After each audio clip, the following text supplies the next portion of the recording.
551. The two Taoists, one old and one young, spent 2 snowflakes at the end of the bridge and obtained 2 immortal orange tree wooden tokens. Zhang Shanfeng asked softly, "Master, is your camouflage effective or not?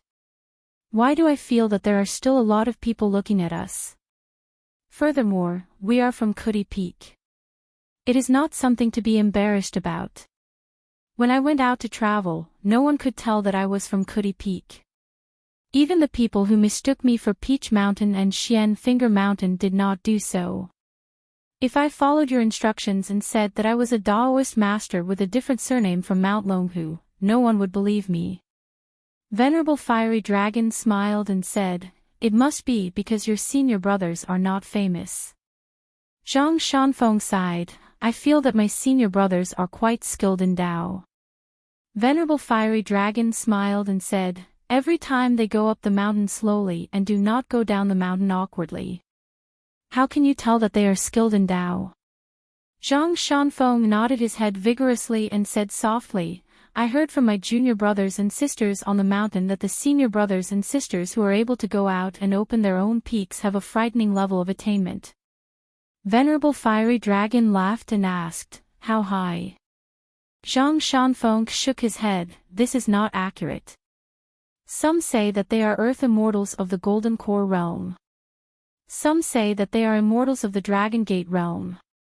Zhang Shanfeng then said seriously, "Master, although we are not allowed to talk about cultivation realms casually, my junior brothers and sisters are still young after all.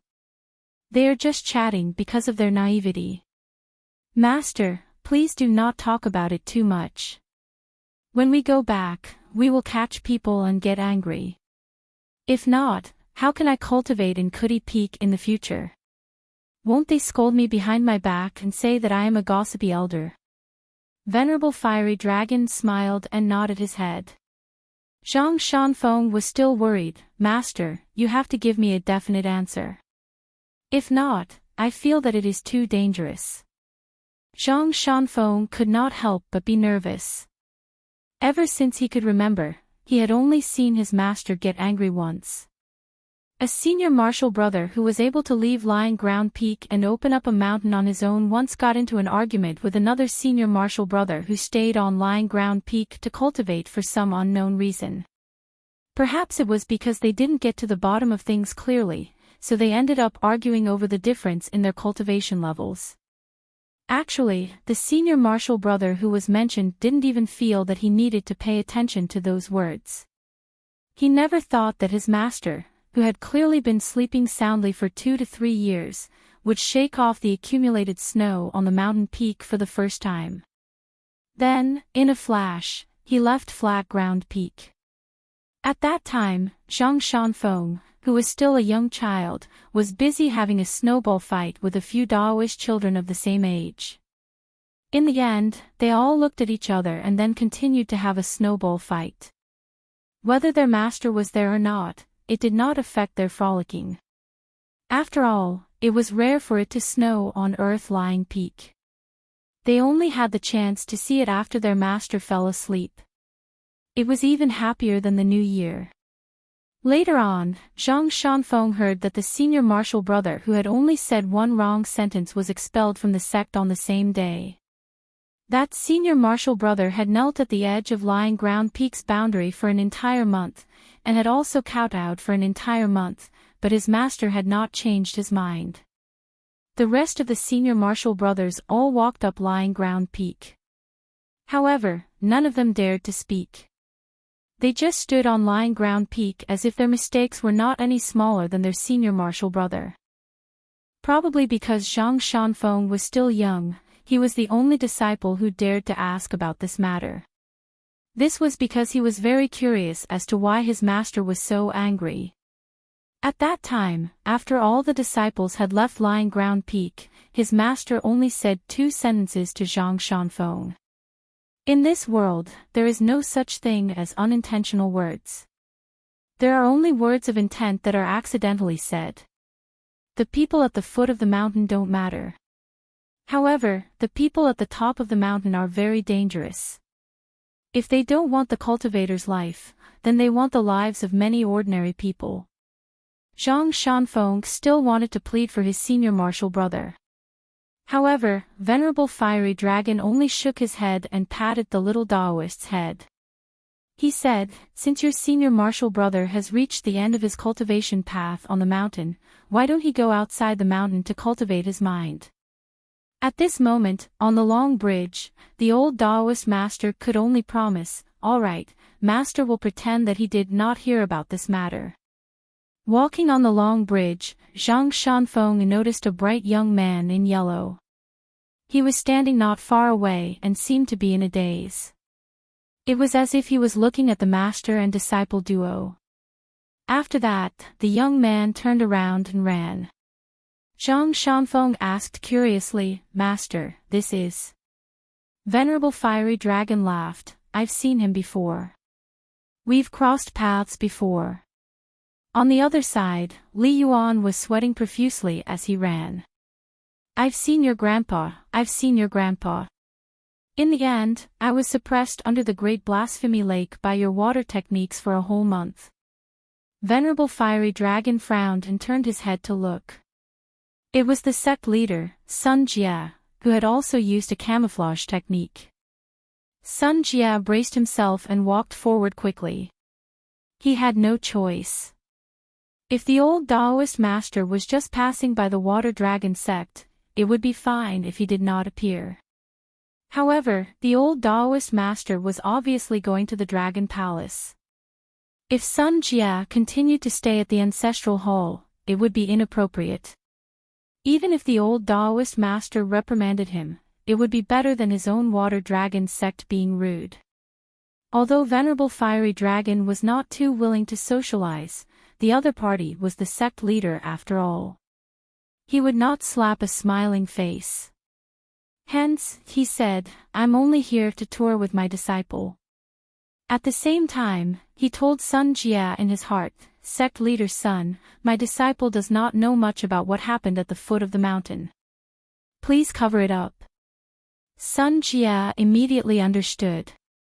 He bowed and said with a smile, "Greetings, Daoist master." Venerable Fiery Dragon smiled and nodded his head. Zhang Shanfeng was confused. He did not even know how to address the other party. He could only return the bow and said, "Junior Zhang Shanfeng greets Senior." Sun Jia hurriedly returned the bow. As the direct disciple of Venerable Fiery Dragon, he deserved a bow from the sect leader of the Water Dragon sect. This made Zhang Shanfeng a little flustered. He could only bow respectfully again. Venerable Fiery Dragon was a little helpless. Sun Jia also felt that it was a little inappropriate. Hence, he did not bother with the formalities. He only said that he would accompany the Daoist master for a while. Every time Venerable Fiery Dragon left the mountain for his travels, he would always be alone. There was almost no such thing as a disciple following him. Regardless of whether it was the unfortunate Taisha progenitor who passed away, or the disciples of Peach Mountain and Xianji from other sects, it was said that they had never followed the old Daoist master who loved to sleep to travel the world. In fact, Zhang Shanfeng left the mountain for the second half of his journey many years later. He traveled all the way south to other continents. Only then did his master find him. After that, they traveled to the Middle Continent and South Saw Continent together. Before that, Zhang Shanfeng would always be alone even if he was hungry. Although it was said that he was training his Dao skills, it was actually experiencing all kinds of hardships. Sun Jia sent Venerable Fiery Dragon and Zhang Shanfeng to the restaurant and left. Along the way, it was Zhang Shanfeng who chatted with him. He was probably worried that his master did not know how to socialize, so he had to let his disciple do it for him. Just as Sun Jia was about to turn around, Venerable Fiery Dragon opened his mouth and said, "As for Li Yuan, I will help you put in a few words." Sun Jia was about to bow. Venerable Fiery Dragon waved his hand, "No need." After the polite senior left, Zhang Shanfeng said softly, "Master, why did you ignore him?" Venerable Fiery Dragon laughed. If he is not a friend, there is nothing to talk about. Friends are not made through chatting. Venerable Fiery Dragon was a little nostalgic. Did he have any friends? Of course, he did. In fact, there were quite a few of them. However, it was a pity that they were all old friends. After living for so long, it seemed that he could only bid farewell to his friends. Some could be said in person, some could not. Whether they could or could not, it was actually sad. This had nothing to do with the level of one's Tao skills. Hence, it was good that his disciple knew Qin Pingan, who liked to reason, and Su Yuanxia, who liked to write about mountains and rivers. It was even better that Zhang Shanfeng and Qin Pingan respected the bearded ranger from the bottom of their hearts. They were like-minded and went through thick and thin together. Drinking water was better than drinking wine. Some of them called each other brothers and sisters, adding flowers to the brocade. There were knives hidden in the flowers. However, some of them sent charcoal in the snow by their friends. After sending the charcoal, they clenched their fists and waved goodbye. They only said that it was a small matter. When they were 34 miles away from the city gate, Zhang Shanfeng asked, "Master, how did you calculate Qin Pingan's location?" The old Taoist said, "This is a very difficult thing to do.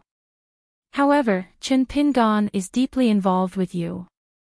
For example, the Taoist seal and the ancient sword that you are carrying on your back were obtained by him first. He then gave you the opportunity to give me some clues. In addition, Qin Pingan happened to be in the North Continent. If he was in another continent, it would be even more difficult for me to predict his location. In fact, there was another secret that Fire Dragon Immortal did not mention to Qin Pingan. That was when they met in the alley of the village in the southeast of the Aquarius continent. As a return gift, the old Taoist gave Qin Pingan a meeting gift to help the child walk on the path of martial arts in the future. After all, this kind of relationship was not something that could be used as a topic of conversation. When they arrived at the entrance of the Dragon Palace, Zhang Shanfeng felt that the Water Dragon sect was a little black-hearted when he heard that he had to fork out 2 small coins. Zhang Shanfeng gritted his teeth and slowly took out 2 small coins from his sleeve and handed them to the Water Dragon sect cultivator who was guarding the city gate. When they passed through the city gate, Zhang Shanfeng touched the door nail on the red lacquer door and did not forget to turn his head and say to the old Taoist, "Master, do you want to touch it too?" Back then, Qin Pingan said a lot of village customs. Among them, going to the city gate to remove all kinds of diseases and passing through the city gate to touch the door nail can drive away filth and bad luck. Fire Dragon Immortal smiled and shook his head, "I'll pass." Zhang Shanfeng passed through the city gate and saw the white jade staircase that was 9,999 steps long. He immediately sighed, "Impressive, really impressive. It's worthy of being called a sect of immortals." There was only a winding path up the mountain in his crouching ground peak. The path was overgrown with weeds, but there were many wild fruits. Before Zhang Shanfeng left the mountain to travel, he often brought a large group of Daoist children to search the mountain and returned with a full load every time. When he reached the peak of the mountain and saw the 16 dragon walls beneath his feet, Zhang Shanfeng felt that the Water Dragon sect was rich and imposing. When he thought of the immortal style of the Water Dragon sect and his contribution of 2 small coins, he felt a little happy. Fire Dragon Immortal smiled and asked, "Do you still feel that the golden and silver nest is still not as good as the grass nest at home?" Zhang Shanfeng nodded and said, "Of course. After meeting Qin Pingan, let's go home." The 16 snow-white flood dragons soared into the clouds and headed towards the Dragon Palace. In the house on Darling Island, Qin Pingan began to close his eyes and rest. After thinking for a long time, he took out a brush and ink, spread out a piece of paper and began to write a letter. The name Lotus Root Blessed Land was not bad. He would just name it that way. After the gap in the blessed land was filled, it was upgraded to a medium blessed land. In the future, the location of the temple of the mountain deity could continue to be investigated secretly and choose a place with good feng shui. However, Luopa Mountain was not in a hurry to sign any contract with the Emperor of Nanyuan Kingdom. When he returned to Luopa Mountain, he would make a trip there personally. Before that, no matter how good the Emperor's conditions were, Zhu Lian, you had to delay it. Wei Ba's breakthrough was a joyous occasion. On Luopa Mountain, they needed someone to prepare a congratulatory gift. Chen Pinggan's gift had to be a magic weapon of the highest grade on the mountain. He could borrow it from Jiang Shangzhen of the Xinjing sect temporarily. If Zhu Lian felt it was appropriate, he could even agree to let Chen Pinggan use his nascent soul identity and Zhou Fei's pseudonym to serve as the honorary guest of Luopa Mountain.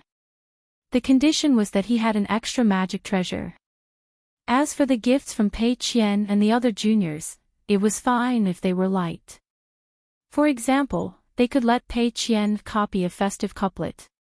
Of course, it would be better if Pei Qian had more ideas. As for Lu Zhongruan, Zhu Lian could ask Lu Baixiang to secretly dig up the water hall and dragon boat. This was the best result. However, before doing this, they had to inform Cui Dongshan and wait for his reply. Only then could they leave Dolly. If Cui Dongshan felt that this matter couldn't be done, he would directly refuse Lu Zhongruan. Not only that, he would also remind her to completely give up on this matter. It didn't matter if the words were harsh. Since the two sides had become long-term neighbors on the mountain, it was one thing for the other party to hear some harsh words, but it was another thing for him to say it. When he wrote the letter to this point, Chen Pinggan stopped writing for a moment before continuing to write. If Lu Zhongruan insisted on taking risks, Luopa Mountain would take back the lease of the commissary. The consequences and compensation of breaking the contract would be borne by Luopa Mountain.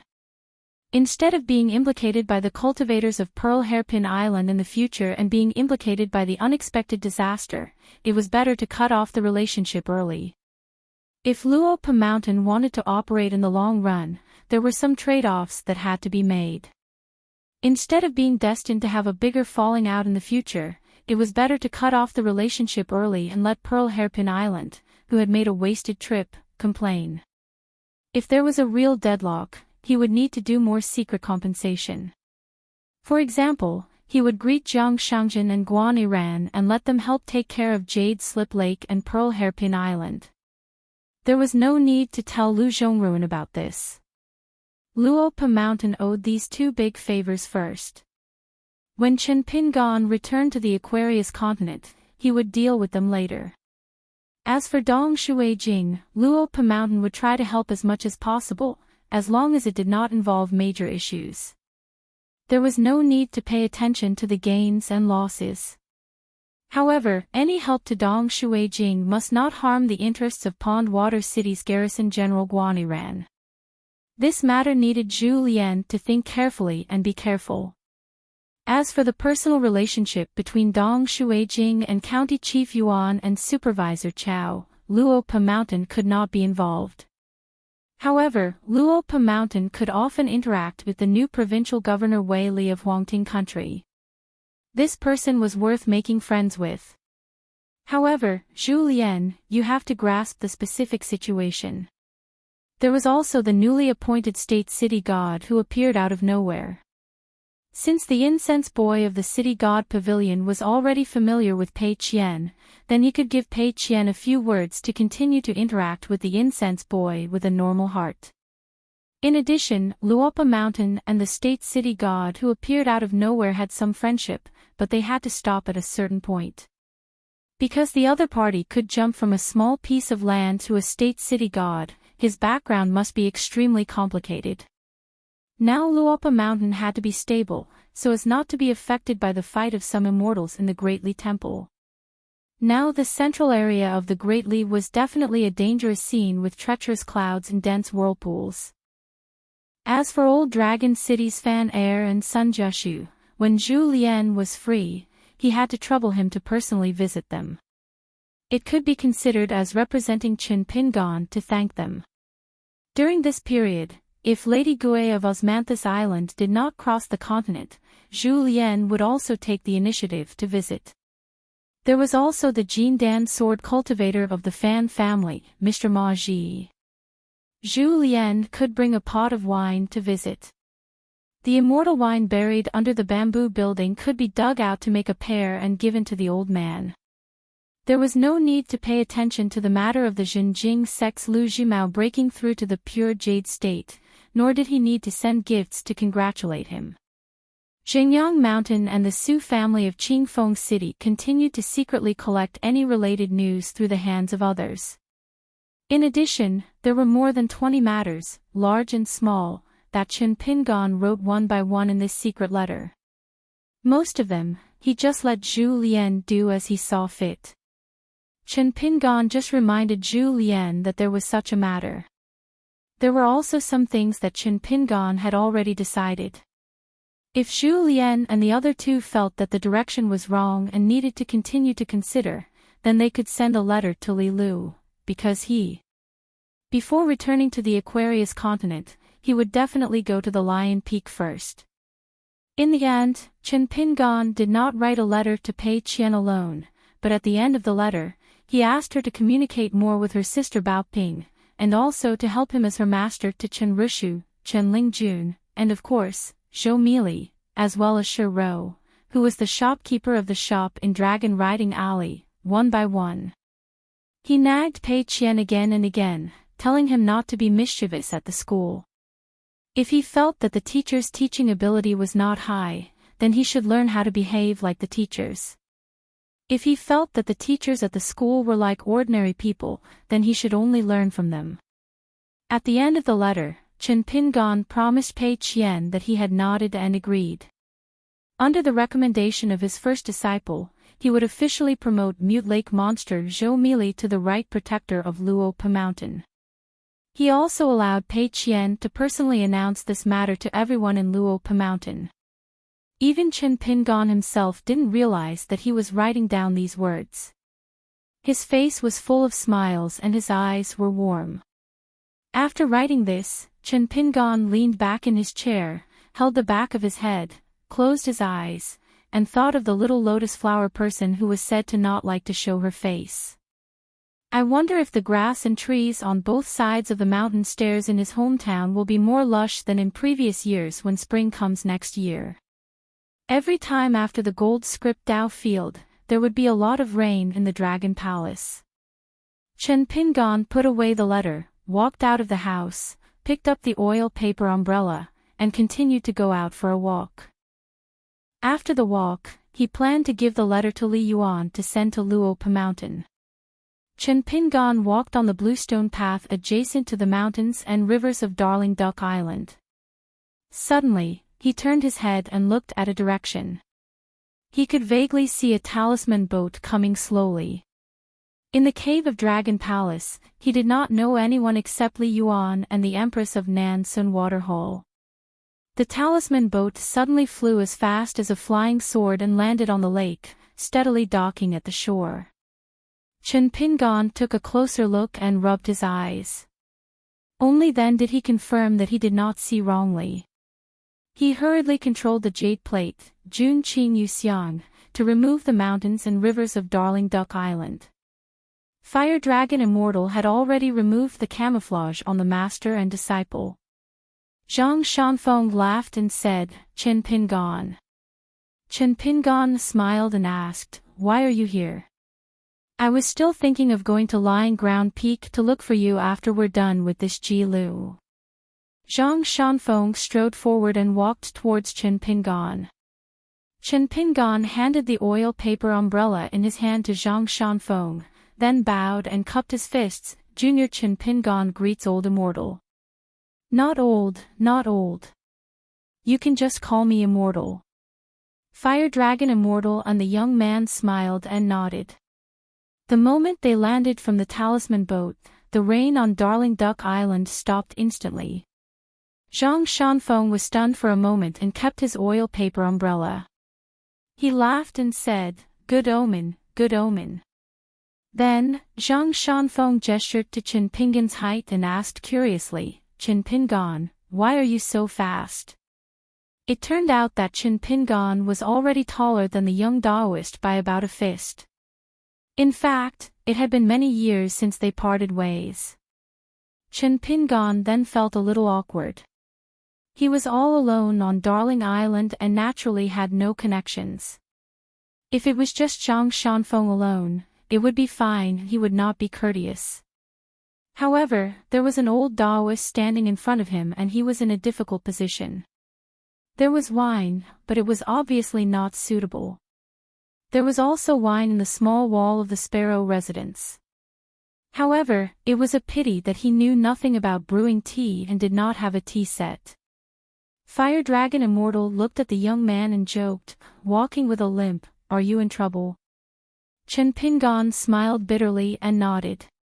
Under the eyes of the old immortal, Zhang Shanfeng used his elbow to hit Qin Pingan. Qin Pingan returned the favor. Fire Dragon Immortal turned a blind eye to this and walked slowly. The two young men walked beside him. The old immortal asked again, "Such a good literary gall and it is compatible with your Tao. Why is it gone? If not, with the help of the three elements, you would not have to limp up the mountain." After Zhang Shanfeng heard this, he stopped, greeting Qin Pingan. Qin Pingan replied, "I met with some problems and could not convince myself. There are some principles that cannot be used to restrict others." The old immortal smiled and asked, "I am a little curious.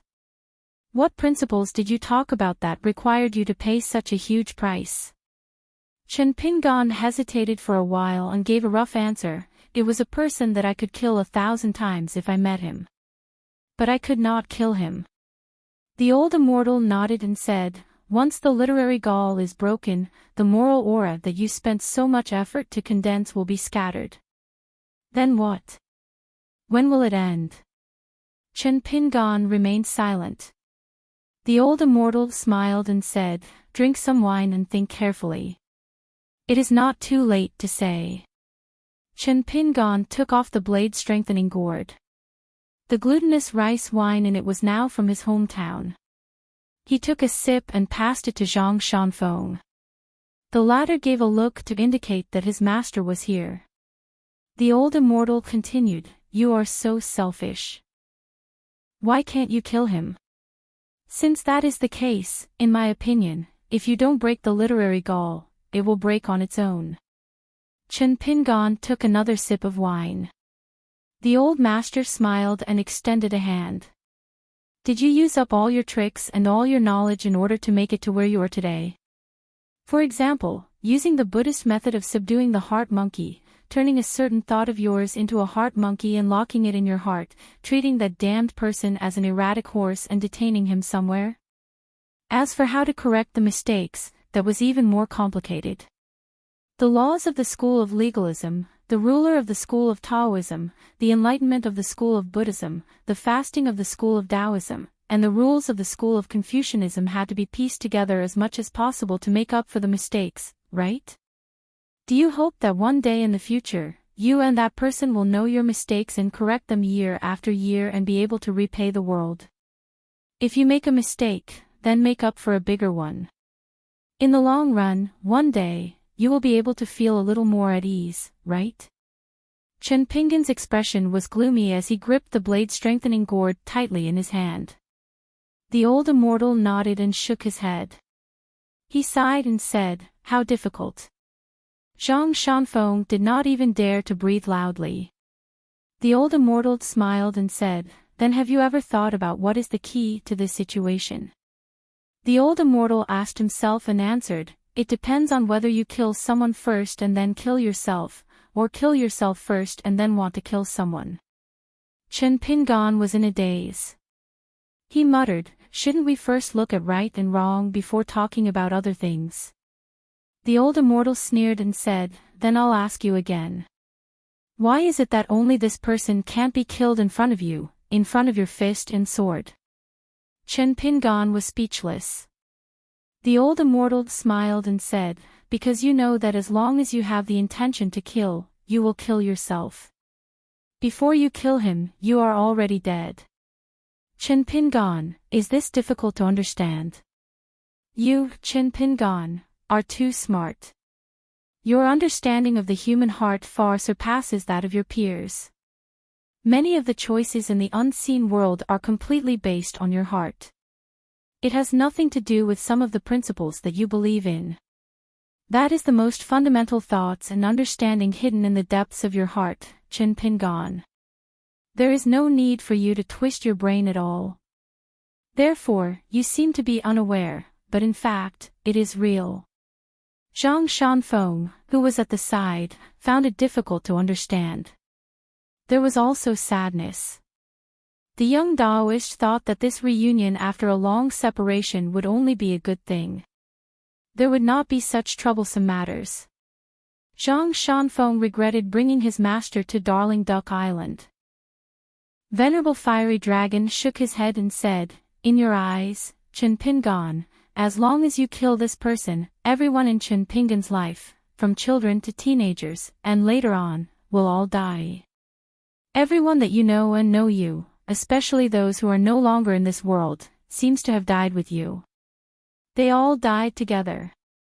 In the end, is it really not because of your selfishness, Chen Pingan? You are too afraid of death. Not only are you afraid of your own death, you are even more afraid of others dying for you. Chen Pingan stood where he was, the blade-strengthening gourd in his hand gently falling to the ground. Venerable Fiery Dragon smiled at Zhang Shanfeng and said, let's continue walking and let Chen Pingan think about it. There is no hurry. Zhang Shanfeng was so anxious that smoke was coming out of his throat. However, the old Taoist master shook his head at him. Zhang Shanfeng then held the umbrella that Chen Pingan passed to him tightly and continued walking with his master. After walking far away, Zhang Shanfeng was worried. He turned his head and asked softly, Master, is it really okay to leave Chen Pingan alone there? Venerable Fiery Dragon said calmly, when was Chen Pingan not alone? Zhang Shanfeng was stunned. The old Taoist master smiled and said, it is not that Chen Pingan and you are not sincere. It is just that this kid is used to it since he was young. Zhang Shanfeng asked, bad thing? The old Taoist master thought for a while and said, it is not a bad thing to be able to walk all the way to today. It is a good thing. However, if it is still the same after today, then. Zhang Shanfeng asked the same question again, bad thing? Unexpectedly, Venerable Fiery Dragon shook his head and smiled, it is an even better thing. It is just that he has not thought it through. It is a bad thing that he is unable to break through the bottleneck. If this point is not seen through, and not admitted, it will be a disaster. It will be the biggest demon in one's heart. The gate of the heart is the gate of hell. Outsiders wander around the gate of hell and there is a fine line between human and ghost. Therefore, it is difficult to differentiate between human and ghost. It is still fine for ordinary people. They just want to live and live a better life. There is no such thing as a human or ghost. However, for cultivators, if their heart is muddy, they will make mistakes. Zhang Shanfeng scratched his head and said, Master, I really do not understand. The old Taoist master smiled and said, because you do not need to understand. The difference between people is the difference between heaven and earth. Zhang Shanfeng asked, Master, if you say that others are selfish, it is not my place to say anything. However, if you say that Chen Pingan is selfish, I feel that it is not right. The old Taoist master shook his head and said, it is not a derogatory statement. Therefore, there is no need to stand up for him. Zhang Shanfeng suddenly stopped and said, Master, I will not leave. I will stay here and look after Chen Pingan. If not, I will not be at ease. The old Taoist master nodded and said, very good. Zhang Shanfeng grumbled, "What's so good about it?" The old Taoist master smiled and walked around the island alone. Furthermore, the old Taoist master was curious about the answer that the young man came up with. Zhang Shanfeng squatted on the ground. Although it was not raining, he had nothing to do. He held up an umbrella and looked at the mustard seed figure standing by the lake. Venerable Fiery Dragon continued to walk. However, Darling Duck Island was only 30 miles away. Venerable Fiery Dragon still walked to Chinpingan and looked at the lake together. There was no rain on Darling Duck Island. However, it was raining heavily on the other islands of the Dragon Palace. The night sky and the rain intertwined. As the rain fell on the lake, it became blurry.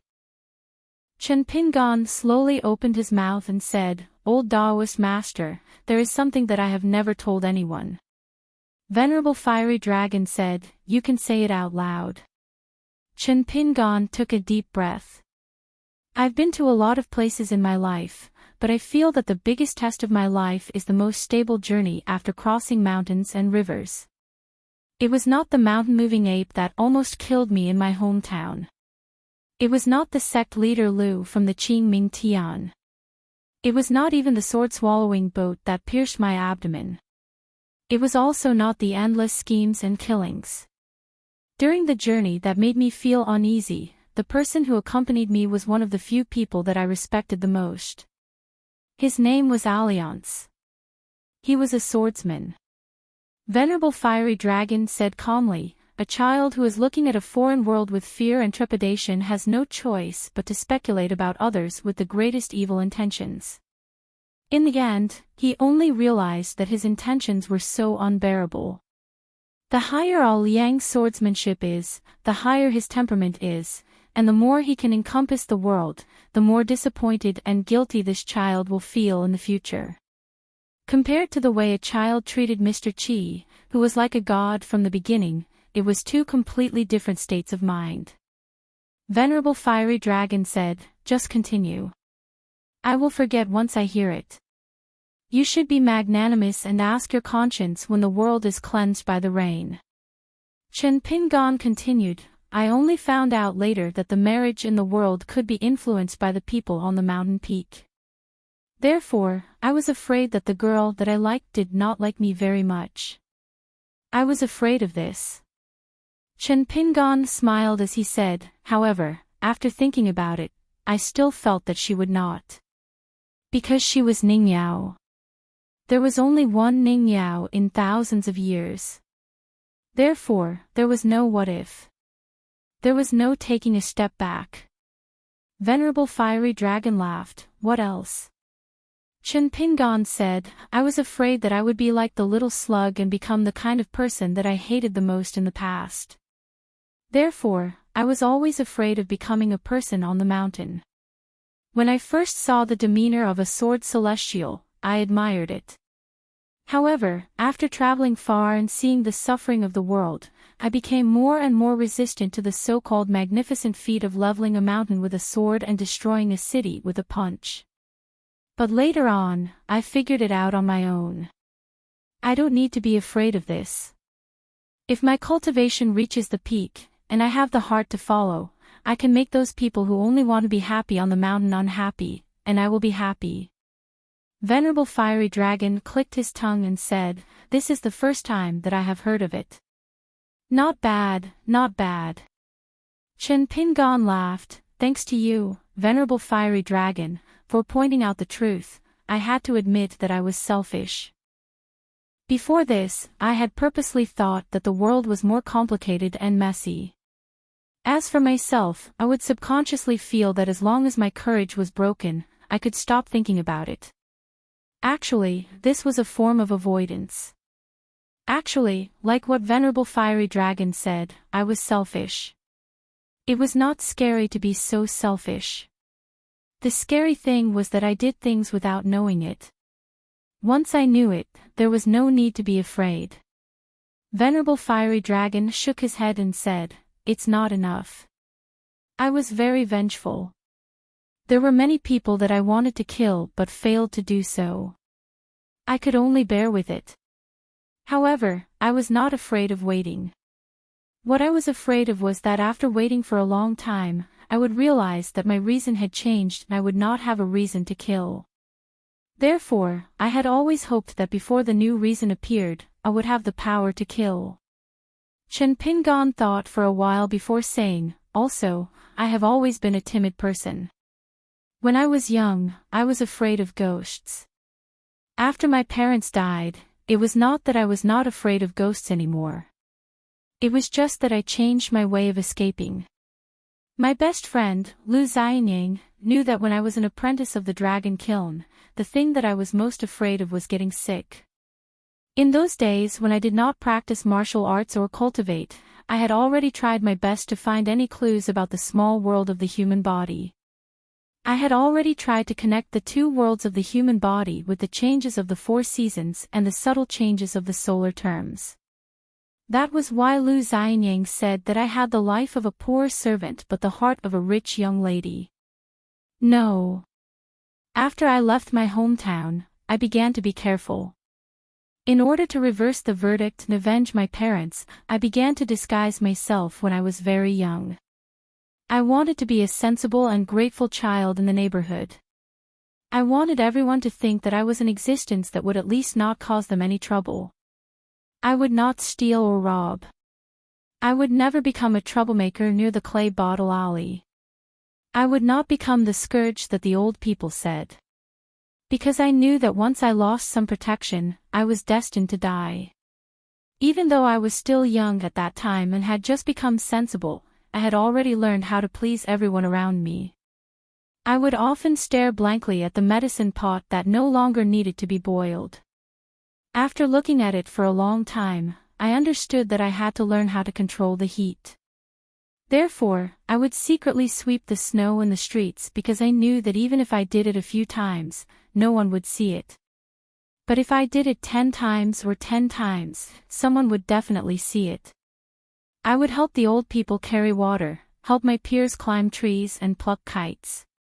I would help with the wedding and funerals.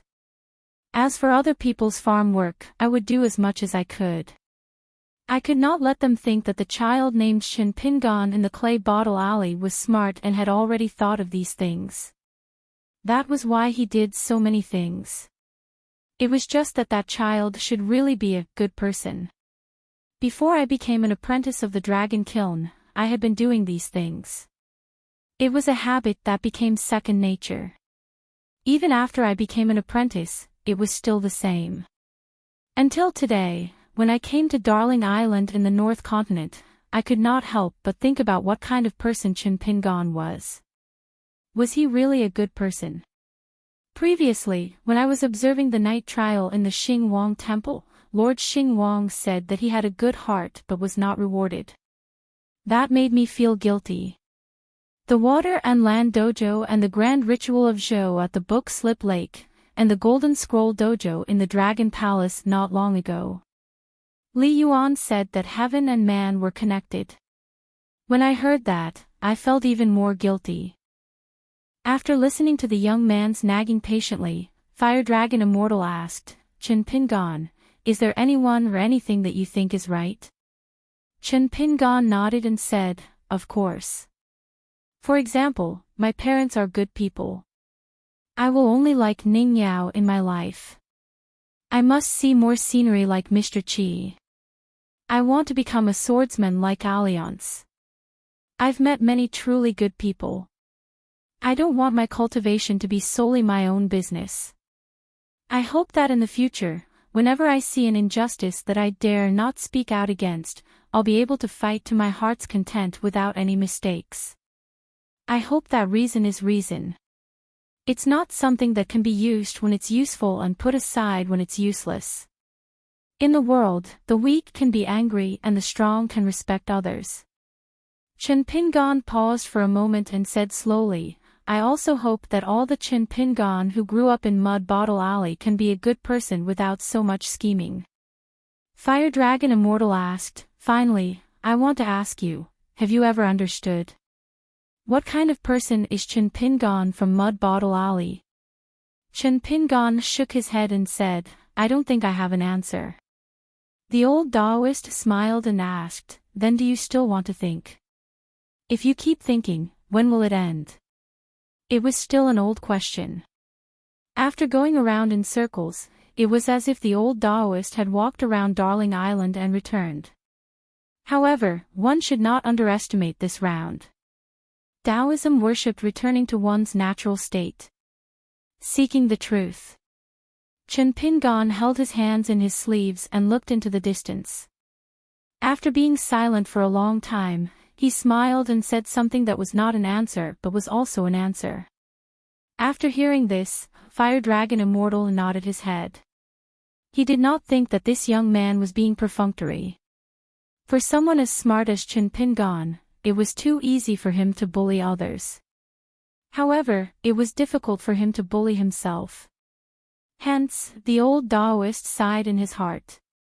He thought that Mr. Wen Xing's taste in accepting disciples was as good as his. Fire Dragon Immortal asked, do you have any thoughts about the third natal item? Chen Pingon nodded his head and said, yes. Fire Dragon Immortal asked, do you need my help? Chen Pingon smiled and said, yes. Fire Dragon Immortal nodded his head and said, sure. It was a straightforward question and answer without the slightest bit of sloppiness. The old Taoist patted the young man's shoulder and said, go and catch up with the mountain peak. I'll stay here and enjoy the scenery. Chen Pingon bade farewell and left. The old Taoist stood at his original position. Fire Dragon Immortal sighed slightly. He thought of Chen Pingon's previous reply. What a good, I'd rather be myself after dealing with myself for so long. First, set a small goal. For example, remember, book guest residence. 552. After noticing Chen Pingon walking towards him, Zhang Shanfeng stood up and put away his umbrella. He walked towards Chen Pingon and then stepped back. He asked worriedly, are you okay? Chen Pingon shook his head, I'm fine even if I'm not. Zhang Shanfeng said angrily, say something I can understand. Chen Pingon smiled, that means you're fine. Zhang Shanfeng asked again, really? Chen Pingon nodded, more real than the money of immortals. Zhang Shanfeng had a headache when he thought of this, the water dragon sect is not honest. They charge a small sum of money just to enter the dragon palace. Chen Pingon smiled and said, I now owe a debt of more than 2,000 pieces of Gyu money. Zhang Shanfeng counted with his fingers. When Chen Pingon stopped him, Zhang Shanfeng had already blurted out, more than 2 million grains of snow money. Chen Pingon wiped his face. When he was earning money, he liked to convert a grain of rain money into snow money.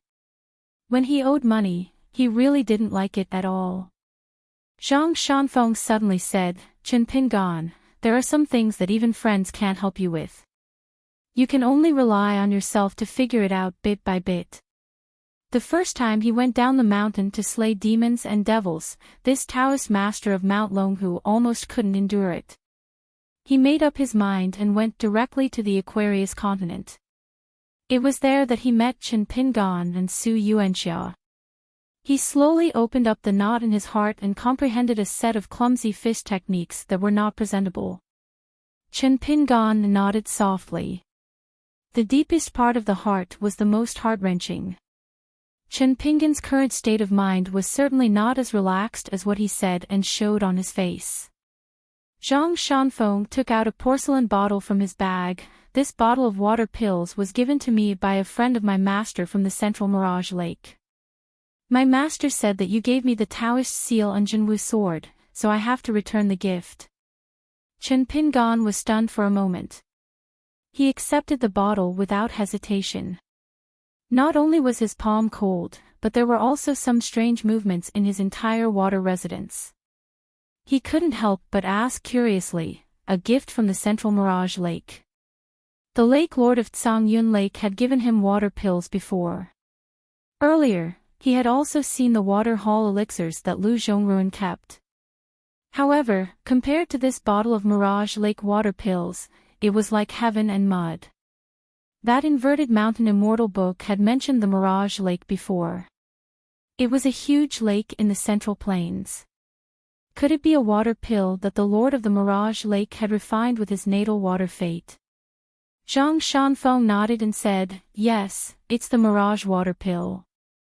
However, Master said that its grade isn't too high. Master said that his relationship with the various water gods in the world is average, so he can't ask for the best water pill." Chen Pingan did not know whether to laugh or cry. The best that venerable fiery dragon was referring to was the best in the entire vast heaven. The so-called not too good must be very good. The Mirage Lake was very famous in the central divine continent. It had a vast body of water and there was a god of the upper five realms. The water residence of the Lake Lord was the famous Minchi Palace. It was said that the winning item was the world's largest Dragon King basket. There were many legends about the Mirage Lake. It was said that there was an unknown Taoist who went boating in the Mirage Lake on a moonlit night. A flood dragon escaped into the Mirage Lake. Lightning chains covered the sky and the flood dragon escaped into the Taoist's sleeve. The Taoist easily repelled the lightning and helped the flood dragon escape. Hence, there was a beautiful poem in the future: when the lightning came, there was nowhere to hide. It escaped into the sleeves of the Taoist. However, cultivation was actually a person's path. They were still similar. Zhang Shanfeng squatted on the steps and turned to look at the closed door. His master was right. Everyone was a small world. When the door was closed, outsiders would not be able to see the real situation behind the door. At this moment, Chen Pingan called out to Zhang Shanfeng softly. Zhang Shanfeng quickly said, "Yes, just outside." Chen Pingan said with a slightly tired tone, "Then I'll sleep for a while. I didn't feel it before. I'm a little tired." Zhang Shanfeng said, "Have a good rest." Zhang Shanfeng covered his sleeves and squatted on the spot. He swayed back and forth gently with a smile on his face. There were some children at the foot of the mountain who matured early. It was not strange if they did not become the embryonic cultivators on the mountain. What was strange was that they were able to tolerate two extremes of knowledge and temperament fighting without killing each other. To Venerable Fiery Dragon, this was the real test of cultivation. Innate purity was difficult to protect and maintain. Acquired sincerity was difficult to find. True sincerity was the pinnacle of sincerity. Sincerity was as bright as the sun and as bright as the moon. His own disciple, Zhang Shanfeng, and his friend, Chen Pingan, had two different temperaments. Hence, he had to teach them two different kinds of dharma. Venerable Fiery Dragon was actually complaining about old Mr. Wensheng and Qi Jingchen. Since they had acknowledged Chen Pingan as their disciple and junior brother respectively, why did they not put in more effort and allowed Chen Pingan to wander so far alone? Was he not afraid of dying just like that? Was he not afraid of going astray? Was he not afraid of letting go and becoming a monk? Or was he not afraid of becoming a Taoist? This was something that Venerable Fiery Dragon could not understand. Why did old Mr. Wenxing not choose to bring Chen Pingan along and teach him? It was also strange that even though Qi Jingchen had no choice but to die, with Qi Jingchuan's knowledge and ability, he could have done more. Why did he not do so? Each of them was more open-minded than the other. Venerable Fiery Dragon felt that he was already open-minded. However, compared to these two scholars, he still could not be compared to them. Venerable Fiery Dragon suddenly exclaimed and looked around. He seemed to have encountered something that he could not understand. However, after thinking for a while, he could not be bothered with it. At the bottom of the lake between the two islands of Baijia and Sangbu, a horse carriage stopped in the middle of the lake. The water master, Li Yuan, and Shenlin were standing side by side. Shenlin was shocked. This person knows Venerable Fiery Dragon. Li Yuan laughed coldly. Don't I know that old man too? Shenlin laughed. Of course, he knew him. He was even suppressed under the water by Venerable Fiery Dragon for more than a month. Although the North Continent believed that this Venerable Fiery Dragon was the best cultivator in the world, he was not one of them. However, not many people knew that Venerable Fiery Dragon was actually familiar with the water technique. Shenlin was deep in thought. At this moment, Li Yuan's scalp went numb. It turned out that the Venerable Fiery Dragon was waving towards the horse carriage. Just as Li Yuan was about to dissipate into golden light, he dispelled the thought. This was because Venerable Fiery Dragon had already appeared beside the horse carriage. He was standing on the back of a white horse. Shenlin immediately cupped his fists and said respectfully, Shenlin, an old member of the Southern Sun Water Hall, pays my respects to Fire Dragon Jinren. Venerable Fiery Dragon was rather courteous to this water god. He smiled and said, everything is natural. Let fate take its course. Water god, whose face was like a shattered porcelain, was shocked. She said with a trembling voice, thank you for your teachings, Venerable. Venerable Fiery Dragon smiled and did not say anything. He glanced at Li Yuan. Oh, isn't this Uncle Li from the Temple of Salvation? Wherever I go, I can see you. It's really fate that can't be stopped. Li Yuan frowned and pretended to be deaf. What? So what if your Tao is powerful? You can't beat me up just because you don't like me, right? Venerable Fiery Dragon laughed. Li Shuijing, since you have nothing to do, why don't you chat with me? Li Yuan was confused. I'm busy. Very busy. Venerable Fiery Dragon shook his sleeves. Oh. Li Yuan immediately said, you can wait. An old Taoist and a young man left the horse carriage and traveled on the water. Shenlin activated his powers and drove the horse carriage back to the summer palace. After Shenlin left, Li Yuan immediately smiled and said, Brother Fiery Dragon, why didn't you greet us when you came to the Water Dragon's Grotto Heaven? You're treating me like an outsider. Are you looking down on this down-and-out little brother? Venerable Fiery Dragon nodded. Yes, I look down on you, Li Shuijing. Li Yuan felt that there was no way to chat.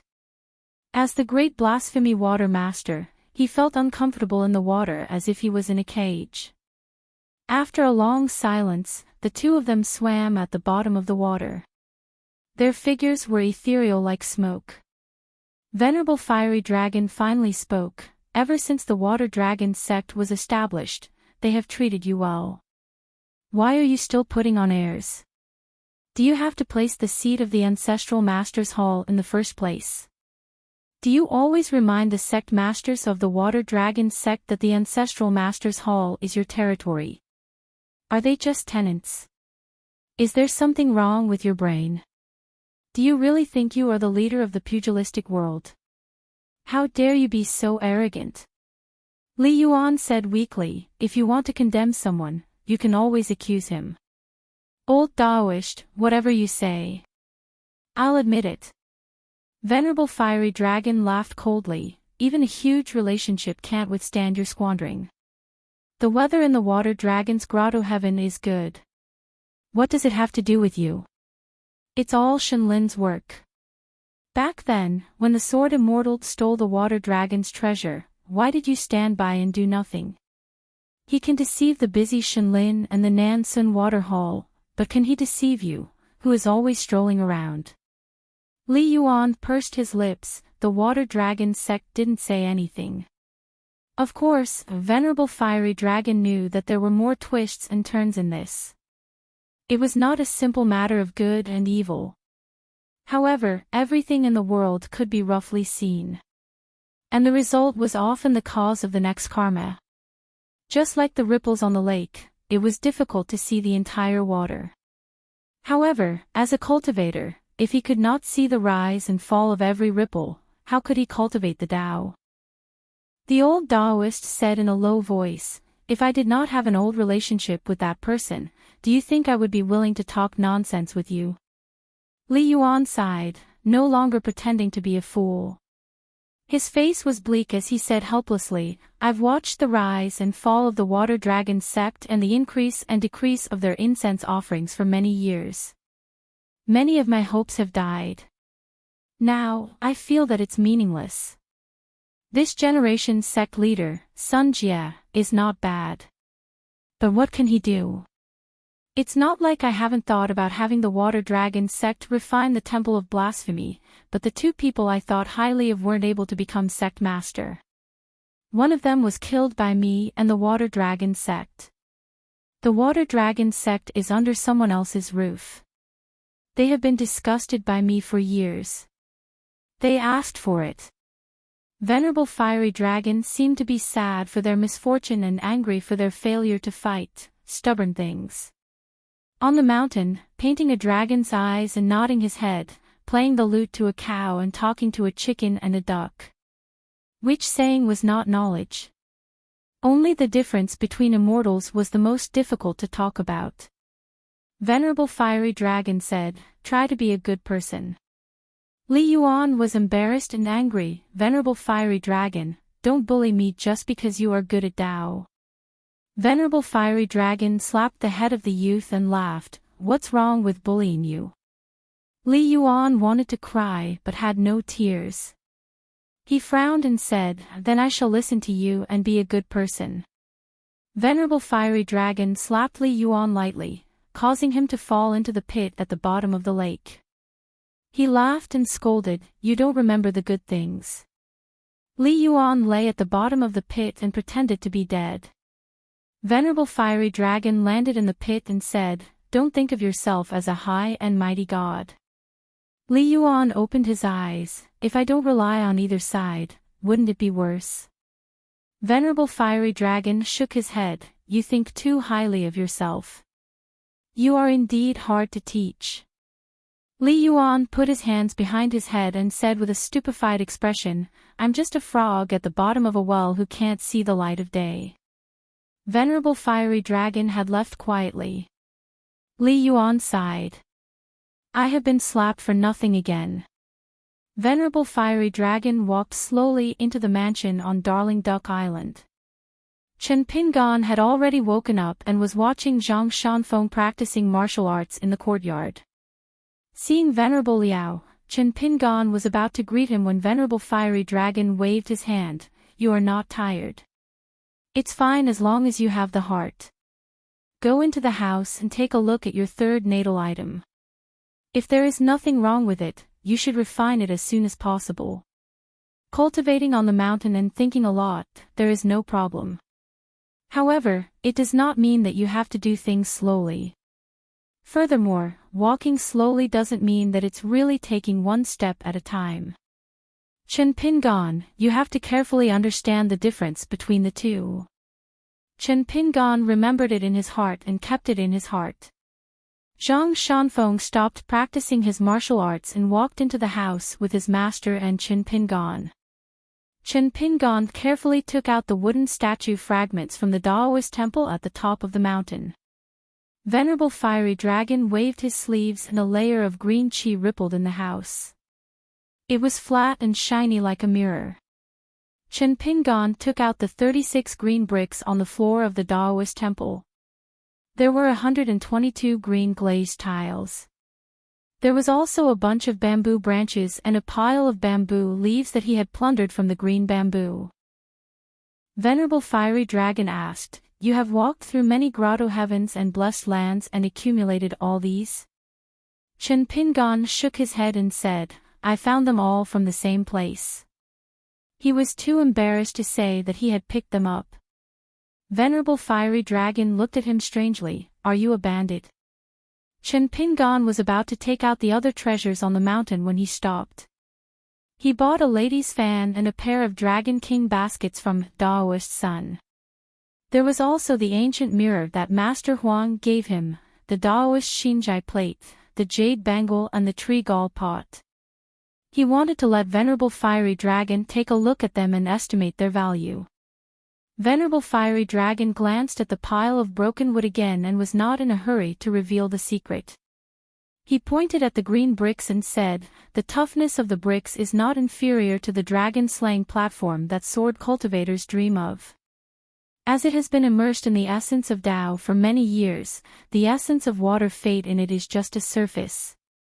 If you give up the bricks and take the water fate, it would be a waste." Chen Pingon looked at Zhang Shanfeng, who was at the side. Venerable Fiery Dragon laughed. "What are you giving it to me for? Keep it for yourself. The 36 Tiangang is the proof of the affinity of Tao. It is useless if one is missing." Venerable Fiery Dragon pointed at one of Chen Pingon's key acupuncture points. "The human body is a small world. The Tiangang is the Tiangang. Taking the center of the four directions is my heart. The Tiangang in the sky is the essence of yin and yang. One is illusory and one is real. These are the great sayings of Taoism. Didn't you cultivate the five-colored earth as the natal item of the earth? You can cultivate the 36 Tiangang properly and use them as the base of the mountain in your heart. It can also protect your mind and kill two birds with one stone. But to cultivate this item, you need to consume a lot of spiritual energy. It is not easy to cultivate the base of the mountain. I will teach you a chant later.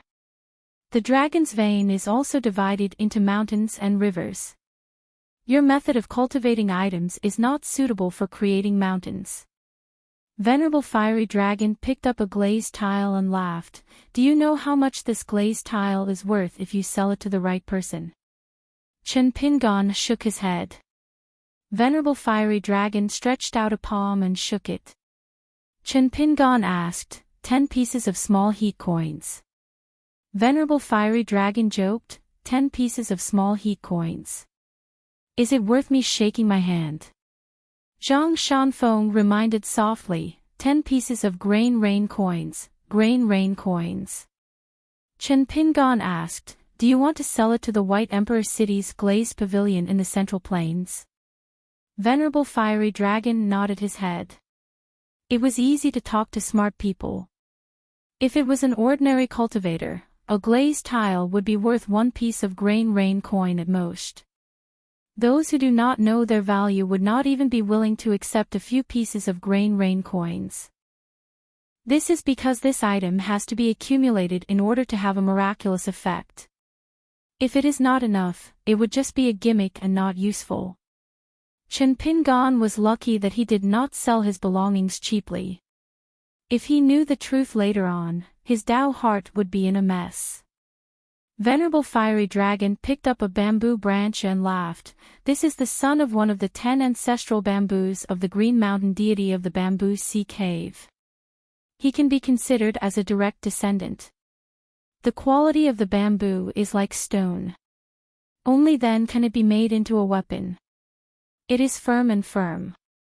The bamboo body is straight and the joints are strong. It is humble and humble. It can be passed down from generation to generation and so on. What kind of virtue do you think the one you met has?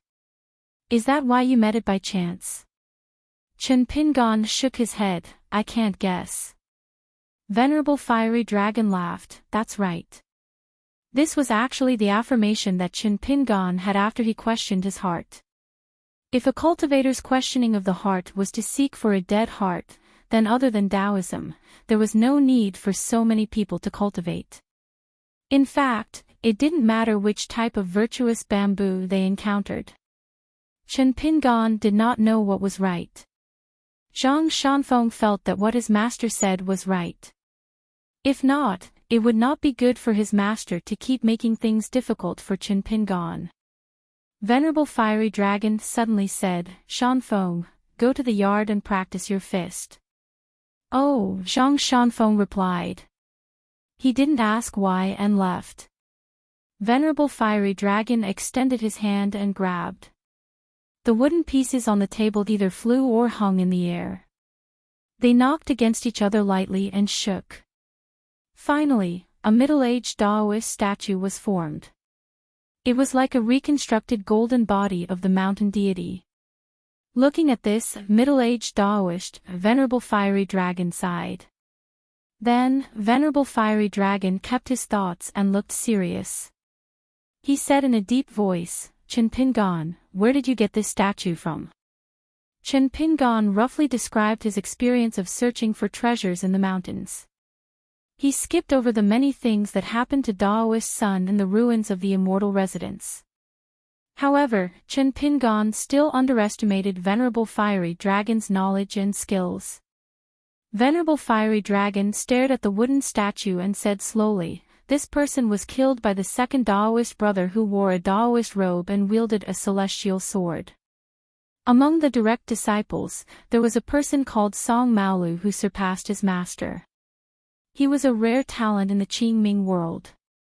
With his strength alone, he gathered almost 60% of the Daoist sects outside the Beko Keikyung building. Think about it, in our vast world, if there was someone who could go against half of the Confucian school, what would that be like?" Chen Pingon could not imagine such a thing. Jinren Fiery Dragon continued to reveal the secrets of the heavens. At his level, especially with his merits, it was no longer taboo for him to call out the names of the sages. He continued, "As for this statue of the god, it is not like the ordinary statues that are worshipped by the Daoist temples of different sizes. It is an important deity position that is only second to the statue of this Daoist. You can understand it as the out-of-body yin spirit of a cultivator. This wood was cultivated from the ancestral peach tree of the Xiandu temple." Venerable Fiery Dragon laughed. "The temple master of the Xiandu temple is the senior brother of this wooden statue. He has always been in the top 10 of the Qingming world and is known as the unshakable fifth person. The Daoist sword celestial lineage can be said to be supported by this temple master." Venerable Fiery Dragon then asked, "Can you be sure that there will be no repercussions?" Chen Pingon nodded his head and said, "Yes." Venerable Fiery Dragon laughed, "Good fellow, you have struck it rich." If it was an ordinary junior who dared to say such words, Venerable Fiery Dragon would have advised him to think twice before doing so. But since it was Chen Pingon, there was no need for that. Moreover, since Daoist Son of the Xiandu temple was willing to leave this item behind, it was a form of recognition towards Chen Pingon. Venerable Fiery Dragon paused for a moment and looked at Chen Pingon. At this moment, he seemed to have understood something. He could vaguely guess Qi Jingchuan's intentions, but he did not know if he guessed correctly. Venerable Fiery Dragon asked directly, "Do you have the heavenly treasures that are used to cultivate the earth natal item?" Chen Pingon nodded his head and said, "Yes." Venerable Fiery Dragon nodded his head and said, "That's enough. There's no need to do anything else." Chen Pingon heaved a sigh of relief. After all, he only had one chance, unlike Cui Dongshan who had prepared 3 portions of the 5-colored soil. Initially, he wanted to seek for a stable and suitable timing. This was also the reason why Chen Pingon was hesitant to cultivate this item in the hollow of the Dragon Palace. Venerable Fiery Dragon looked at this young man who liked to ponder and laughed. If it was a wild cultivator, he would not care about anything else. Once he got it, he would cultivate it first. If it was an immortal master, he would have the help of the elders in the sect. He might even be more meticulous than the disciple. Venerable Fiery Dragon reminded him, "Before you cultivate it, calm down first." Venerable Fiery Dragon joked, "Do you have any other treasures? Take them out for me to take a look." Chen Pingon did not stand on ceremony and took out the treasures one by one. Finally, he took out the page of scripture, which was a Buddhist scripture. At first, Venerable Fiery Dragon felt that after seeing the page of scripture, he understood. Venerable Fiery Dragon helped to appraise the treasures on the mountain. During this period, he picked up the exquisite round fan and shook it gently as if he was shaking off dust. He smiled and passed it to Chen Pingon, "Take a look again." Chen Pingon took the round fan and saw that it was still a painting of a court lady holding a fan. However, upon closer inspection, he discovered that there was a painting of a court lady holding a fan on top of the small round fan in the hand of the court lady. After a moment, Chen Pingon hurriedly closed his eyes, stretched out his hand into a fist, and gently pressed it against his forehead. Venerable Fiery Dragon laughed, "Keep it and treasure it well." Venerable Fiery Dragon kept the pair of bamboo baskets in his sleeves. "It is too dilapidated. I will help you to repair it. I am not boasting, but this is no longer a matter of a few celestial coins. Only by mixing water and fire and cultivating it carefully can it be repaired and not hurt its foundation. It is best that you do not sell this pair of baskets. In the future, if there is a flood on your mountain, you can use it as a water dragon. You have to be clear that the Dragon King baskets are not only used to suppress victory, they are also small dragon palaces in the world. If a cultivator uses it, it is a weapon. If a water dragon occupies it, it is a natural residence." Chen Pingon thanked him. After Chen Pingon kept all the items, Venerable Fiery Dragon wanted to say something but stopped. Venerable Fiery Dragon laughed, "It should not be a family matter. I understand now. Are you curious about the style of my flat earth peak?" Chen Pingon braced himself and said, "Venerable Fiery Dragon, if I may be so bold as to say, you can teach Zhang Shanfeng some profound Tao techniques." Venerable Fiery Dragon laughed out loud. If one were to talk about the realms of a cultivator, it would be the most tangible thing in the world. However, Venerable Fiery Dragon's flat earth peak did not allow any disciples to talk about their realms. The reason behind this was not to be told to outsiders. However, the young man in front of him was not considered an outsider. Hence, Venerable Fiery Dragon laughed and asked, "Are you curious why I am hiding it from you?" Chen Pingon nodded his head. Venerable Fiery Dragon turned around and walked towards the sword celestial hanging on the wall. He smiled and said, "When I take in disciples, I only look at their temperament and not their potential. Who said that a mountain has to fight for those so-called geniuses just for the sake of its foundation? If the mountain is peaceful, there will be many kind-hearted people in the lower 5 realms. If the mountain accidentally has a bastard in the upper 5 realms, who is better and who is worse?" Venerable Fiery Dragon retracted his gaze. It was a good sword, but it was actually fighting. He was indeed Chen Pingon. Venerable Fiery Dragon turned his head and laughed, "It is not because I have reached such a realm that I can say these words. It is because I have always been doing things according to this logic. I have always been firm in my pursuit of Tao and cultivated my strength and heart. That is why I have reached such a realm today. Can I understand?" Chen Pingon replied, "Of course." Venerable Fiery Dragon said, "It is like I have planted a big tree in Flat Earth Peak. It has many branches and there are different types of flowers and fruits. Some are high and some are low, some are first and some are last. Some are limited by their potential and the branches, leaves, flowers and fruits fall to the ground. For example, many of the senior brothers who started cultivating before Zhang Shanfeng could not break through their bottlenecks and passed away. Some disciples are indeed more suitable for cultivation.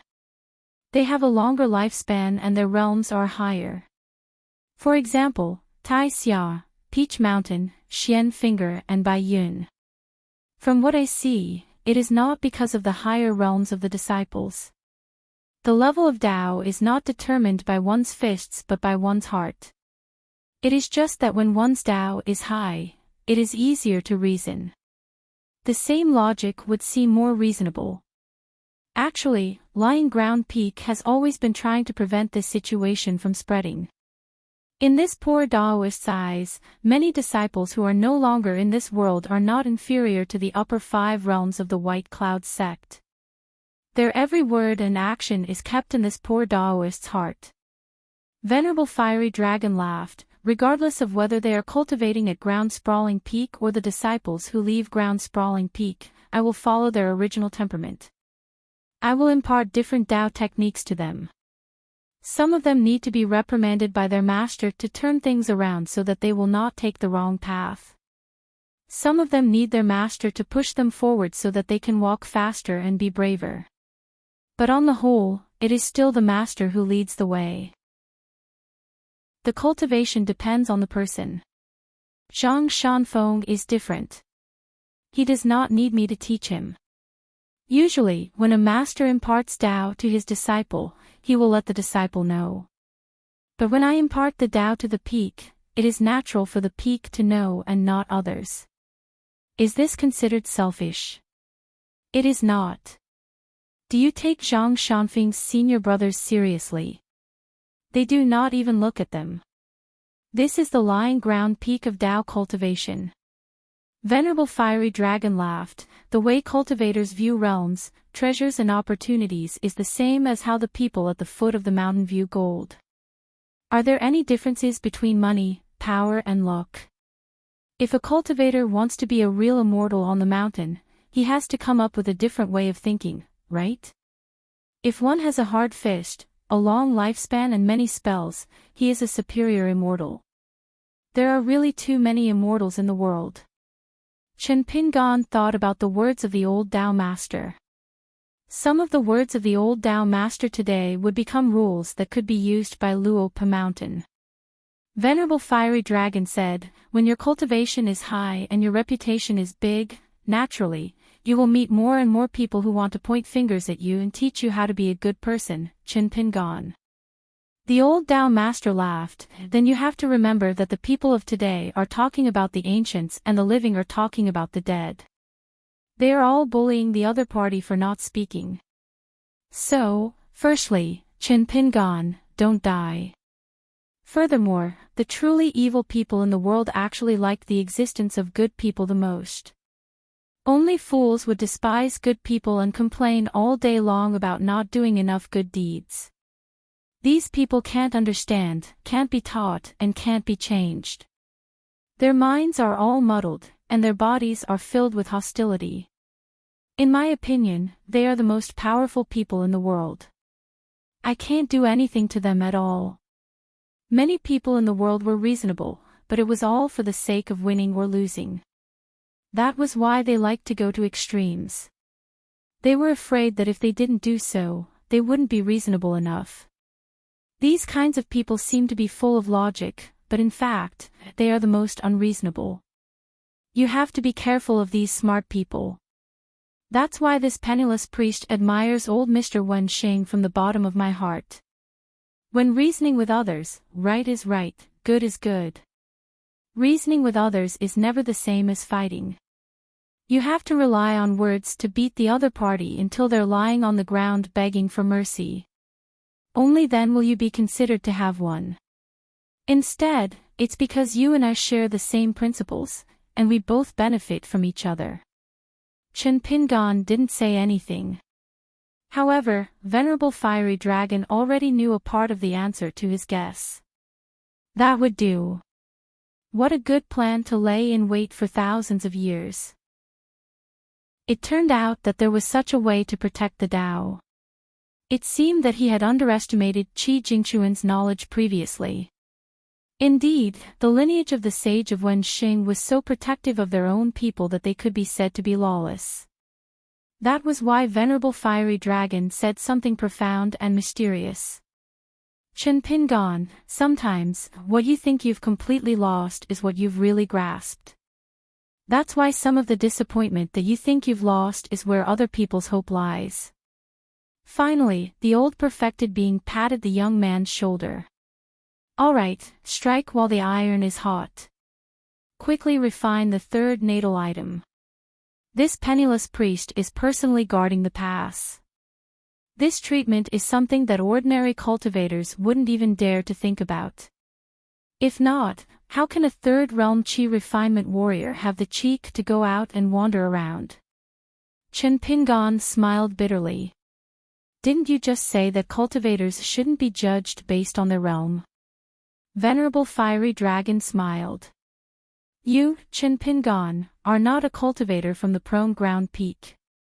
Chen Pingon said helplessly, that makes sense. The old perfected being clicked his tongue. You're not very good at bootlicking. Chen Pingon nodded his head and said, I'm not very good at talking. Venerable Fiery Dragon smiled knowingly. Just be a good person who has a clear conscience. That's enough. With Venerable Fiery Dragon holding the fort, it would be difficult for anything to happen to Darling Duck Island. Chen Pingon was in seclusion to refine the third natal item. Before this, a Venerable Fiery Dragon had imparted to him an ancient item refinement incantation called Refining the Three Mountains. He had asked Chen Pingon to refine the true meaning of the 36 green bricks to strengthen the mountain shrine and become the foundation of the mountain. In the end, the lad asked if he could refine the true meaning of the bricks and not the bricks themselves. Venerable Fiery Dragon did not ask much about the use of the 36 green bricks without the true meaning of the Tao and water fate. He only said, yes. If not, the success of the wood-type natal item would cause a huge commotion. It was still alright to deal with the movements at the underwater residence. However, the mountain shrine that was made from the new 5 mountains and 5 color soil of the Aquarius continent would inevitably be affected by the Qi dynamic. The 3 items complemented each other and the balance would be lost right from the start. If not, Chen Pingon would have to spend a lot of time and resources to repair the shrine. Venerable Fiery Dragon could not afford to lose his face. Venerable Fiery Dragon was a real person at the top of the mountain. He looked down from above and saw the current state of Chen Pingon clearly. In the underwater residence, regardless of whether it was the natal item, water word seal, or the incomplete but rudimentary mural and the small pond, there was no need to ask for more. The number of God's favored ones in the North Continent who had such a layout in the underwater residence could be counted with 2 hands. Furthermore, the key was to wait and see when Chen Pingon could turn the pond into a deep well and then into a dragon's pond. As for Chen Pingon's natal mountain shrine, its material was relatively normal. However, it was not inferior to the Grand Master's Hall and had a long-term advantage. Regardless, it could not be compared to the underwater residence and the wooden house in the future. However, Chen Pingon spent a total of 10 days to refine the Tao and remove the water fate from the 36 green bricks. If it were those disciples of his, 3 days would probably be enough. Venerable Fiery Dragon did not think much of it. On the path of Tao, some people would progress faster if they started early. However, the harder it was to climb a mountain. It was inevitable that they would progress slower and slower. Therefore, only the prodigies in the early stages of climbing the mountain would be able to break through the realms in one go. No one would be able to progress smoothly after becoming an Earth Immortal. Even Li Lu was no exception. He would be stuck in the nascent soul stage for a period of time. However, there was a small group of people who would progress faster and faster. The former were the gods' favored ones, while the latter could make the gods' favored ones happy for many years. However, one day, they would realize that they were mediocre too. Chen Pingon was busy with his cultivation. Zhang Shanfeng stayed at Darling Island, cultivating his qi, practicing his martial arts and chatting with his master. One rainy day, Zhang Shanfeng was taking a stroll by the shore with an umbrella. He saw a young man poking his head out of the water and asked him a strange question. The young man asked him if he punched Zhang Shanfeng, would he cry and go back to complain to his master? Zhang Shanfeng squatted by the water and asked if the punch was heavy. The young man was full and bored. He discussed the strength of the punch with the young Taoist. After the discussion, Shui Zheng and Li Yuan felt that there was a chance. However, the young Taoist said, I feel that I should ask my master before deciding if I should take the punch. Li Yuan felt as if he had been struck by lightning. He had been secretly observing this young Taoist for the past few days. He thought that this young Taoist looked rather silly. Why was he not honest at all? Zhang Shanfeng could not help but laugh. I'm just joking with you. I've been to Darling Island so many times. It's rare that I can chat with someone. Li Yuan, who only revealed his head, jumped out of the water and sat cross-legged. He placed his hands on his knees and asked, Young Taoist, why is your realm so weak even though you have such a master? Zhang Shanfeng laughed. The master can't replace his disciple's cultivation. Actually, he felt that the young man in front of him had some problems with his brain. Li Yuan shook his head and felt pity for this little fool from Flat Ground Peak.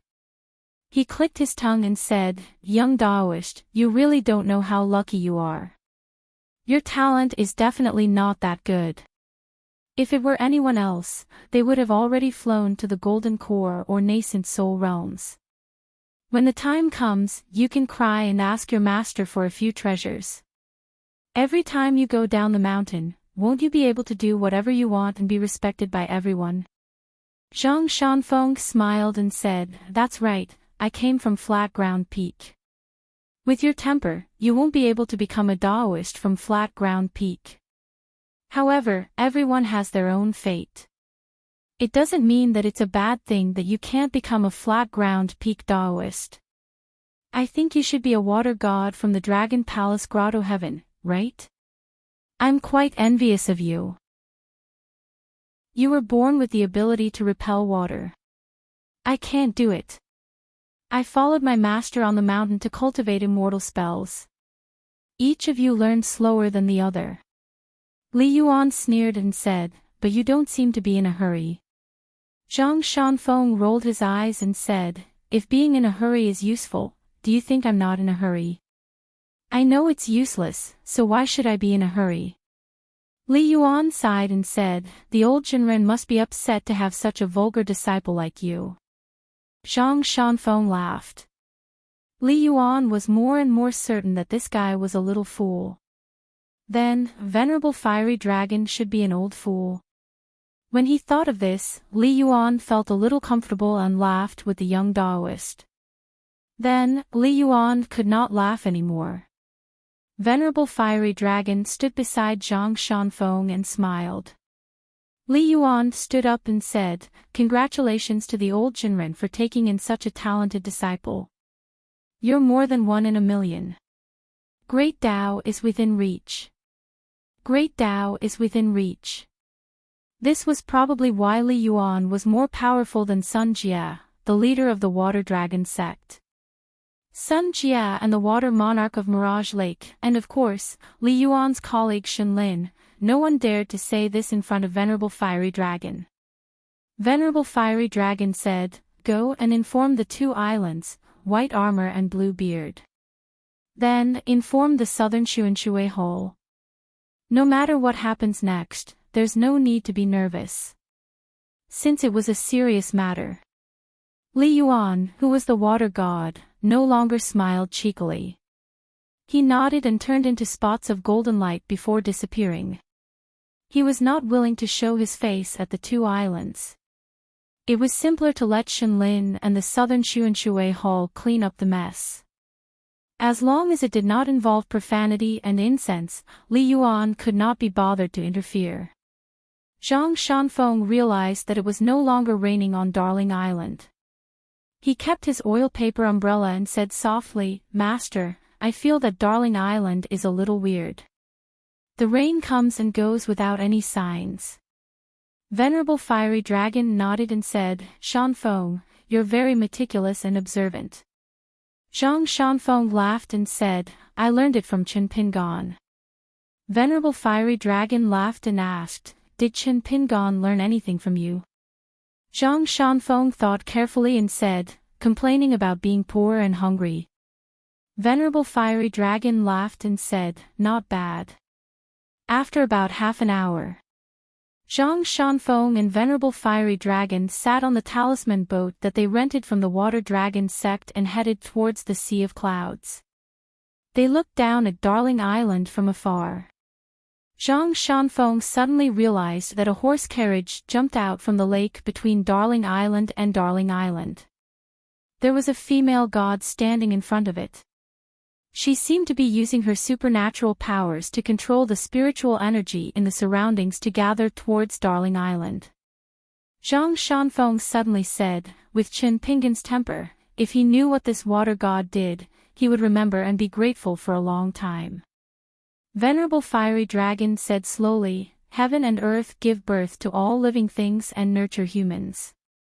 How to look at heaven and earth is the great knowledge of cultivators. Similarly, there was a table full of food. Some people ate heartily, some chewed slowly, and some thanked Nian Chen for his kindness. These were the kind men and women. Some paid the bill, afraid of owing a single copper coin. These were the people who cultivated the Tao. Some people flipped the table after they finished eating, afraid that others would eat too. The people behind would call him a strong person and be full of respect. They would turn around to look for food elsewhere. Just like them, even if they could not flip the table, they would put down their chopsticks and curse. Before they left, they might even spit into the dishes on the table. After someone gets up and cleans up the bowls and chopsticks, he still doesn't want to leave immediately. He will even help fix the shaky dining table and chairs. The people who are waiting to eat behind him will complain. They might even kick that person a few times. Zhang Shanfeng was a little lost. Venerable Fiery Dragon sighed and said, the people who disappointed the Confucian sages the most are always the scholars. The people who made Tao the most dusty are the cultivators of Tao. The people who ruined Buddhism's teachings are always those who chanted scriptures. Zhang Shanfeng asked, what should we do? The old Taoist said slowly, restrain yourself. Seek truth. Do it yourself. Zhang Shanfeng was worried and asked softly, how is Qin Pingan doing? Venerable Fiery Dragon thought for a while and said, Qi Jingchuan's knowledge has never been in vain. Zhang Shanfeng asked again, does Qin Pingan know about it? Venerable Fiery Dragon shook his head and said, I don't know.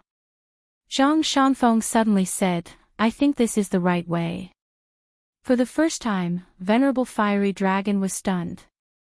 He looked over and shook his head and laughed, what a small wooden house. It actually has a door made of Huai wood that appeared out of nowhere. This is a little unreasonable. The door of the Huai wood house was half open and there were soft cries. There was a peach tree in the house. There were no peach leaves and no flowers. It was unknown when the soft cries would disappear. It was also unknown when the peach leaves and peach blossoms would meet again.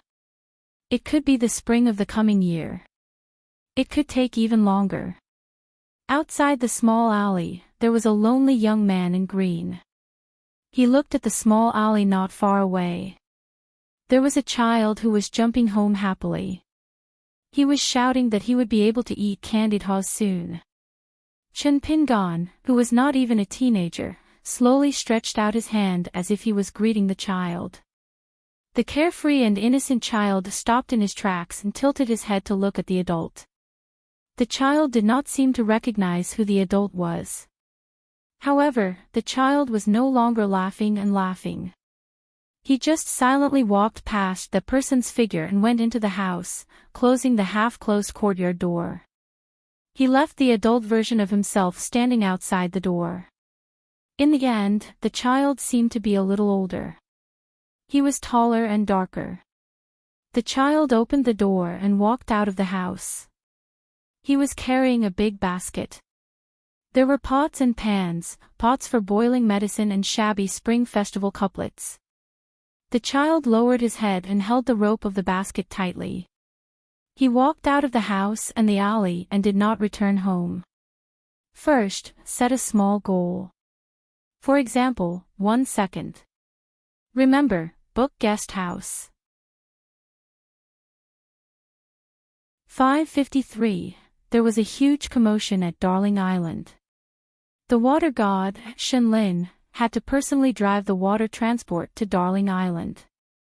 Luckily, the cultivators of White Armor and Greybeard Island had received a warning from the Southern Shui Hall that there was an expert on Darling Island who was about to break through.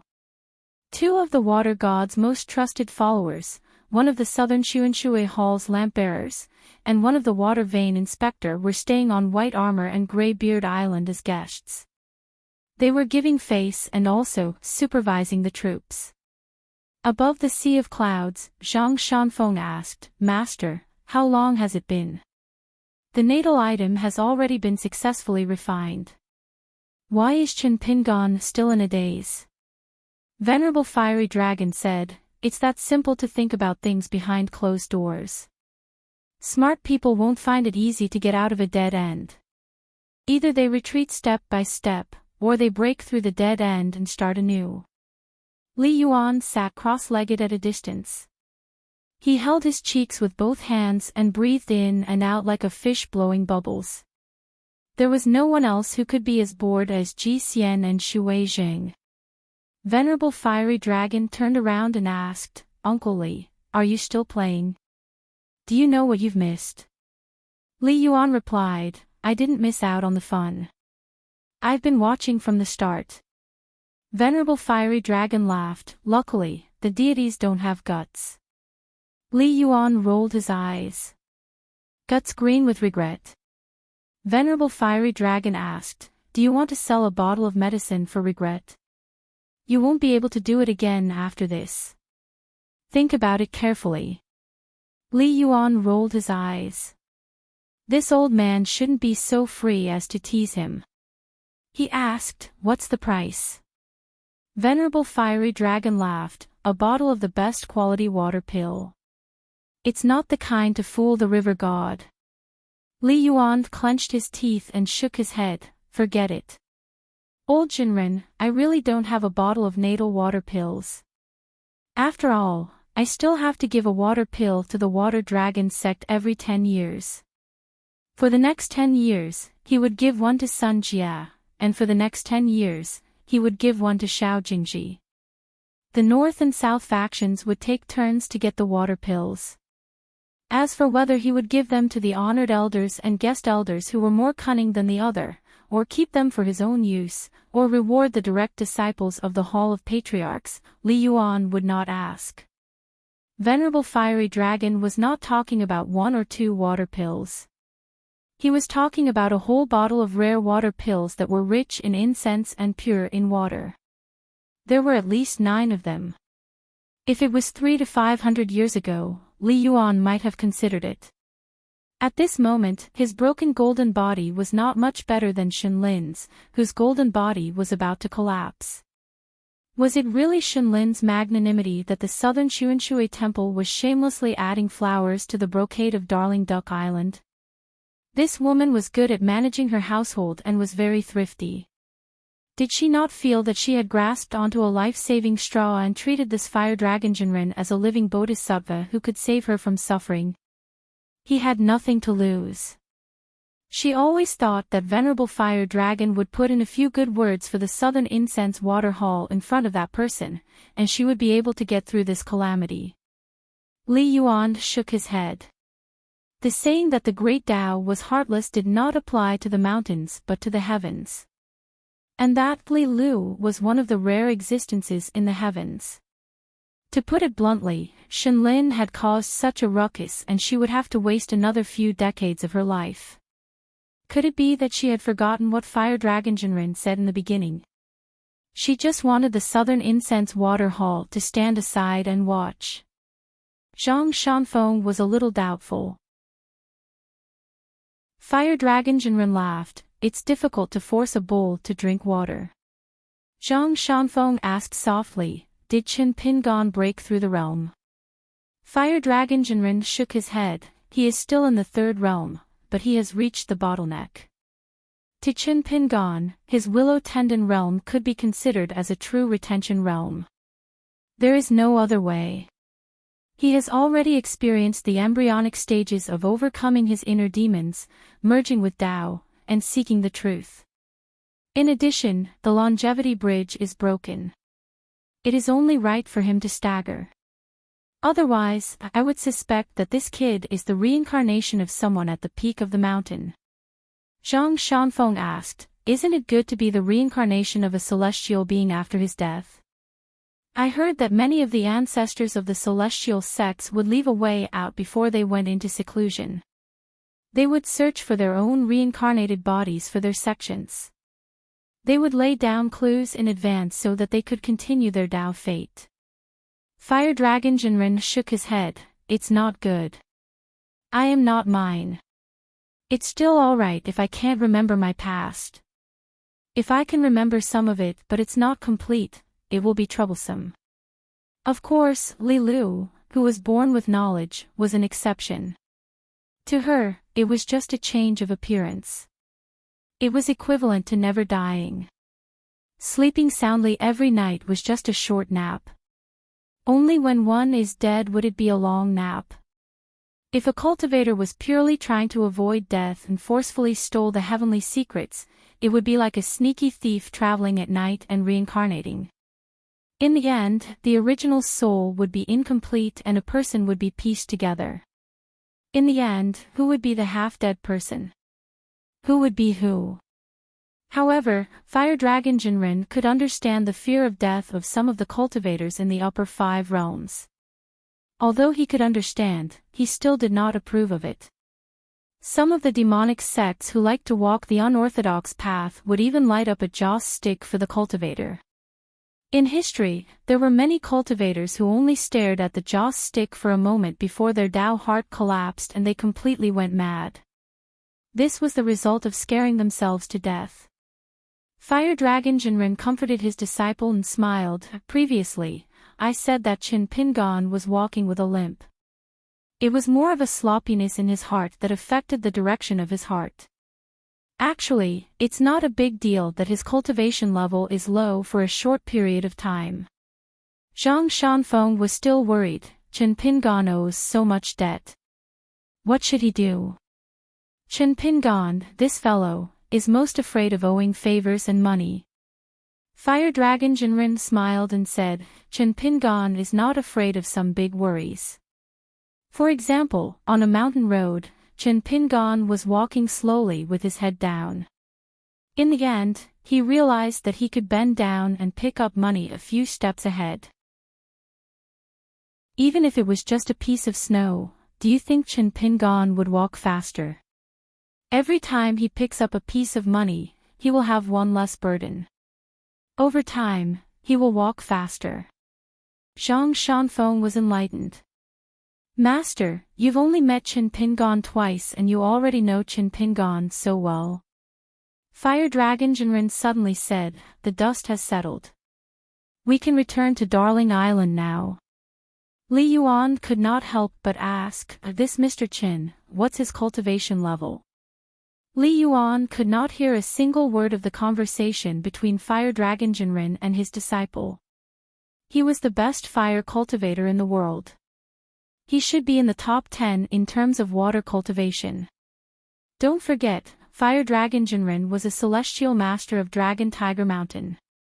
What kind of place was Dragon Tiger Mountain? The cultivators on Dragon Tiger Mountain had always revered all spells in the world. Thunder spells were the most important spell in the world. The 5 thunders authentic art of 5 thunders of the Taoist Master's Mansion was the orthodox art of thunders. How could Fire Dragon Jinren's thunder spell be weak? Normally, the celestial masters of Dragon Tiger Mountain who did not have the celestial master seal and the divine sword could study all the spells of Dragon Tiger Mountain. That was why Fire Dragon Jinren could be so extraordinary in the North Continent where sword cultivators were as common as the clouds. Fire Dragon Jinren ignored Li Yuan and brought Zhang Shanfeng down from the cloud and into his residence on Darling Island. Qin Pingan had already come out of seclusion. His divine aura was restrained and his skin was lustrous. However, because he had just refined his life source item, he hadn't completely stabilized his chi palace. Therefore, the spiritual aura overflowed from his body, making him appear more and more ethereal. Once the wooden house stabilized, he would be able to freely restrain and release his immortal aura. Fire Dragon Jinren nodded and praised, "When I was in the lower 5 regions, I did not have such an aura." Chen Pingon clasped his fists and thanked him. Fire Dragon Jinren did not mind Chen Pingon's excessive formalities this time. On the path of cultivation, one had to guard the formation for others. When someone in seclusion had successfully exited, he still had to do some superficial things. Fire Dragon Jinren said, "Since it's done, Shanfeng and I shall not stay any longer. There are still a lot of things to do at Flat Ground Peak." Zhang Shanfeng mumbled, "Sleeping anywhere is the same." Fire Dragon Jinren was not annoyed by his disciple's words. Instead, he laughed and explained, "Of course, it's more comfortable to sleep at home." It was not without reason that cultivators occupied the famous mountains and rivers in the world and distanced themselves from the mortal world. Celestial beings had moved into the mountains. There were many worries in the mortal world. Hence, it was better to enter the famous mountains.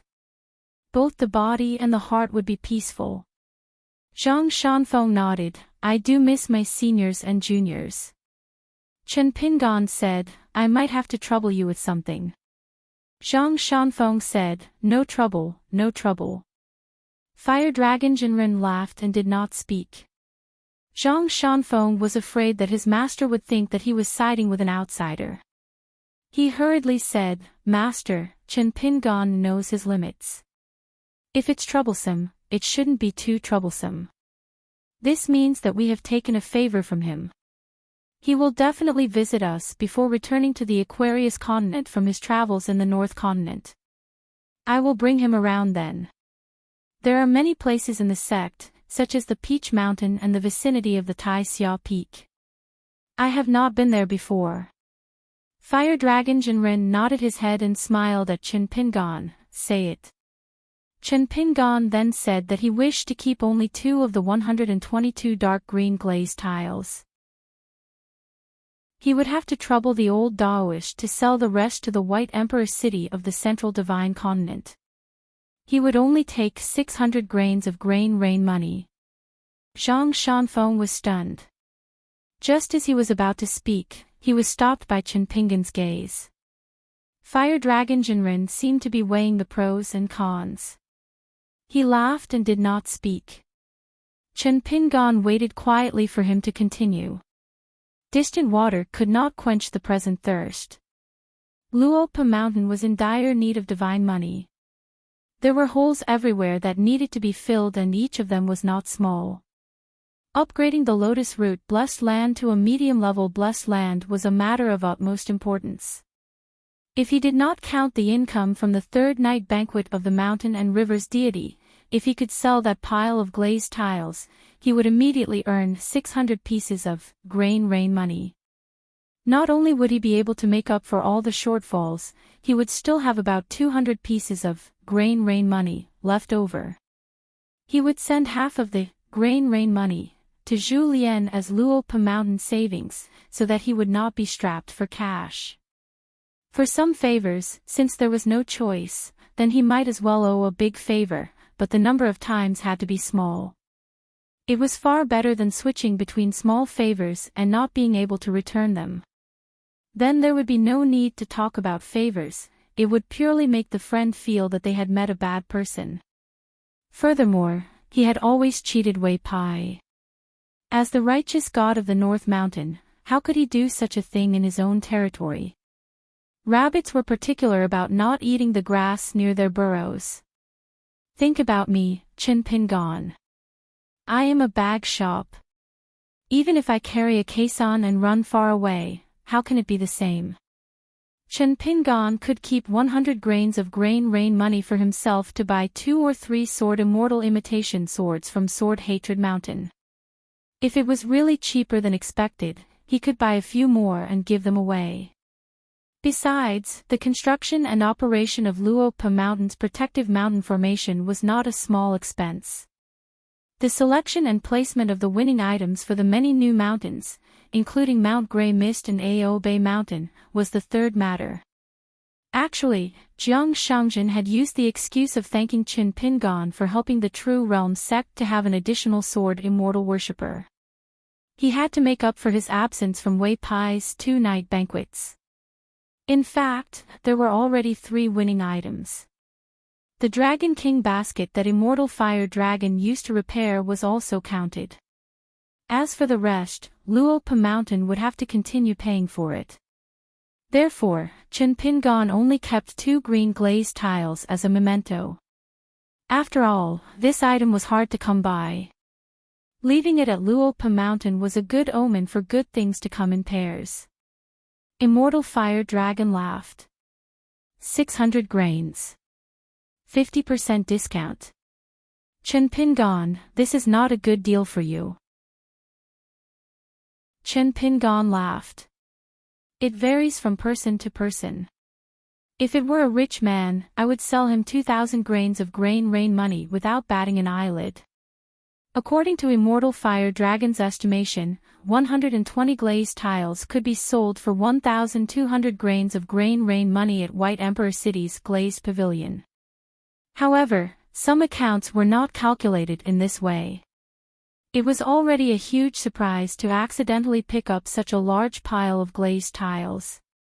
Otherwise, according to Qin Pingan's own thoughts, coupled with the attitude of the old immortal Huan Yun who was uncertain about the price of the glazed tiles, Qin Pingan would definitely be overjoyed if he could sell 1 glazed tile for 1 grain of grain rain money in the North Continent according to Immortal Fire Dragon's words.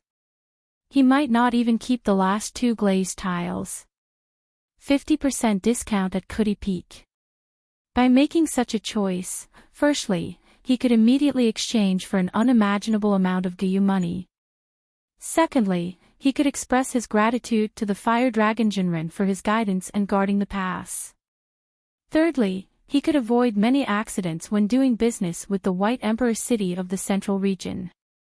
In the end, Qin Pingan still hoped that in the future, before returning to his hometown, he would pay a visit to Crouching Earth Peak and look for Zhang Shanfeng. This way, he would be a little more confident and not have to be thick-skinned enough to freeload off the old Daoist. There was some calculation in this, but there was also some that were not. There was goodwill in it, but there were also a lot of selfish thoughts. Qin Pingan had an open mind. Reverend Fiery Dragon said, "Hurry up and refine the scattered and messy spiritual qi in the 3 key qi residences. Otherwise, we will have to return it to Darling Duck Island and the Cave of the Dragon Palace, which will be a waste of Li Yuan and Shenlin's favor. It's just like how the host handed you a cup of tea out of goodwill. How can you leave after a few sips? This is one thing. Secondly, there's a limit to one's strength. It's inevitable that you can't absorb all the spiritual energy. After all, you're just a qi cultivator at the bottleneck of the 3rd state. You can't really drink too much tea. The host treats the guest sincerely and doesn't want to collect the guest's corpse in the end. Isn't that too unlucky? Therefore, you can study the mountain refining and water refining incantations and continue to refine the meaning of Tao in the green bricks of the Taoist temple. This is also a form of cultivation. Before this, you don't know that you're in a treasure mountain. Are these superior incantations that can refine all things really just used to refine items? Think about it yourself. Thirdly, it's these 120 glazed tiles. 600 grains of grain rain money. That's the price you mentioned. No buyer in the world would raise the price. I'm really a poor Taoist. I'm famous for being a pauper in the North Continent. Fortunately, I borrowed money from disciples like Peach Mountain and Xianji. It's not difficult for me to gather a few hundred grains of grain rain money. Therefore, I'll take the glazed tiles with me first. Later, I'll send a message to Xian Feng's Yuanling Hall and ask him to send you the money. He should be able to arrive before you leave the Water Dragon sect." At this point, Venerable Fiery Dragon smiled and said, "Don't worry. 1 grain rain money won't be a small amount." Qin Pingan cupped his fists and thanked him again. Zhang Shanfeng was a little conflicted. He was conflicted about his master and senior brothers being so rich. He was also conflicted about Qin Pingan's inevitable loss of 600 grain rain money. Even if Qin Pingan didn't feel the pinch, Zhang Shanfeng would feel the pinch. After all, his master had earned 600 grain rain money. Was this the so-called keeping the goodies within the family? Therefore, no matter what he said now, whether he was happy or unhappy, he would be suspected of being in the wrong. Zhang Shanfeng felt a little uncomfortable. It was difficult to be a human. Venerable Fiery Dragon suddenly asked, Qin Ping. And, what do you think of Zhang Shanfeng's fish technique? Qin Pingan was stunned for a moment and answered honestly, it's a little slow. It's not full yet. Zhang Shanfeng was so embarrassed that he almost dug a hole to bury himself. Master, don't tell me you think that Qin Pingan's potential is too good and you have to brag for your disciple to save some face. There's no need for that. Didn't Zhang Shanfeng know what he was capable of? Whatever he learned was just mediocre. He still had a long way to go down the mountain to slay demons and devils. Therefore, Zhang Shanfeng decided that he would only go down the mountain when he was truly successful in his cultivation. Moreover, Xian Feng's senior brother Yuan's potential was good. The little Taoists at Prone Ground Peak loved to guess whether this Uncle Master Yuan was a Jindan celestial or not. Venerable Fiery Dragon said, Qin Pingan, you made the right choice to go down the path of martial arts first. Qin Pingan laughed, actually, I didn't choose it. Initially, I didn't have a choice. If I don't practice martial arts, I won't be able to survive. It's even harder for me to go far. Venerable Fiery Dragon nodded his head, no matter what, you have to be kind to yourself to be kind to others. For this matter, you have to think it through. After that, you have to ask yourself if you need to do good deeds in this world. Anyway, I don't think it's necessary. Qin Pingan thought for a moment and laughed, I understand. Venerable Fiery Dragon recalled something and laughed, since you like to think so much and like to take a stroll around Darling Duck Island, I shall tell you a story. After listening to it, whatever you think of will be the truth. There was a scholar who was crossing the river with a boatman. The scholar was full of poetry and the boatman was illiterate. The scholar talked about a lot of principles and the boatman's face was red with embarrassment. A huge wave overturned the boat and the two of them fell into the water. The scholar was about to drown and the boatman, who had no other skills, was thinking about whether to save him or not. Qin Pingan said, I'll remember it. I'll think about the deeper meaning behind it. Venerable Fiery Dragon smiled and said slowly, must there be a deeper meaning behind it? It's because of my cultivation level and identity that I'm rambling. You have to listen carefully and think about it. Qin Pingan was about to say something. Venerable Fiery Dragon waved his hand, I'm from the shore. There's no need for me to listen to the answer of the boatman. Finally, Reverend Fire Dragon waved his sleeve and casually collected all the green glazed tiles, which flew into his sleeve. It was said that the cultivators at the peak of the mountain had a huge space in their sleeves. Qin Pingan was a little envious. With this mystical ability on the mountain, he would be like a fish back in water when he was the bag shop. Venerable Fiery Dragon took the lead and went to the shore. The talisman boat floated quietly at the port and moved along with the waves. Zhang Shanfeng and Qin Pingan slowed down and walked side by side. Qin Pingan said, I can only see the meaning of your fish technique. When you reach ground flat peak, don't forget about this fish technique other than cultivation. Zhang Shanfeng smiled and asked, then am I considered as half a master of your fish technique? Qin Pingan said, scram. Zhang Shanfeng said softly, don't worry. I'll help to urge Senior Yuan of Xian Peak to come to the Dragon Palace Hollow as soon as possible. Although Senior Yuan's cultivation level is high, he has a good temper. Venerable Fiery Dragon laughed in front. It was hard to say if his disciple Yuan Ling Hall had a good temper. In his early years, he was the most mischievous one.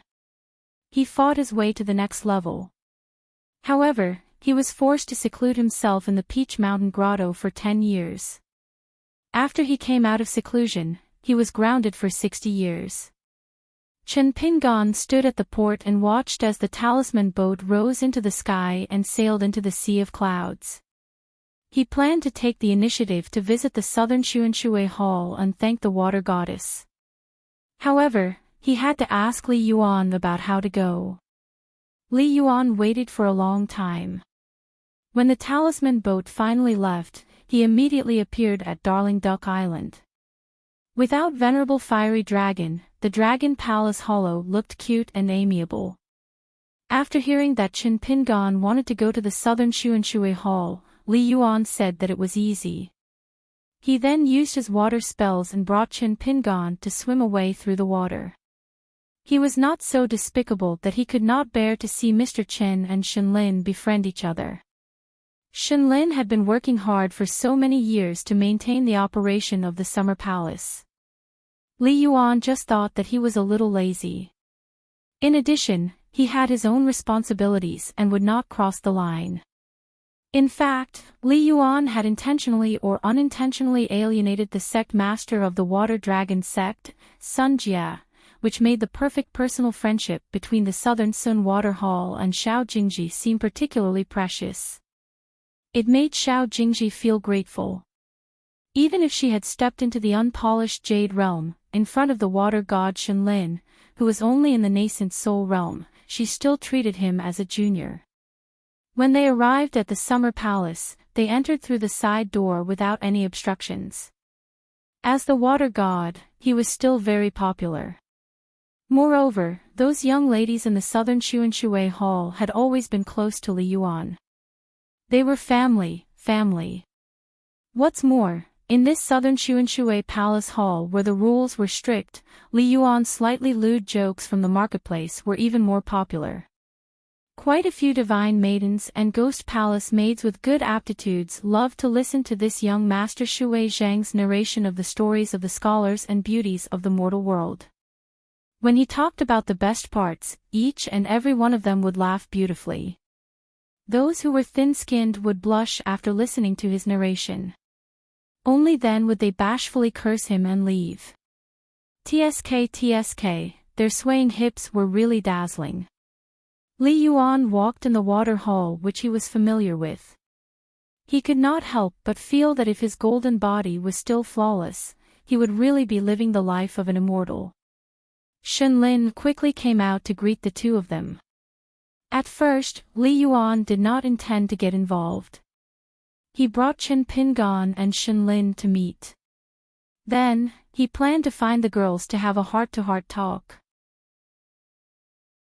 He wanted to ask if they had taken a fancy to any young talents of the Water Dragon sect recently. He wanted to be the matchmaker and create some unexpected encounters, coincidences, and misunderstandings. However, that Mr. Chin said that he would only stay for a while and then return to Duck Island. Li Yuan could only be filled with guilt and temporarily put the embarrassing stories he had heard from the rumors to his stomach. However, in the past thousands of years, Li Yuan had told no less than 100 stories that he had embellished. It seemed that they were all about that bastard Jiang Shangzhen's adventures in love. They were the most popular stories. It was really unreasonable. Chen Pingan held a small xianbai tea cake in his hand. The gift was light and the affection was not heavy. In fact, it could only be regarded as shabby. It could not be helped. Chen Pingan really did not have any suitable gifts to thank him for his visit. However, Shenlin was very happy. When she heard that it was a small xianbai from the Sparrow Mansion, she asked Chen Pingan and Li Yuan to stay. She personally brewed tea in the pavilion beside the flower bed and asked Child Chin not to be offended. After receiving the gift, she would serve it to the guests. This time, Shenlin did not show her real face. She cast a spell to cover her face which was filled with cracks. Chen Pingan sipped the tea and felt a little emotional. She was obviously a spiritual being of the mountains and rivers, but she knew how to conduct herself. Shenlin also had some thoughts. This young cultivator who was able to be guarded by the fire dragon immortal should be from a sept or a rich family just by looking at the way he drank the tea. Chen Pingan then asked about the method to refine the water pill and how he could reduce the expenditure. Shenlin naturally did not hide anything and explained many of the key points. Chen Pingan gained a lot from this. This was the difference in the path of cultivation with no guidance from a master. Perhaps a mountain cultivator could also snatch many opportunities from an immortal master. However, how to take the opportunities, treasures, and eventually succeed, whether it was 70 to 80%, 90%, or 100%, the key was the 8 words: orderly inheritance, continuous mana meridians. Many small differences, accumulated over time, could directly lead to the difference of a realm. This was especially true for the difference between the Dragon Gate and the Orus Core. It was truly a world of difference. From the beginning to the end, Shenlin did not ask a word about Chen Pingan's background. She did not even try to probe. After drinking the tea, Chen Pingan bade farewell and rushed back to Darling Island. It was Li Yuan who personally escorted him. Chen Pingan arrived at the mansion on Darling Island. He sat on the futon and began to plan the next steps of his cultivation. Li Yuan returned to the southern Xuanshui Hall and met Shenlin, who did not even pack the tea set, at the pavilion. Li Yuan actually did not like to drink tea. However, since Shenlin had brewed tea again, he did not mind. Leisurely drinking tea was better than drinking water, wasn't it? After Venerable Fiery Dragon came and left, Shenlin seemed to be more relaxed. Both of them chatted about the recent happenings in the North Continent. For example, Jiyu and Guyu perished together. Lu Jinglong of the Taihui Sword sect started to cultivate in seclusion.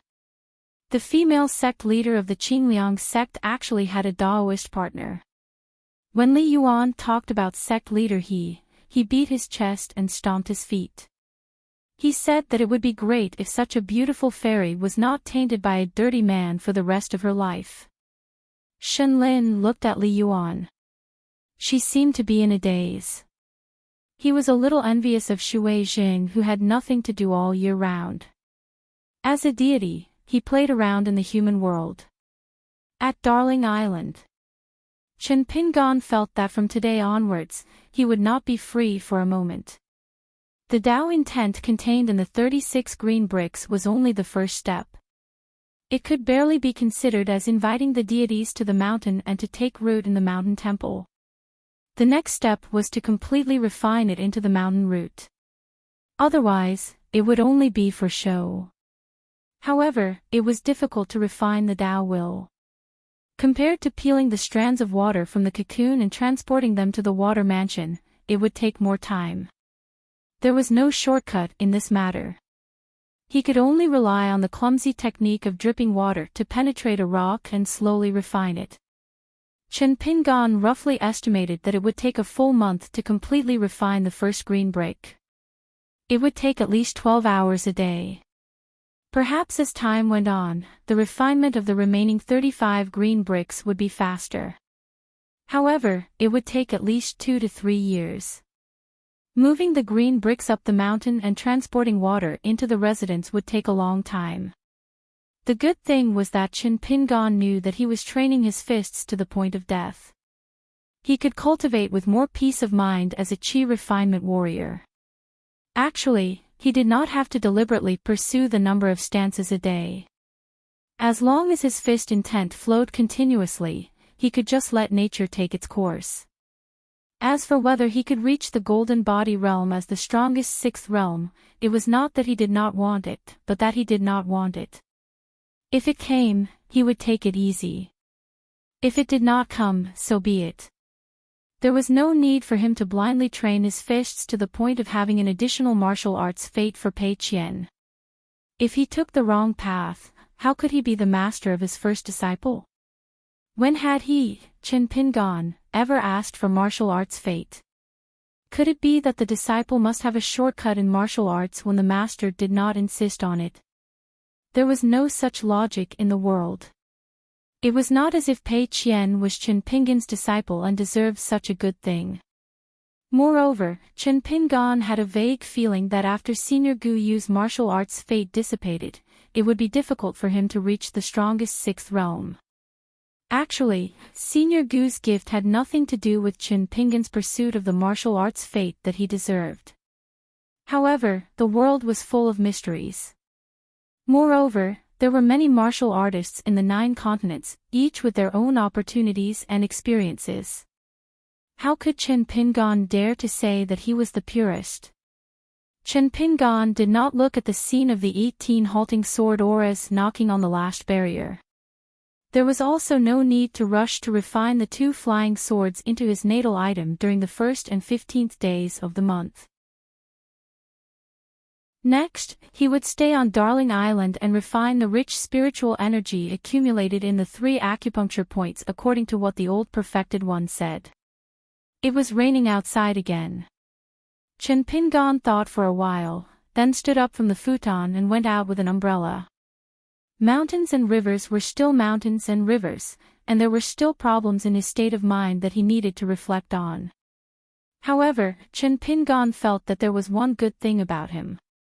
As long as he did not fall into the state of being at a loss and took the first step, he could still bear the hardships. Chen Pingan walked slowly in the rain. Once one understood a fundamental thing, one would be able to understand everything. Parting the clouds, one would see the blue sky and the bright moon. If there were many flaws in one's heart, all he needed to do was to fix them. For example, if one had the intention to do good, then so what if one did not reward them? If a good thing happened to others, then it was not a good thing. If one had the intention to do good, then there was no way to correct more mistakes, to make up for them, and to accumulate merit for the ghosts that died in vain, then one would have to find a way to correct one's mistakes. Over the years in the mountains and in the water, there were many paths that were not taken. Chen Pingan had always believed that a gentleman did not expect to be repaid for his kindness.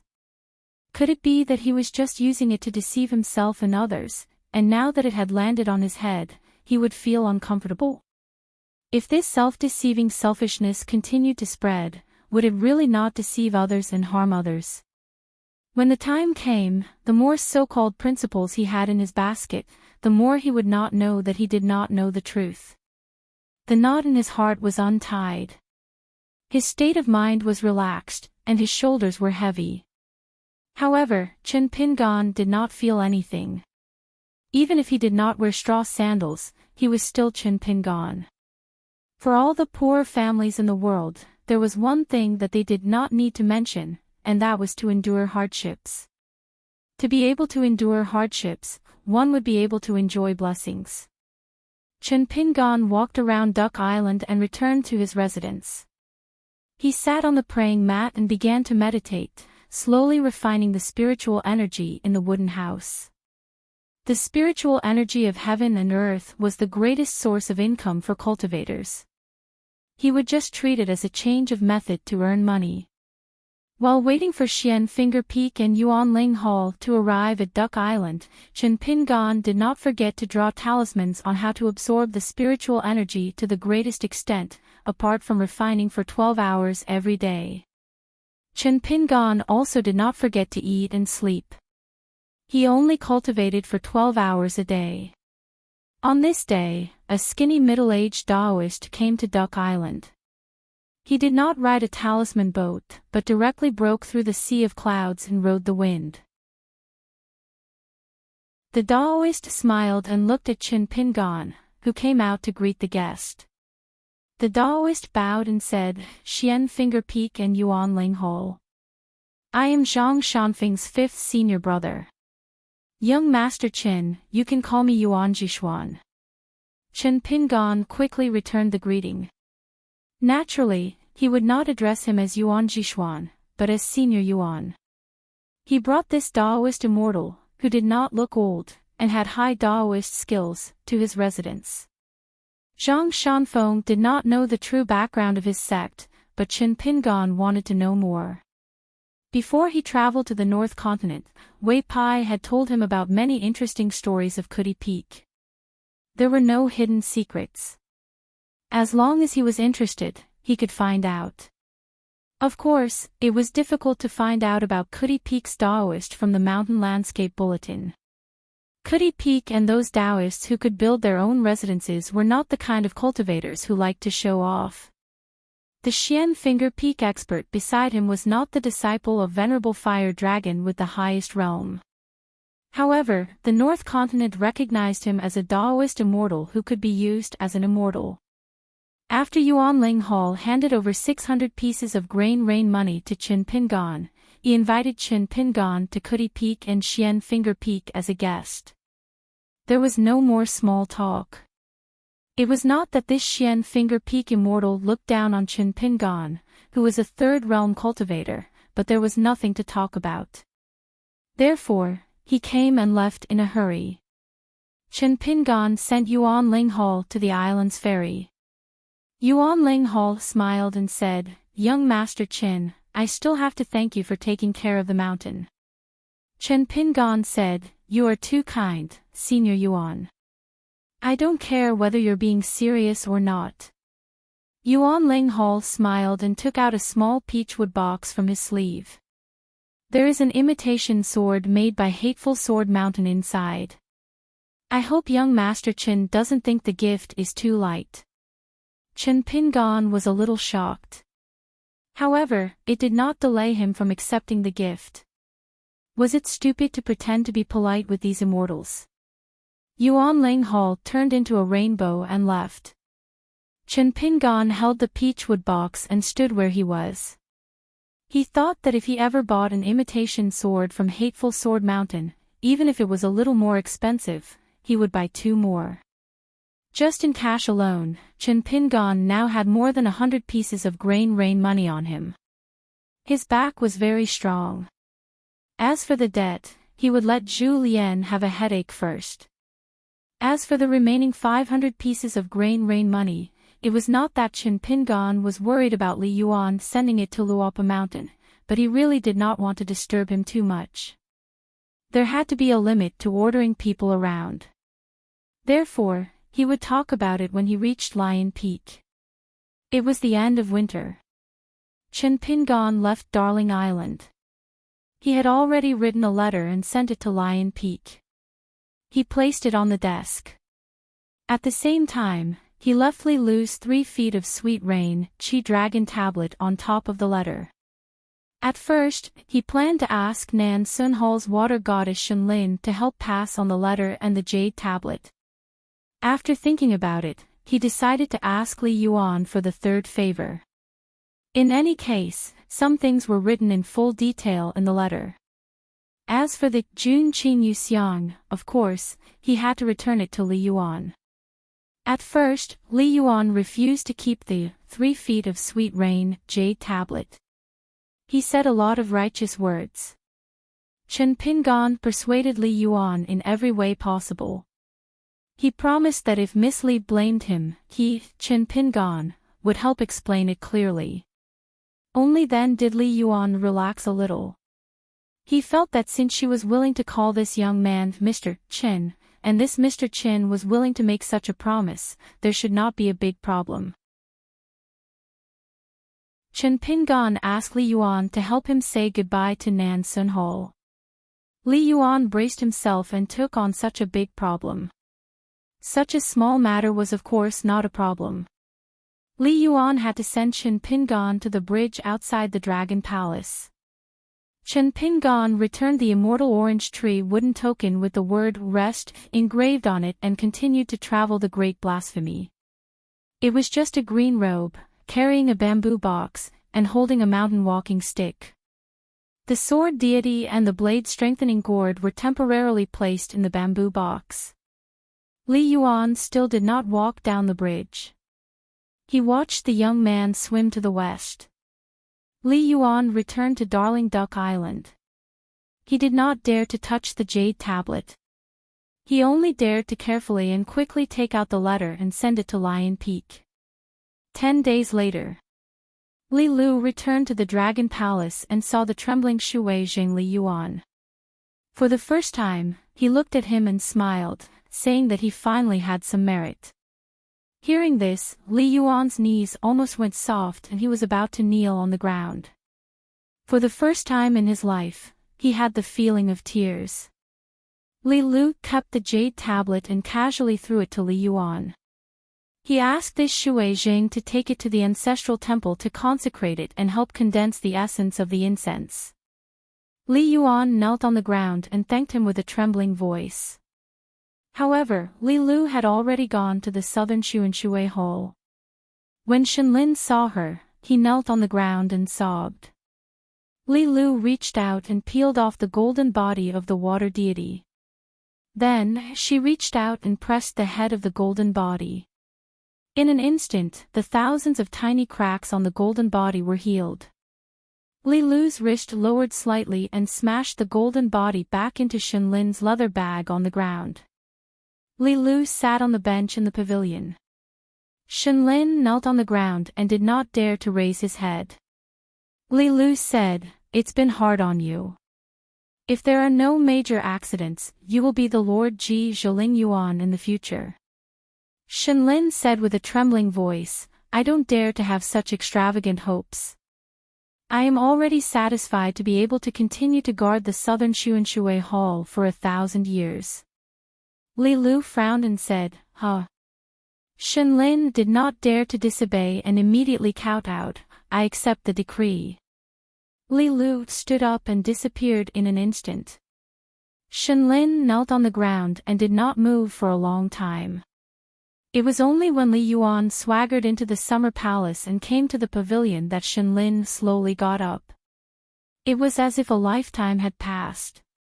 Li Yuan had the 3 feet of sweet rain jade pendant on his waist. He puffed out his chest and walked into the pavilion. He winked at the water deity who seemed to have lost her soul and used his finger to point at the jade pendant on his waist. "Look, what's this?" Shenlin turned a blind eye to Li Yuan's actions. She hesitated for a moment and sat down on the bench. She was still in a daze. She muttered, "Li Yuan, I might be disrespectful to Lord Ling Yuan. Do you believe me?" Li Yuan seemed to have been struck by fire dragon Jinren. He was dumbstruck for a long time. Then, he suddenly hugged his head and wailed. He lay on the ground and waved his hands and legs, "Why is it not me? The Lord Ji Zhiling Yuan who has been gone for a few thousand years.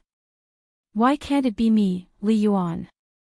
Although Shenlin said this because he was distracted, she did not regret revealing the secret of heaven. Li Yuan would know about it sooner or later. Instead of hiding it and causing Li Yuan to break down even more, it was better to get straight to the point and say it as soon as possible. Otherwise, the knot in their hearts would be bigger. Li Yuan was like a corpse and did not move. Shenlin was helpless. Li Yuan sniffled and there was finally some life on his face. He said gloomily, "Congratulations to Madame Shin for becoming the Lord Ji Zhiling Yuan."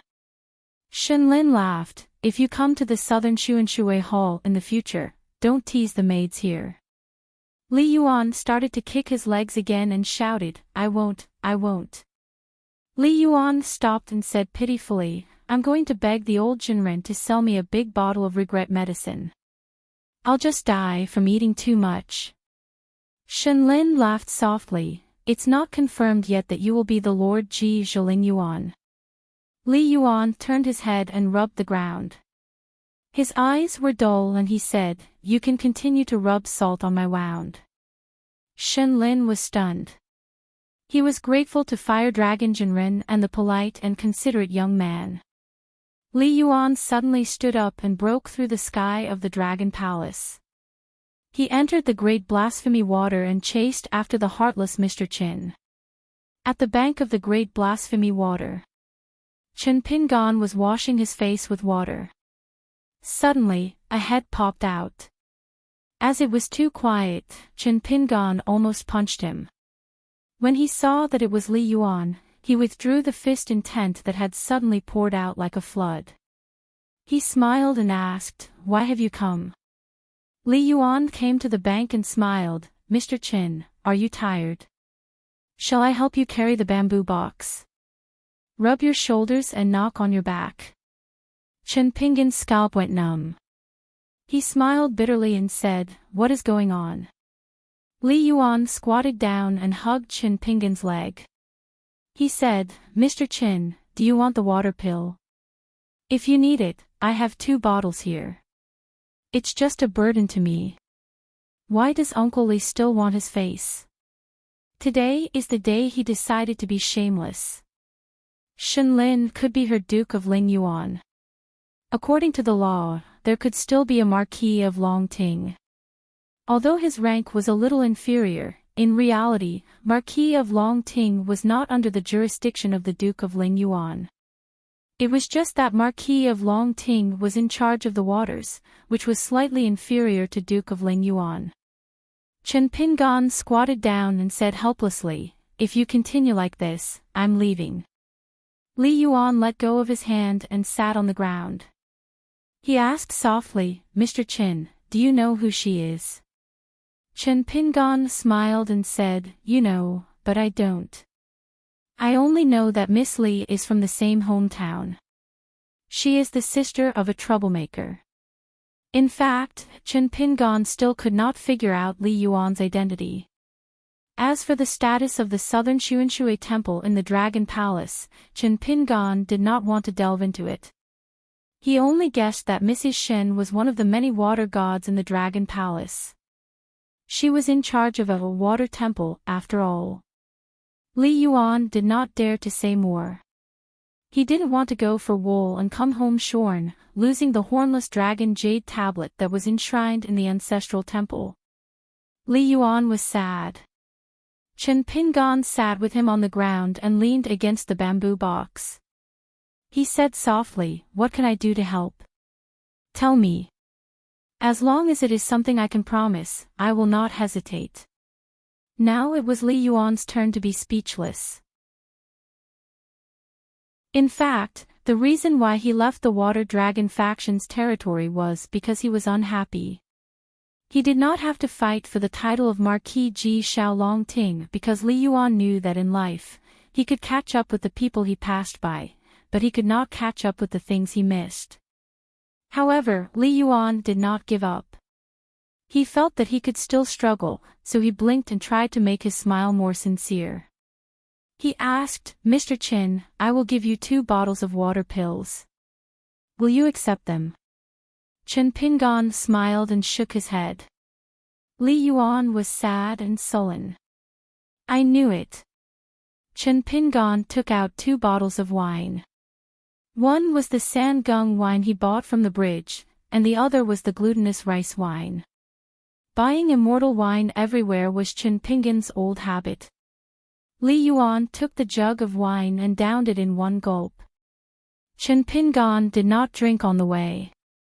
He sipped the rice wine from his hometown and did not speak. Li Yuan remembered something. He had done it a long time ago, but he only did half of it. He felt that it was pretentious, so he did not do the other half. It was the rest wooden plaque. He asked for it from the Water Dragon faction, but he was too embarrassed to give it to Chen Pingan. He did not want the other party to think that he had ulterior motives. Now that he had drunk the Sangung wine, he threw it to Chen Pingan and said with a smile, "Take it as money for the wine." Chen Pingan took the wooden plaque and said with a smile, "Thank you." Li Yuan seemed to have given up and understood. He stood up and said, "Let's go. Go home and cry." Chen Pingan stood up and cupped his fists. "The mountains are high and the rivers are long. We will meet again." Li Yuan was stunned for a moment and nodded. He sniffled and said self-deprecatingly, "My heart is at a loss on the way home. Countless mountains and rivers hit the sky." Chen Pingan was also stunned. Could it be a poetry competition? I, Chen Pingon, can't write poems by myself, so I can borrow poems from books. I can chat with you for a day and a night without a problem. Li Yuan said with grievance, what are you looking at? Chen Pingon drank a mouthful of wine. He must be thinking too much. Li Yuan leaped toward the great blasphemy, but he didn't sink to the bottom. Instead, he circled around on the surface of the water, returning home. From time to time, one or two big fish would be kicked out of the water by Li Yuan and fall dizzily back into the water. Chen Pingon looked away and felt that it was fun. He began to look forward to Chen Lingjuan's great blasphemy. He should hit it off with this Li Yuan. The rest of Chen Pingon's journey was smooth and uneventful. Along the way, there were some small sightings of mountains and rivers. There was once a big ship docked at night. Someone on the second floor lit a lamp at night. Chen Pingon saw a woman from an official's family take off her head and put it on the table. She held an ivory comb and gently combed her hair. As if she sensed Chen Pingon's gaze, she tilted her body and let her head look out the window. When she saw the man in green, she seemed to blush with embarrassment. She put down the comb and put her head back on her neck. She didn't dare to look directly at the man in green on the shore. Her pearl hairpin fell at an angle, and her posture was graceful. She gave him a salute. Chen Pingon smiled. The woman heard the baby crying and quickly walked to the next room. Chen Pingon continued on his journey. The official's ship did not have the gloomy aura of ghosts. Instead, there was a wisp of literary aura lingering around.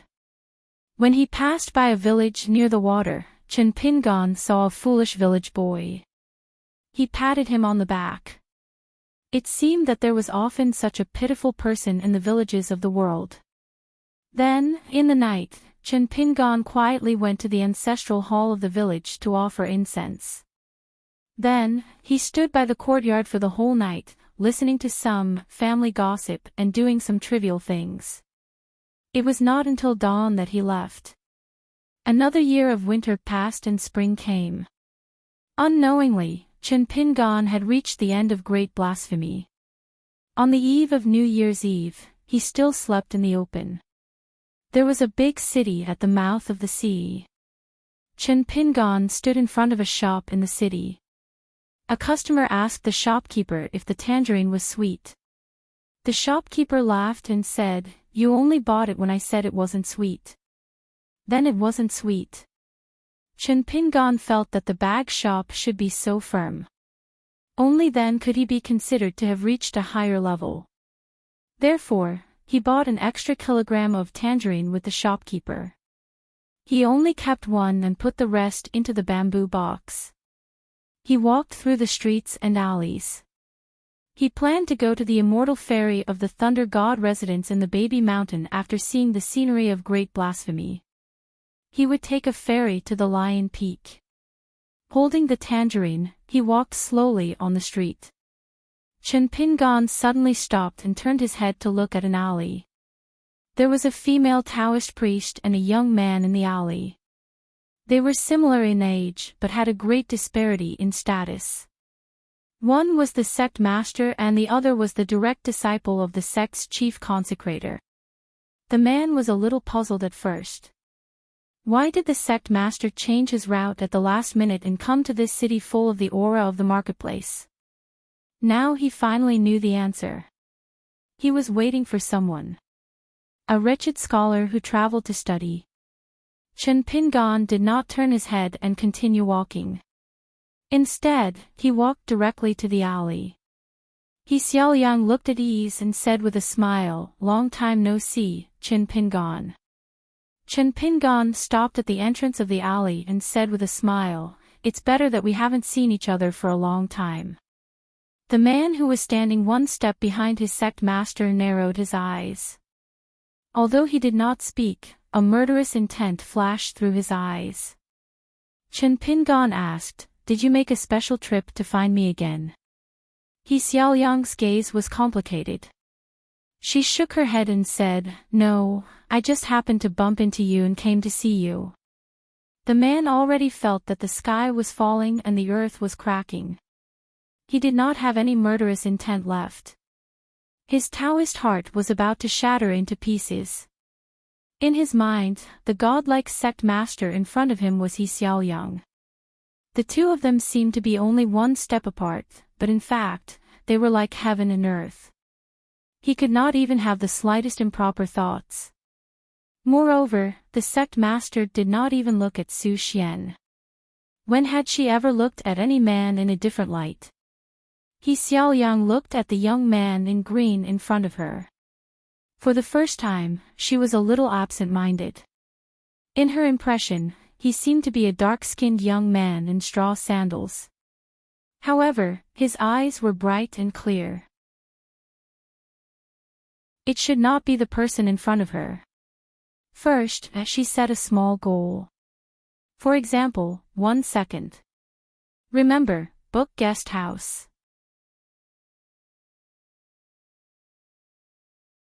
(554) A man and a woman had met in a foreign land in the early years of one person's hometown.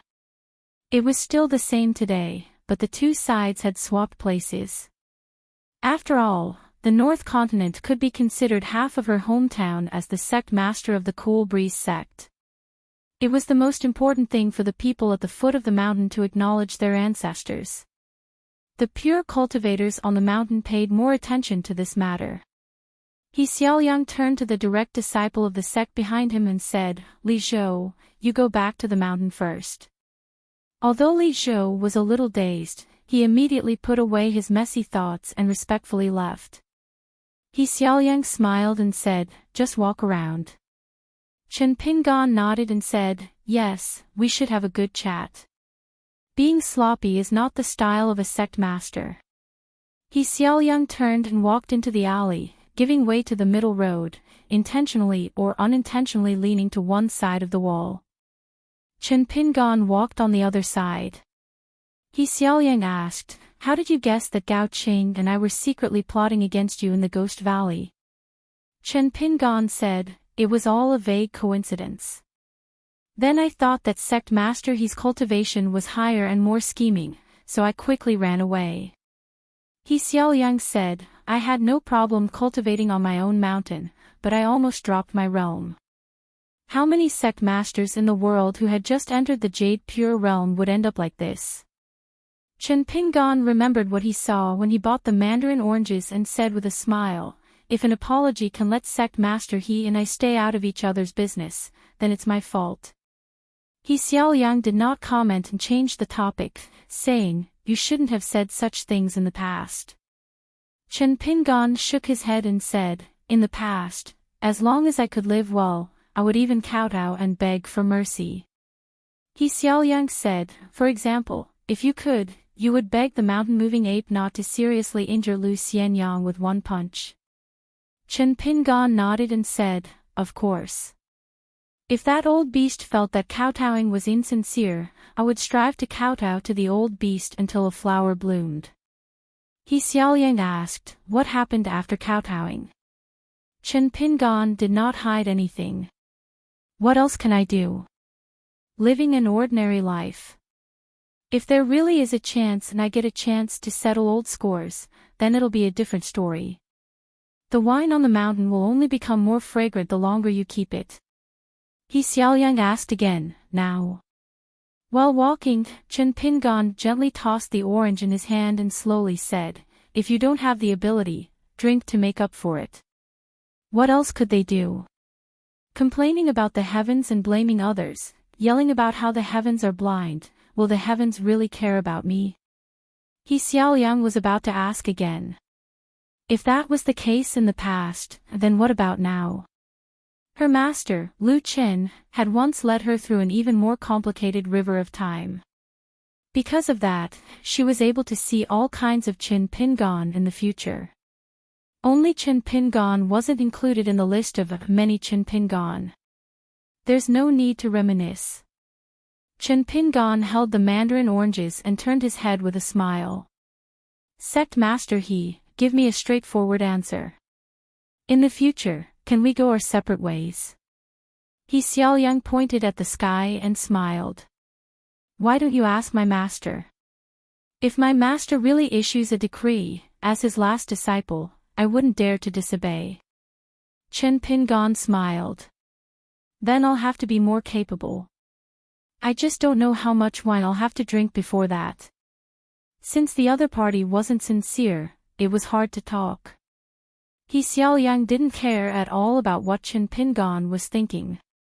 The only thing she cared about was how Chen Pingon would go in the future, and whether he would become a huge trouble on her path. Thinking back to those years, the straw sandals youth carrying a basket with a pile of snake gallstones on his back met them by the river for the first time. Not only did he look up at them standing on the cliff because of the disparity in status, but also because the youth's spirit was in the mud on the road. She didn't expect that after all these years, the disparity in status was still great, but his spirit was much higher. He Xiaoyang said softly, Chen Pingon, do you know that with your temperament, every time you go a little higher, the more cautious you are, and the more stable you are, as long as your enemies see a clue, their desire to kill you will be even more determined. What, is this my fault? Chen Pingon smiled. Then I'll have to speak my conscience to sect master He. Do you think that if I don't go higher, no one will casually stretch out a finger and crush me to death? I think there are many who either feel that the gains don't make up for the losses, or that their cultivation is in vain. When I think of this, my good mood after meeting sect master He in a foreign land is even better. He Xiaoyang said seemingly casually, you think that they are in the wrong first, but have you ever thought of a possibility? You didn't do anything wrong, but you are in the wrong. Chen Pingon still looked calm. Sect master He, you don't have to say this kind of words that cause chaos in the streets. For so many years, in my hometown near Mud Bottle Alley, not only do my peers say it casually for fun, but also some bastards deliberately say it. It's disgusting. Many old neighbors, many good people, sometimes look at me with the same look. He Xiaoyang was silent for a long time. At the end of the alley, He Xiaoyang stopped. So you already know the truth. Chen Pingon said, Sect master He, what are you talking about? I don't quite understand. He Xiaoyang smiled. It's enough that you know it in your heart. Chen Pingon asked back, enough? He Xiaoyang smiled. Yes, it's not enough. He Xiaoyang seemed to have somehow figured out a knot in her heart. She turned around and faced Chen Pingon. I'll wait for you at the peak of Howran Mountain. Other than that, you and I will go our separate ways. This reunion at the estuary of Jilu was both a chance encounter and inevitable. Whatever He Xiaoyang wanted to do, he was always able to do it. She was not convinced that she was blessed, so she endured it obediently. Chen Pingon got a better answer than he expected, so he smiled. Then I won't see you off. He Xiaoyang smiled. I didn't say I was leaving immediately. As a sect master, I have to worry about many things. It's rare for me to go out and meet someone I can't let go of. Shouldn't I cherish it? Chen Pingon said two names. Su Xian, Li Zhou. He Xiaoyang smiled sweetly and said, one can control his hands, and the other can control his mouth. They won't distract you. Chen Pingon was silent. He Xiaoyang pretended to be surprised. Why, is it my fault? Chen Pingon really wanted to kill her with one punch. He Xiaoyang said understandingly, if you don't have the ability, drink to make up for it. Do you have any good wine? I have some of the best immortal wine in the North Continent. I'll give it to you. Chen Pingon smiled. It's a pity to kill you with one punch. I'm talking nonsense. Don't be angry, sect master He. Even if he could kill her with one punch, he would need two. He Xiaoyang smiled with her eyes narrowed. She put a hand to her mouth and shook her head gently. I'm not angry. It's a good thing that there's a long overdue sincerity between you and me.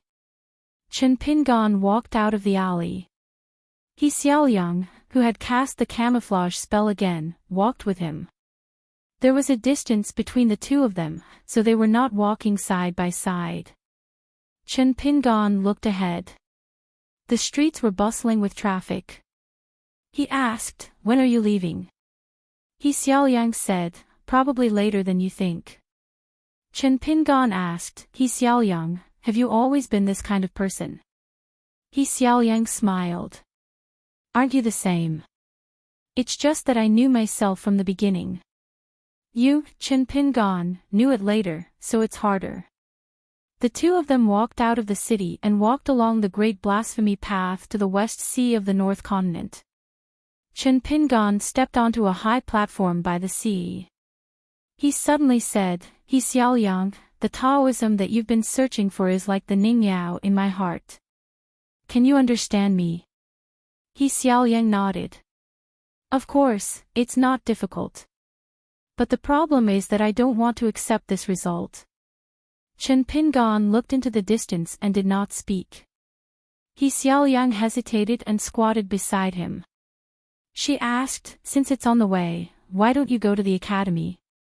She had just left the academy not long ago. Chen Pingan's mouth twitched. He clenched his fists and placed them on his knees. His sleeves hung naturally. If Lu Qin died because of you, would you go to the Beko Keikyung building and the other great roads of the three branches to take a look? He Xiaoyang was silent for a long time before he said slowly, Chen Pingan, actually, it wasn't until today that I felt that becoming Dao companions with you wasn't a barrier at all. So it turns out that this is already the best marriage in the world. Chen Pingan took down the bamboo box and took out the blade-strengthening gourd. He sat cross-legged and drank slowly. He said without reason, the great Tao should not be so small. He Xiaoyang changed her mind. She stood up and left the place. Before she left, she turned to Chen Pingan who was leaning against the bamboo box and said, the love between a man and a woman is a small matter. Chen Pingan said calmly, for this matter, not to mention your master Lu Qin, even the Taoist ancestor has no say. He Xiaoyang laughed involuntarily and flew away with the wind. At the end of last winter. After Yuan Ling Hall left the cave of the Dragon Palace, he went north with the wind. He suddenly fell and went to the peak of a green mountain where there were few people. It was not a celestial mountain but a secluded place with ordinary spiritual energy. Over there, Yuan Ling Hall saw his master and a lady playing chess. Both of them used the mountain root that they had casually refined as the black chess piece and condensed the water fate as the white chess piece. Yuan Ling Hall bowed to both of them and stood beside Fire Dragon Jinren. He did not look at the situation of the chess game for fear of disturbing his Tao heart. There were no real zither, chess, calligraphy or painting at the foot of the mountain because they were all lingering on the word technique. Even among the 100 schools of thought on the mountain, the 9 schools were divided into upper, middle and lower levels. The zither, chess, calligraphy and painting were still okay. After all, they had been determined by the sages and were related to merit. Other than that, calligraphy was the worst. Those who played chess looked down on those who painted, and those who painted looked down on those who wrote. Those who wrote could only use the great merit of the sages to create words. They were noisy and embarrassed since ancient times. Fire Dragon Jinren picked up a chess piece and gently placed it on the crisscrossing chessboard. He asked, "You only gave an imitation sword of the hateful sword mountain?" Yuan Ling Hall nodded and said, "I did not do much." Yuan Ling Hall knew his master's intentions. He had been a pure martial artist in his early years, and had even reached the far-wandering state as the strongest golden body state cultivator. However, after receiving guidance from his master, he had given up the gift, which could be considered as accumulating martial arts fate for the North Continent. In the end, with great perseverance, he gave up on martial arts and focused on Tao. Although it was bumpy, he still managed to reach the upper 5 states. Yuan Ling Hall knew that his master wanted him to give some pointers to the other party's fish technique. However, Yuan Ling Hall was not interested. Moreover, he did not think that his pointers would be useful. On the flat ground peak, unless Fire Dragon Jinren explicitly said that the disciples should do whatever they wanted, there was no problem for the other disciples to do whatever they wanted. Fire Dragon Jinren did not say anything. Although he had lost the chess game, he suddenly laughed and said, "It is indeed difficult to seek life in the midst of death."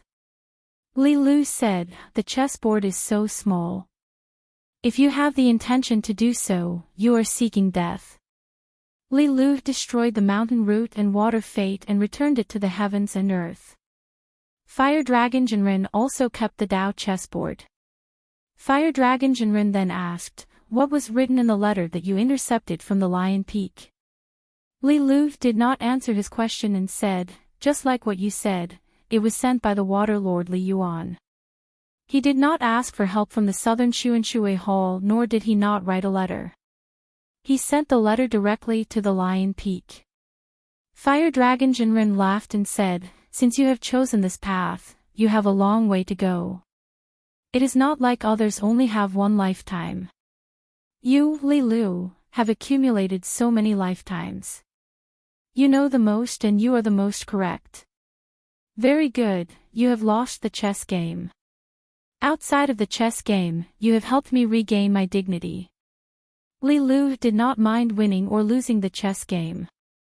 It was the same both inside and outside the chess game. She had experienced too much and she did not even care much about this life. She saw it more as a journey through mountains and rivers. Since Li Lu was born with knowledge, she knew more than others. Not only did she know about the affairs of the world, she also knew about the human heart. Most of the statues in Taoist temples were gilded with gold. Old Man Yang had requested that the remaining members of the executioners do the exact opposite and wrap themselves in a layer of human heart. Even if it was just for show, they still had to properly experience the real world. However, Li Lu had things that she really cared about. For example, the battle of the Great Tao that turned the world upside down in the early years had started again. Li Lu would occasionally want to end the battle as soon as it started so that that person would lose completely in this life. Fire Dragon Jinren had placed a chess piece in the Water Dragon Sex chess game. Apart from Chen Pingan, he had his own intentions. Shenlin's actions naturally helped the leader of the Water Dragon sect, Sun Jia, to say a few words about the Water Lord Li Yuan. However, it was true that Fire Dragon Jinren had helped the 3 parties to overcome their difficulties. He hoped that Li Lu would listen to some of Li Yuan's actions after his aperture opening. After all, in terms of being a human, even Li Lu, who had lived for thousands of years, was still a junior. It was a pity that Li Yuan did not listen. Hence, Fire Dragon Jinren did not want to interfere too much. Yuan Lingdian was a little emotional. His master had already sensed the abnormality of the martial arts fate in the ancient battlefield of the Jinjia continent in the Central Plains. To Chen Pingan, if he could obtain the martial arts fate, he would win the chess game. Then, Chen Pingan and the girl of the same age in the Central Plains would be in a subtle game of chess.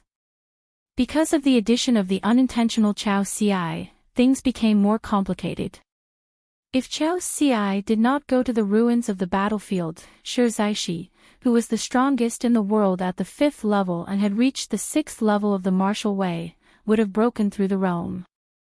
However, she would not be the strongest because of Chen Pingan, who was in the North Continent. His realm was more stable and his fist aura was stronger. But after Chao Ci appeared, Shi Zaishi was full of fighting spirit. Due to her competitive nature, she, who was talented, forcefully raised the level of her martial arts bottleneck. She was determined to fight Chao Ci from the 6th level to the 7th level. Even if it was just one punch, she was willing to break through the realm. On the other hand, Chen Pingan, as compared to the girl, had a higher level of his martial arts bottleneck. Of course, he had to be stubborn and slowly break through the realm. One delay, one slow. This formed a game of chess where both parties were unknowingly playing chess. Fire Dragon Jinren only knew that Shirzaishi was at the ruins of the Jinja continent where the statue collapsed. He heard that Chao Ci went there. Hence, he deduced the situation and structure. Fire Dragon Jinren laughed. If Shirzaishi was wholeheartedly and did not think about the word strongest, she would have an extraordinary aura. For other pure martial artists, it might be a bad thing because of their mentality. But for her, it was like seeking life in the midst of death. Her fist aura had obtained great freedom. I believe this is what Chao Ci wanted to see. Hence, she did not leave the ruins and took the initiative to feed Shirzaishi. Although Chao Ci is only in the golden body stage, to the proud Shirzaishi, she is the best whetstone in the world. Otherwise, facing the training of a peak stage cultivator, she would not have such an effect. Yuan Lingdian nodded. Shirzaishi's previous bottleneck was not in her fist but in her heart. Then Yuan Lingdian smiled and said, actually, as long as Chen Pingan's luck is good, he can continue to delay and not break through before Shirzaishi breaks through. He will still be the strongest 6th level cultivator and will still be able to obtain a martial arts fate gift. From what I see, it is a little uncertain. After Venerable Fiery Dragon came to a conclusion, he turned his head and looked at his disciple. The reason why I asked you to send the money to Darling Island is because I want you to tell Chen Pingan the truth personally. Martial artists speak their own language. It is much more meaningful than an old Taoist talking to a cultivator of the 3rd realm about the principles of the fist. I wanted to see if Chen Pingan would take a chance and show signs of slowing down for the martial arts fate. Or would he seek life in the midst of death, which is different from Shirzaishi's method. Chen Pingan's death in training was not due to laziness. He had fought many battles with others and was almost flawless. He could have comforted himself with the fact that there was nothing he could do. Why did he have to break the walls of the alley when he reached the decapitation alley to open up a path for his mentality? Yuan Lingdian laughed bitterly and felt guilty. It is my fault for holding you back. Shall I return to the Dragon Palace now? Fire Dragon Jinren laughed. Forget it. Let nature take its course. Do you think it will be a good thing after you mentioned it? Chen Pingan will be able to fight for the strongest one. Do you think there will be no repercussions after trying so hard to walk the path of the heart? If a person does not accept his fate and thinks that it is good to pursue the extreme, he will die on the path of cultivation. If I fight for the strongest 6, I will fight for the 7th. If I get the 7th, the 8th will be mine. If the 8th is mine, who dares to fight for the 9th? Does he deserve to die? Is it because of the battle of the Great Tao? Along the way, I am just gritting my teeth in anger. Since when did martial arts become so low? Li Lu shook her head. Your logic is too extreme. Fire Dragon Jinren also shook his head. Pure people should be beaten to death by extreme logic. Yuan Lingdian had no doubts about this logic. Chao Ci did very well. On the path of martial arts, she did not stop others from reaching the top. If there was a chance, she would even help others, just like how she helped Shirzaishi to improve his realm. This was also one of the reasons why Chao Ci was invincible in the Central Divine Continent. It was not only because her master was the goddess of martial arts, Pei Bei, who protected Chao Ci from being accidentally killed by cultivators of the upper 5 realms. Otherwise, the enemies of the destroyed Great Dynasty would not be limited to just 1 or 2 cultivators of the upper 5 realms. Killing Pei Bei was an extravagant hope. Killing her disciple, Chao Ci, would not be too difficult. At least there was a chance. Chao Ci's own thoughts and actions were the greatest protector of Tao. For example, this trip to the Jinjia continent with her friend Lu Yuzhou. How much was the god of fortune of the snowy mountain continent willing to value Chao Ci's life? Was it the same as her son Lu Yuzhou? It seemed like a choice made by the god of fortune after weighing the pros and cons, but in the end, it was still Chao Ci's own decision. Most of the pure-blooded martial artists of the Central Plains were willing to extend their goodwill to Chao Ci of their own accord. Perhaps they would chat behind her back and put in a few good words for this junior. Perhaps they might even personally act to dispel some ripples of danger. How to turn bad into good was a skill. How to make good even better was a skill. The thing that truly saw everything in the world was not the eyes, but the human heart. When looking at Chao Ci, one only saw that he had an unprecedented aptitude, and only saw that his master, Pei Bei, was standing behind him. This was why the eyes were very useful, but the human heart was closing the door. Li Lu was probably used to arguing with Venerable Fire Dragon. She smiled and said, "These principles are not applicable to many people." Venerable Fire Dragon laughed and said, "Let's talk about things as they are. If we don't use people to invalidate everything, and if we don't use one thing to invalidate the entire person, then right and wrong would not be a mess." Li Lu said, "Difficult." Yuan Lingdian nodded and said, "Master is right. If she did not help her master, should she help an outsider?" Moreover, Yuan Lingdian felt that her master was more reasonable. In the end, Venerable Fire Dragon smiled and asked, "Then let me ask you, when and where do you think this Chao Ci and the current number one of the younger generation in the North Continent will be facing the conscience game?" Yuan Lingdian was a cultivator who was used to using strength to speak. After so many years of cultivation, she was still not perfect enough. Therefore, she was stuck at the bottleneck of the pure jade state. This was not to say that the Yuanling Hall was an arrogant and despotic bunch. The crouching ground peak should have its own Tao and principles. The Yuanling Hall did not lack any of these. In fact, the Yuanling Hall of the Xian Peak had the best reputation amongst their peers. It was just that they were the ones who were punished the most severely by Venerable Fire Dragon. Yuanling Hall pondered for a moment and smiled. Naturally, it's the unprecedented Chao Ci. When she meets someone later, she will stand beside or not far behind. Not only that, those later will have a chance to surpass Chao Ci. At that time, Chao Ci's true nature will be revealed. As for Lin Su, who would definitely win as long as she chose to fight, she would only suffer after losing once. Venerable Fire Dragon nodded and seemed to agree with these two answers. He asked again, "What about you, Yuan Lingdian? Why can't you break through the state? Is there a Taoist cultivator like you who is in the pure jade state even though you have the cultivation of an immortal?" I widened my eyes and looked around, but I couldn't find many. Yuan Lingdian said, "Naturally, it's because I have enough cultivation but not enough cultivation of my heart." Venerable Fire Dragon smiled, "Is it because you had too much strength in the early stages of cultivation and thought too little and broke through the state too quickly? Compared to the senior sisters and senior brothers of Tai Xia and Bai Yun, your understanding of the true meaning of Tao is the least. Or was it because you were punished too harshly by me and felt that even if you did not do anything wrong, you just did not think of it? Therefore, you have been pondering and reflecting on where you went wrong. When you understand, is it the time to break through the state?" Yuan Lingdian nodded and admitted, "Indeed."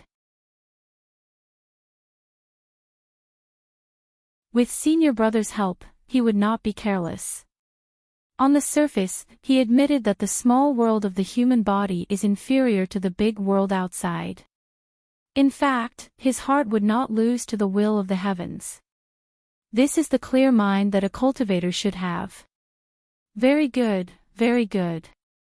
Since this is the case, Lingdian, you don't have to go to Peach Mountain Grotto. Stay by Zhishuan's side and protect him. Remember not to reveal your identity. You will only travel at the foot of the mountain.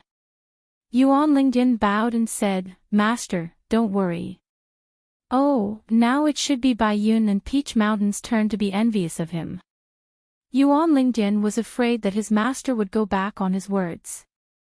He immediately turned into a rainbow and left. Li Lu said, Yuan Zhishuan has thought it through. He will go down the mountain. The day he returns should be the day he secludes himself to break through the realm. Venerable Fire Dragon nodded and said, so it doesn't matter whether he goes to Peach Mountain Grotto or not. Venerable Fire Dragon wanted to use Yuan Lingdian's most acceptable principles to guide Yuan Lingdian and clear his doubts. Otherwise, Venerable Fire Dragon would only guide his disciple as a master. It was not impossible for him to teach Yuan Zhishuan at the peak of the ascendant state. However, it would not be very useful and there would be many hidden dangers. Principles were not as simple as a few words. After the listener heard it, he would really open the door to his heart. Beyond the few words of others, he would think more about it and finally get the right path. Li Lu smiled and said, Yuan Zhishuan's comprehension is very high. If you don't deliberately suppress his temperament, there is hope for him to reach the ascendant state sooner. Venerable Fire Dragon sighed and said, there is no other way. This kid is too impulsive. I have to suppress him. Otherwise, he will attract a lot of attention. This is not a big deal. If Yuan Lingdian breaks through the realm too quickly, besides his own state of mind, the rest of the brothers will inevitably be affected. This is a big deal. Venerable Fiery Dragon was already a huge burden to him. Now that Yuan Zhishuan was here, anyone would feel uncomfortable. Moreover, there is no need for Kuti Peak to let Yuan Lingdian appear so quickly just to have one more ascendant state. What should be his will not run away. Otherwise, when I am no longer at Kuti Peak, with Yuan Lingdian's temperament, he will take the initiative to take on the burden. If his cultivation heart is not enough, the rest of the brothers will have less reason to do so. Both the speaker and the listener will subconsciously think so. This is human nature. There is no exception. A celestial mountain with a foul atmosphere and a decaying mansion. It is a deep pool of stagnant water. Even if the rules are written on paper and placed at the ancestral hall to collect dust, it will not be able to enter the hearts of the cultivators. Li Lu said, the rules set by the ancestors are very important. Venerable Fiery Dragon nodded his head and said, of course. For example, the Sword Celestial by Shang had his own way of establishing himself. Naturally, he would follow Bai Shang's way of thinking and propagate. To be able to become a celestial family, who doesn't have their own set of rules. The key is to see who is able to keep the flow of water small and long. However, in terms of the guidance of the master and the guidance of the disciple, my Kuti Peak is worthy of this saying. Now, I am lacking someone who can help Kuti Peak to reach a higher level. Li Lu smiled and said, Zhang Shanfeng.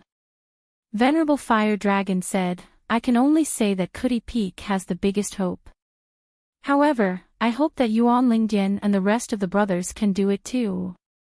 However, I have given different hopes to the disciples and grand disciples of Kuti Peak. It does not mean that Kuti Peak has the highest chance of achieving it and not others. Li Lu shook his head and said, it is easy for you to say that. If it was an earth immortal, would the master of the Jade primitive realm be willing to have such thoughts? Venerable Fire Dragon smiled and asked, since when have I forced other peaks to have such thoughts? Finally, Venerable Fire Dragon said, however, you have to be clear that if the cultivators at my position are not willing to have such thoughts, then the world will not be good. Li Lu smiled and said, not good. Venerable Fire Dragon said, in the game of chess between you and me, losing a few rounds or even thousands of rounds to you is nothing. However, in the game of chess, if I am not boasting, you will not be able to win.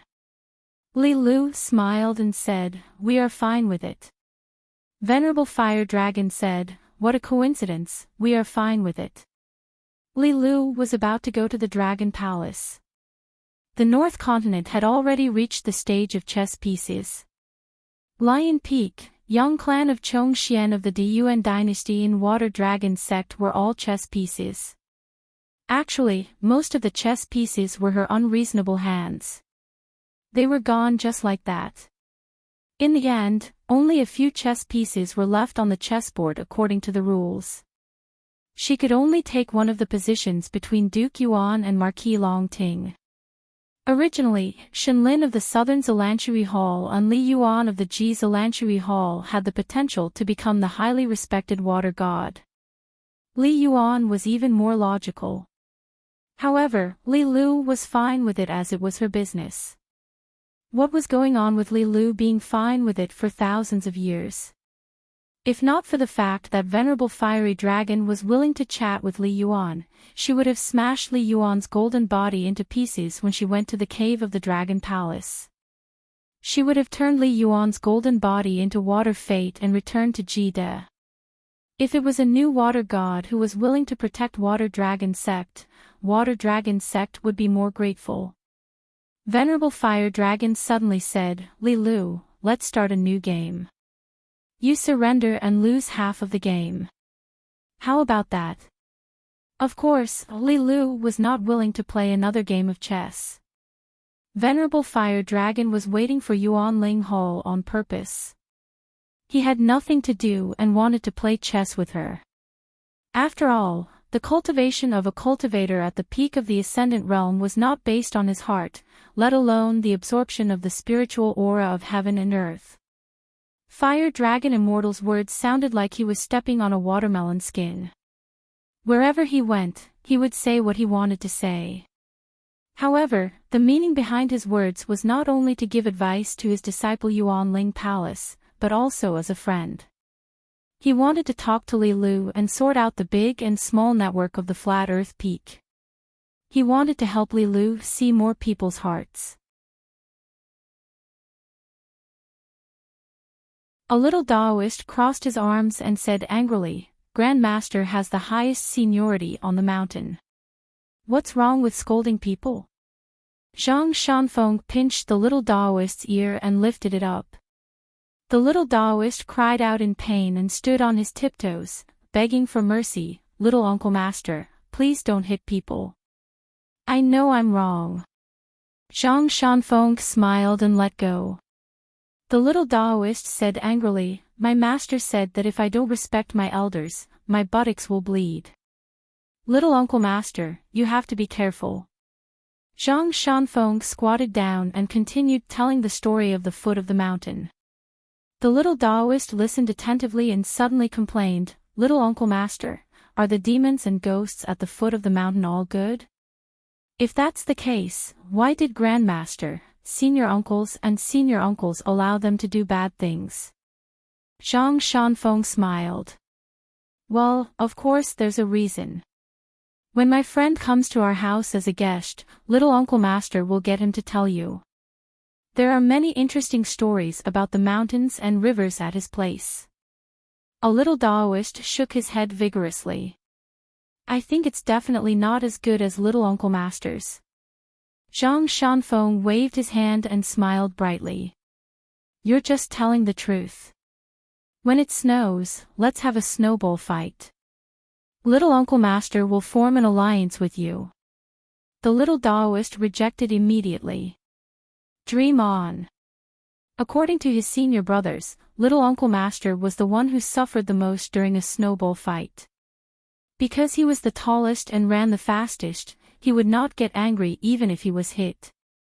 Zhang Shanfeng tugged at the collar of his Taoist robe and said seriously, "How dare you not respect Little Uncle Master?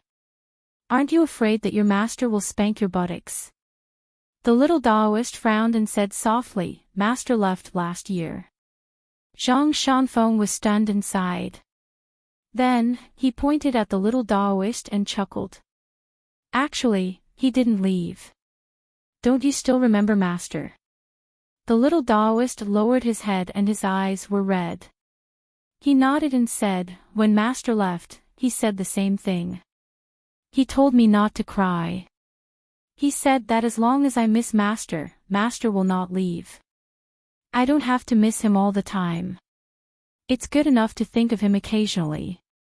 He also said that when I think of Master and stop being so sad, I will have grown up. When that time comes, I can go down the mountain to slay demons and devils. Little Uncle Master, it's been so long. It's been more than a year and I'm still very sad. Zhang Shanfeng thought about it but could not say anything to comfort him. When he was young, the days seemed to pass by as he counted his fingers. When he was older, it would be month by month. Then, a year would pass. If he became a cultivator on the mountain and reached a high level, 10 or 100 years would pass by in the blink of an eye. How many people could he remember? How many of them could be counted as his people? Zhang Shanfeng had asked his master many questions before. However, Venerable Fiery Dragon often said that there were no answers to the questions. The questions themselves were the answers. Many of the answers that seemed to be the answers were actually the next question. Zhang Shanfeng did not feel that his master was patronizing him. Therefore, he was even more confused. Was his master's Tao skills high? Of course not. That was because his master's Tao skills were not on the mountain but in the sky. They were in the human world at the foot of the mountain. A little Taoist boy asked curiously, "Little Uncle Master, what are you thinking about?" Zhang Shanfeng was about to speak. A little fellow said softly, "He must be secretly thinking of the beautiful lady at the foot of the mountain." Another little Taoist boy said, "You're just speaking nonsense." Zhang Shanfeng laughed, "I'll not talk about the story of slaying demons and devils for now. Let's listen to the next story. Little Uncle Master will tell you a more exciting story." Unexpectedly, a little Taoist boy immediately said to his companions, "Don't be afraid. Little Uncle Master is definitely trying to scare us with a ghost story." Zhang Shanfeng looked at this group of little bastards who were getting smarter and smarter. The little Taoist boys around him seemed to be harder to please than those little junior nephews before he left the mountain. Zhang Shanfeng had no choice but to use his trump card and shouted, "Master, why isn't it snowing yet?" The old perfected one was napping at the edge of the cliff in the distance. He smiled and said, "You have to eat your fill before going to the toilet." All the little Taoist boys looked at their little Uncle Master pitifully.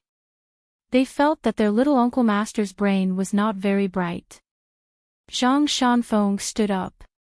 "Forget it. I'll teach you boxing." Boos sounded everywhere. They all ran away. If it did not snow, there would be no story. There were no wild fruits on the mountain in the winter. The masters did not make anyone's buttocks bloom. Little Uncle Master was useless. Zhang Shanfeng suddenly realized that a little fellow had stopped in his tracks and did not leave. Zhang Shanfeng was already satisfied. He smiled and waved his hand. Okay. Little Uncle Master will teach you boxing." The little Taoist boy chuckled. He threw a few punches and then ran away after saying, "Little Uncle Master, have you learned it yet?" Zhang Shanfeng scratched his head. This group of little junior nephews were very cunning. Little Uncle Master could not guide them. At dusk, in a small town at the foot of Lion Peak, a young outsider in a green robe and a bamboo box walked into a cloth shop that was doing well. A woman who was greeting customers turned her head and saw a guest. She smiled and said, "Hey, handsome young man. Are you here to pick silk for your wife to make a beautiful dress?" Chen Pingon smiled in his hometown dialect. "Auntie Lu, my name is Chen Pingon. I live in Mud Bottle Alley." The woman was stunned. "The Chen Pingon that my white child always talks about." Chen Pingon nodded. He was carrying bags of gifts in his hands. They were all bought from the town's shop. The woman hurriedly put down the business at hand and let a few well-off women from the small town choose their own fabrics. She then carried a long bench for Chen Pingan and said, "Sit, quickly sit. Li Huai's father has gone up the mountain. We can't be sure when he will come back. However, as long as there are no fox spirits on the mountain, he will definitely come back before the sky turns dark at the latest. However, in my opinion, even if there are fox spirits who have become spirits, they will not be interested in this wooden block, right? I was blinded by lard back then. That's why I fell in love with him." The woman sat at the end of the bench. She was not unfamiliar with Chin Pingan at all. "I know Mud Bottle Alley. It's close to Iron Lock Well. It's a small alley with not many people. There is a young widow at the end of the alley. She looks slightly worse than me. It's not far from Mud Bottle Alley. You should know which Ma in Apricot Blossom Alley, right? This old woman, the older she gets, the more insidious her mouth is. TSK, TSK, TSK. In my opinion, she can even make a dead person come back to life. Even the young widow of the Gu family in Mud Bottle Alley can't compete with this old woman." Chen Pingan gently put the gifts behind the counter. He had already taken the bamboo box and placed it beside his feet. He tilted his mountain staff and leaned to one side. He quietly and patiently listened to the woman talk about her hometown with a smile. The woman suddenly slapped her thigh. "Miley Lu is so heartless. Have you seen her?" "Sigh, Chen Pingan, you don't know that our daughter rebelled. She became a servant girl serving tea for that immortal on the mountain and immediately forgot about her parents. She would run out from time to time and hasn't been home for a long time. Anyway, if she was really abducted by someone with a glib tongue outside, I wouldn't feel bad. I'll just take it that I've raised such a daughter for nothing. It's just that my poor Li Huai won't be able to count on his sister and brother-in-law anymore." Chen Pingan smiled at the woman and said, "Li Huai will be successful in his studies. I know that Li Huai is not a fast learner, but he has stamina. Most importantly, this child has a good heart. He takes after his uncle and aunt. They are all kind-hearted. This is not something that can be read from books. In addition, Miss Li has become an immortal on the mountain. She doesn't have to worry about food and clothing. At least she doesn't need to use them. I believe that in the future, she will find a good family to talk to. It's not that I'm being courteous here. Aunt Lu is really lucky. For us commoners, we have to look at the future to see who's better and who's better. Today, we'll add some bottles and jars. Tomorrow, we'll build a square table for 8. We'll slowly add things to our house. Once everything is the same, we'll naturally live well." The woman beamed with joy. This young man was handsome and knew how to talk. Moreover, he didn't say those flowery words. He was speaking the truth that even she felt was reasonable. Moreover, to be able to protect Li Huai so attentively all the way, how bad could this person be? Although looking at his clothes, this young man in her hometown didn't look like the kind of person who had made a fortune. As long as he was honest, he could treat Li Huai so well when he was not his brother-in-law. In the future, when he became Li Huai's brother-in-law, wouldn't he be even more sincere and help Li Huai wholeheartedly? Why not set up Chen Pingan with her daughter? When the woman thought of this, she began to look at this young man who came from afar again as a mother-in-law looked at her son-in-law. Not bad, not bad. He cleaned himself up. At first glance, she could tell that he was a careful and considerate young man who knew how to take care of others. It was not that she felt sorry for the child named Lin Shi in the academy. It was just that the woman always felt that the two of them were so far apart. The capital city of the Great Sui Kingdom was a bustling place. How could there be a lack of beautiful girls? If Lin Shui changed his mind one day, would he want her daughter to become an old maid and be unmarried? Li Lu, this girl, took after her mother. It was true that she was good-looking, but the woman knew that good-looking girls were useless. She accidentally married a heartless man. Originally, the more beautiful a girl's face was, the worse she felt. She was arrogant and would only lead a simple life. After 7 or 8 years, she probably didn't even dare to look at herself in the mirror. The more she looked at him, the more she liked him. It was not that she was fickle. Dong Shuijing, who often helped the family in the early years, was of course honest and dutiful, but she always felt that something was wrong.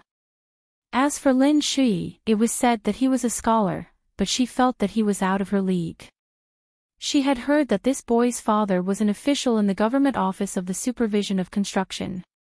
Moreover, how could the threshold of a family that could move to the capital city be low? If Li Lu married him, such a silly girl who didn't know the ways of the world, how could she not be bullied? In the future, if Li Huai went to visit, he would be looked down upon by the gatekeeper, right? Chen Pingan didn't know what this Aunt Lu was planning. Seeing that this elder was smiling and not saying anything, he was afraid that there would be an awkward silence, so he took the initiative to talk about family matters. Chen Pingan suddenly turned his head, then withdrew his gaze and said with a smile, "Aunt, Uncle Li is back." The woman leaned over and looked outside the door. He really was back. She smiled and said, "It's time to eat. Aunt will make you a hometown dish." The woman stood up and shouted with her habitual loud voice, "Li Er." A man immediately ran over. The woman complained, "Didn't you see that Chen Pingan has come to our house? He just came home and walked for half a day. When he goes out, it's like there's money on the ground outside." Li Er smiled and stepped over the threshold, "You're here." Chen Pingan had already stood up and called out, "Uncle Li." The woman saw that Li Er was going to sit in her seat and said angrily, "Go and buy wine. Are you saving up some money to buy rouge and face powder for those vixens?" Li Er said gloomily, "I never have money in my pocket." The woman slammed the counter, "Take the money from the drawer and quickly go and buy 2 bottles of good wine. After buying the wine, let Chen Pingan stay in the room prepared for Li Huai. See if there's anything missing. When you buy the wine, buy everything together." When she turned to look at Chen Pingan, the woman's face changed into a smile. "Chen Pingan, when you're here, it's like you're at home. If you're too polite, Aunt will be angry." Chen Pingan smiled and said, "I won't be polite with Aunt. A plate of fried pork with winter bamboo shoots is a must." The woman smiled and said, "Yes, of course." Li Er took the money and left the shop with Chen Pingan. They were all neighbors and fellow villagers, and they were at the foot of Lion Peak. There was no need to worry about the shop not being watched. The two of them walked on the gradually deserted street. Chen Pingan asked softly, "Uncle Li, do you know where Li Shixing from Fulu Street, Li Baoping's elder brother, is now in the North Continent?" Li Er said, "I know.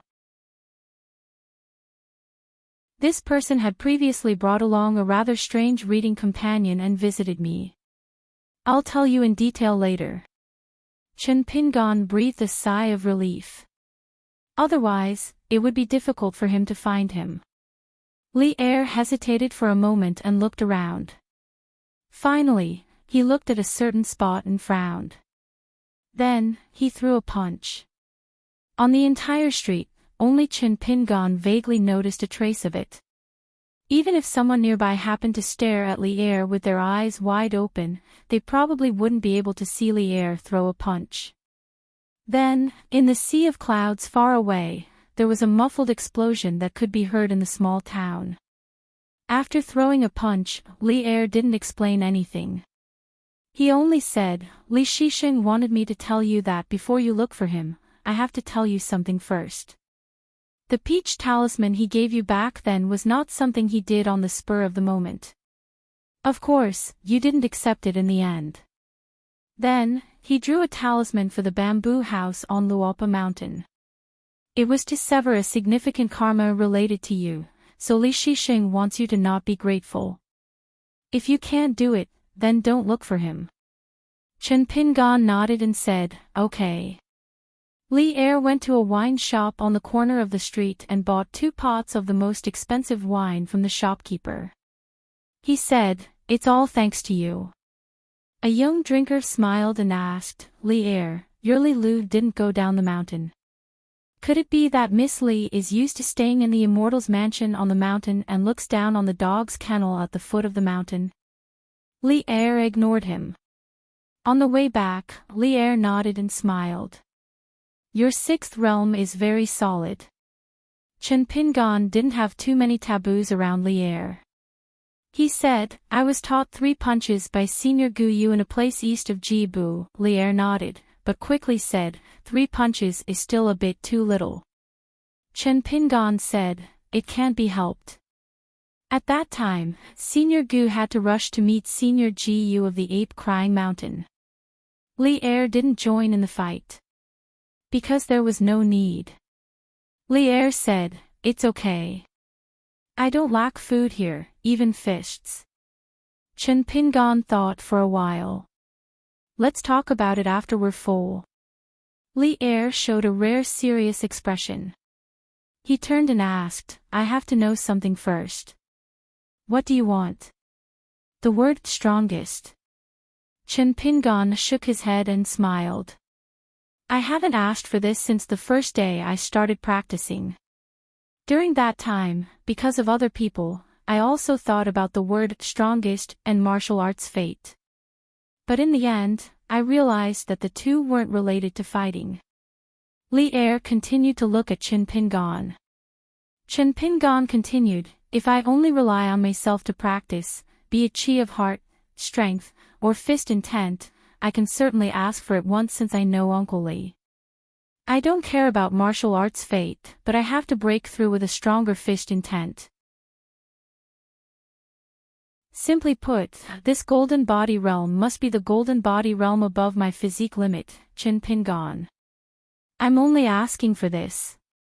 Li Er didn't say anything about practicing martial arts. Instead, he grinned and said, if you don't eat your fill, your Aunt Lu won't agree. If she doesn't agree, I don't even dare to leave the table to clean up. Chen Pingan smiled softly. That's great. Li Er patted Chen Pingan's shoulder. Eat your fill and feed me your punches before saying this.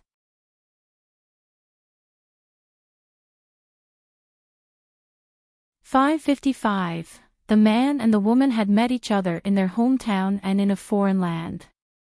It was the same now, but they had switched places. After all, the North Continent was considered half her hometown as the founder of the Qingliang sect. It was the most important thing for the people at the foot of the mountain to return to their roots. The cultivators on the mountain who had pure hearts and few desires paid more attention to this matter. He Xiaoliang turned to the official disciple of the sect behind him and said, Li Zhou, go back to the mountain first. Although Li Zhou was a little dispirited, he immediately put away his messy thoughts and respectfully accepted the order and left. He Xiaoliang smiled and said, walk around. Chen Pingan nodded and said, yes, we should have a good chat. Being sloppy is not the way a sect master should do things. He Xiaoliang turned and walked into the alley, giving way to the middle of the road. He intentionally or unintentionally leaned towards one side of the wall, and Chen Pingan walked on the other side. He Xiaoliang asked, how did you guess that Gao Qing and I were secretly plotting against you in the Ghost Domain Valley? Chen Pingan said, it was just some vague coincidences. I thought that sect master He's Dao's skills were higher and that you were more scheming, so I quickly ran away. He Xiaoliang said, I had no problems cultivating on my own mountain, but my cultivation level almost dropped. How many sect masters who had just ascended to the jade unyielding realm in the vast world would end up like this? Chen Ping and recalled what he had seen and heard when he was buying oranges. He smiled and said, "If an apology can make Lord He and I mind our own business from now on, then I was wrong." He Xiaoyang did not comment and changed the topic. He said, "You probably wouldn't have said such things in the past." Chen Pingan shook his head and said, "In the past, as long as I could live well, I would have kowtowed and begged for mercy." He Xiaoyang said, "For example, if you could, you would have begged the mountain-moving ape not to severely injure Lu Xianying with one punch." Chen Pingan nodded and said, "Of course. If that old beast felt that kowtowing was not sincere, would have kowtowed to him until a flower bloomed." He Xiaoyang asked, "And after kowtowing?" Chen Pingan did not hide anything. "What else could I do? Living a plain and ordinary life. If that happens, and I get a chance to settle old scores, then that's a different story altogether. The wine on the mountain will always be more fragrant the longer it is kept." He Xiaoyang asked again, "Now?" While walking, Chen Pingan gently tossed the orange in his hand and slowly said, "If you don't have the ability, then drink to make up for it." What else could he do? Complaining about the heavens and others, yelling and complaining that the heavens are blind, will the heavens really care about me? He Xiaoyang was about to ask again. If it had been like this in the past, then what about now? Her master, Lu Chen, had once led her through an even more complicated river of time, allowing her to witness the future versions of Chen Pingan. Only the Chen Pingan before him wasn't one of the many Chen Pingans. There's no need to reminisce. Chen Pingan held the orange in his hand and turned around with a smile. "Sect Master He, give me a straightforward answer. In the future, can you walk your own path and I'll walk mine?" He Xiaoyang pointed at the sky and smiled. "Why don't you ask my master? If my master really wants to issue a decree, as his last disciple, I don't dare to disobey." Chen Pingan smiled. "Then I have to be more capable. I just don't know how much wine I have to drink before that." Since the other party wasn't sincere, it was hard to talk. He Xiaoyang didn't care about what Chen Pingan was thinking. The only thing she cared about was how Chen Pingan would walk in the future and whether he would become a huge trouble for her on the Great Tao. She thought back to the time when they first met by the river, that youth in straw shoes who carried a bamboo basket with a bunch of snake gallstones on his back. Not only was there a huge gap in their statuses, he looked up at them standing on the stone cliff, but the youth's spirit at that time was in the mud. Unexpectedly, after all these years, there was still a huge gap in their cultivation levels, but his spirit was much higher. He Xiaoyang said softly, "Chen Pingan, do you know your temperament? Every time you walk a little higher, the more cautious you are, the more stable your steps are. As long as your enemies see a clue, they will be even more determined to kill you." "What? Is this my fault?" Chen Pingan smiled. "Then I have to speak my conscience to Sect Master He. Do you think that if I don't gradually climb higher, no one can casually stretch out a finger and crush me to death? I think there are many people who either feel that the losses outweigh the gains, or that their cultivation is useless. When I think of this, my good mood after meeting Sect Master He in a foreign land becomes even better." He Xiaoyang said seemingly casually, "You think that they are wrong first, then have you thought of a possibility that you did not do anything wrong, but you are wrong?" Chen Ping'an's expression was still calm. "I don't need to trouble Sect Master He to explain this kind of nonsense in the streets and alleys. For so many years, in the vicinity of my hometown's Mud Bottle Alley, it's not just my peers who say it casually for fun, there are also some bastards who say it on purpose. It's disgusting. Many older neighbors, many kind-hearted people, sometimes look at me in the eyes, and they're actually saying the same thing." He Xiaoyang was silent for a long time. At the end of the alley, He Xiaoyang stopped. "So you already knew the truth?" Chen Pingan said, "What are you talking about, Sect Master He? I don't quite understand. He Xiaoyang smiled. It's enough that you know in your heart. Chen Pingan asked, enough? He Xiaoyang smiled. Not quite enough. He Xiaoyang seemed to have inexplicably figured out a knot in his heart. He turned around and faced Chen Pingan. I will wait for you at the peak of Harantianxia. Apart from that, you and I will go our separate ways. This reunion at Jidu Estuary was both a coincidence and an inevitability. What he Xiaoyang wanted to do, he could usually do it. If he was not convinced of her deep faith, then he would obediently endure it. Chen Pingan got a better answer than he expected, so he smiled and said, then I won't see you off, sect master he. He Xiaoyang smiled. I didn't say that I would leave immediately. As a sect master, I have to worry about everything.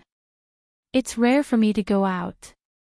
Now that I have met someone I can't let go of, shouldn't I cherish it? Chen Pingan said 2 names. Su Xian, Li Zhou. He Xiaoyang smiled sweetly and said, one can control his hands, and the other can control his mouth. They won't distract you. Chen Pingan was silent. He Xiaoyang pretended to be surprised. Why? Is it my fault? Chen Pingan really wanted to kill her with one punch. He Xiaoyang said, considerately, if you are not capable enough, you can make up for it with alcohol. Do you have any good wine? I have some of the best immortal wine in the North Continent. I will give them all to you. Chen Pingan smiled and said, it's a pity to kill Sect Master He with one punch. Sect Master He, don't be angry at me for talking nonsense. Even if he could kill her with one punch, he would need 2. He Xiaoyang actually smiled and put a hand to his mouth. He shook his head and said, don't be angry. It's a good thing that you and I are treating each other with sincerity. Chen Pingan walked out of the alley. He Xiaoyang, who had cast the camouflage spell again, walked with him. There was a distance between them, so they were not walking side by side. Chen Pingan looked ahead. The streets were bustling with people and carriages. He asked, when are you leaving? He Xiaoyang said, probably later than you think. Chen Pingan asked, He Xiaoyang, have you always been this kind of person? He Xiaoyang smiled and said, aren't you the same? It's just that I knew myself from the beginning. You, Chen Pingan, found out later, so it's not easy. The two walked out of the city and walked along Dadu to the West Sea of the North Continent. Chen Pingan climbed to a high platform by the sea and suddenly said, He Xiaoyang, the Dermic Dao that you have been searching for is like Ningyao in my heart. Can you understand this? He Xiaoyang nodded and said, of course I can. It's not difficult. But the problem is that I don't want to accept this outcome. Chen Pingan looked into the distance and did not speak. He Xiaoyang hesitated and squatted at the side. He asked, since it's on the way, why don't you go to the academy to take a look? She had actually just left the academy not long ago. Chen Pingan's lips twitched. He clenched his fists and placed them on his knees. His sleeves drooped naturally. If Lu Qin died because of you, would you go to the Beko Keikyung building and the Dao paths of the 3 lineages to take a look? He Xiaoyang was silent for a long time. She said slowly, Chen Pingan, actually, it's only today that I feel that becoming your Dao partner is not an obstacle for me. It turns out that this is the best marriage in the world. Chen Pingan took down the bamboo box and took out the blade-strengthening gourd. He sat cross-legged and slowly drank the wine. He said without reason, the Dao should not be so small. He Xiaoyang did not know why she changed her mind. She stood up and left the place in advance. Before she left, she turned and said to Chen Pingan, who was leaning against the bamboo box, love between a man and a woman is ultimately a small matter. Chen Pingan said indifferently, regarding this matter, not even the Tao ancestor can make the decision, let alone your master Lu Qin. He Xiaoliang could not help but laugh and traveled with the wind. At the end of last winter, after Yuan Lingdian left the Dragon Palace cave, he traveled with the wind to the north. He suddenly descended to the top of a green mountain that was rarely visited by people. It was not a celestial mountain but a secluded place with ordinary spiritual qi. There, Yuan Lingdian saw his master and a woman playing chess.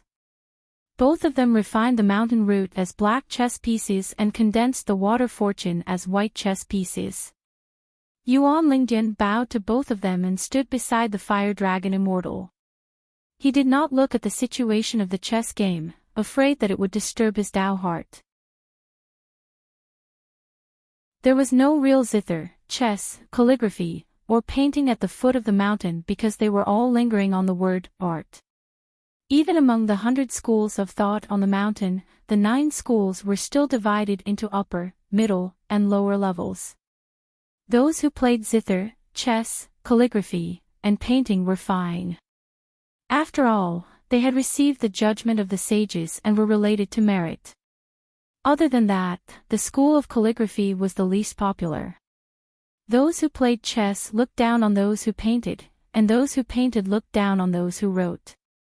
Those who wrote could only use the great merit of the sages to create the characters. The fire dragon immortal picked up a chess piece and gently placed it on the crisscross chessboard. He asked, "You only gave an imitation sword of the sword Hatred Mountain?" Yuan Lingdian nodded, "I didn't do much." Yuan Lingdian knew his master's intention. In his early years, he was a pure martial artist and even entered the far travel state when he was at the strongest golden body state. However, with his master's guidance, he gave up the gift and accumulated some martial fate for the North Continent. In the end, with great determination, he gave up on martial arts and focused on Tao. The process was bumpy and he entered the upper 5 states of the nascent soul state. Yuan Lingdian knew that his master wanted him to give him some pointers on the opponent's fist technique. However, Yuan Lingdian was not very interested. Moreover, he did not think that his pointers would be useful. On the Earth Peak, unless the Fire Dragon Immortal said that the disciples should do what they wanted, there was no problem for the disciples to do what they wanted. The Fire Dragon Immortal did not say anything. He had clearly lost the game, but he suddenly smiled and said, "It is a little difficult to seek life in the midst of death." Li Lu said, "The chessboard is so small. If you want to do that, you are seeking death." Li Lu casually broke the mountain root and water luck and returned it to heaven and earth. The Fire Dragon Immortal also put away the Tao chessboard. The Fire Dragon Immortal then asked, "What was written in the letter from the Lion Peak that you intercepted?" Li Lu did not answer his question. She said, "Just like what you said, the letter was sent by Li Yuan." He did not ask the Southern Mistwater Temple for help, nor did he not write a letter. He sent the token directly to the Lion Peak. The Fire Dragon Immortal smiled and said, "Therefore, since you have chosen this path, you have a long way to go. Others do not only have one lifetime, but you, Li Lu, have accumulated so much in your lifetime. You definitely know the most and are the most right. Very good. You lost the game, but outside of the game, you have helped me regain my dignity." Li Lu did not care about winning or losing the game. It was the same inside and outside the game. She had experienced too much. She did not even care much about this life of hers. To him, it was more like a journey of mountains and rivers. Since Li Lu was born with knowledge, of course she knew more. Not only about the affairs of the world, but also about people's hearts. Most of the statues in the Taoist temples in the world were gilded. Old Yang asked the remaining felons to do the opposite. They should first wrap a layer of people's hearts. Even if it was just for show, they should have a good experience of the real human world. However, Li Lu also had something that she really cared about. For example, the earth-shattering battle of the Great Way in the early years had begun again. Sometimes Li Lu also wanted to end the prelude so that that person would lose completely in this life. The Fire Dragon Immortals chess game with the Water Dragon sect this time, aside from Qin Pingan, had some intentions. Shen Lin's success came naturally when the conditions were right. He wanted to correct Li Yuan by saying a few words for Sun Jie, the leader of the Water Dragon sect. But in fact, the Fire Dragon Immortal helped the three parties to get through their respective difficulties. He also hoped to say some words to Li Lu through some of Li Yuan's actions after he was enlightened. After all, when it came to being a person, even if Li Lu had lived for thousands of years, she was still a junior. It was a pity that Li Yuan did not listen. Hence, the Fire Dragon Immortal did not want to interfere too much. Yuan Lingdian was a little emotional. In fact, his master had already sensed the abnormality of the martial arts fate in the ancient battlefield in the Golden Armor continent. Actually, to Qin Pingan, if he obtained the martial arts fate and won the chess game, then Qin Pingan and the girl of the same age in the Central Plains would be the two sides of a very subtle chess game. Because of the addition of Chao Ci, who did not intend to do anything, the situation became even more complicated. If Chao Ci had not gone to the battlefield ruins, the girl who had reached the 6th level of the martial way with the world's strongest state of the 5th level, Shi Zaishi, might have already broken through the realm. However, she would not have been able to obtain the word strongest. That was because Qin Pingan, who was in the North Continent, had a more stable realm and a stronger fist intent. However, after Chao Ci appeared, Shi Zaishi was full of fighting spirit. Driven by her competitive nature, she, who was talented, forcefully increased the height of her martial arts bottleneck. She was determined to punch Chao Ci, who was at the 7th level of the martial way, even if it was only one punch that touched her body.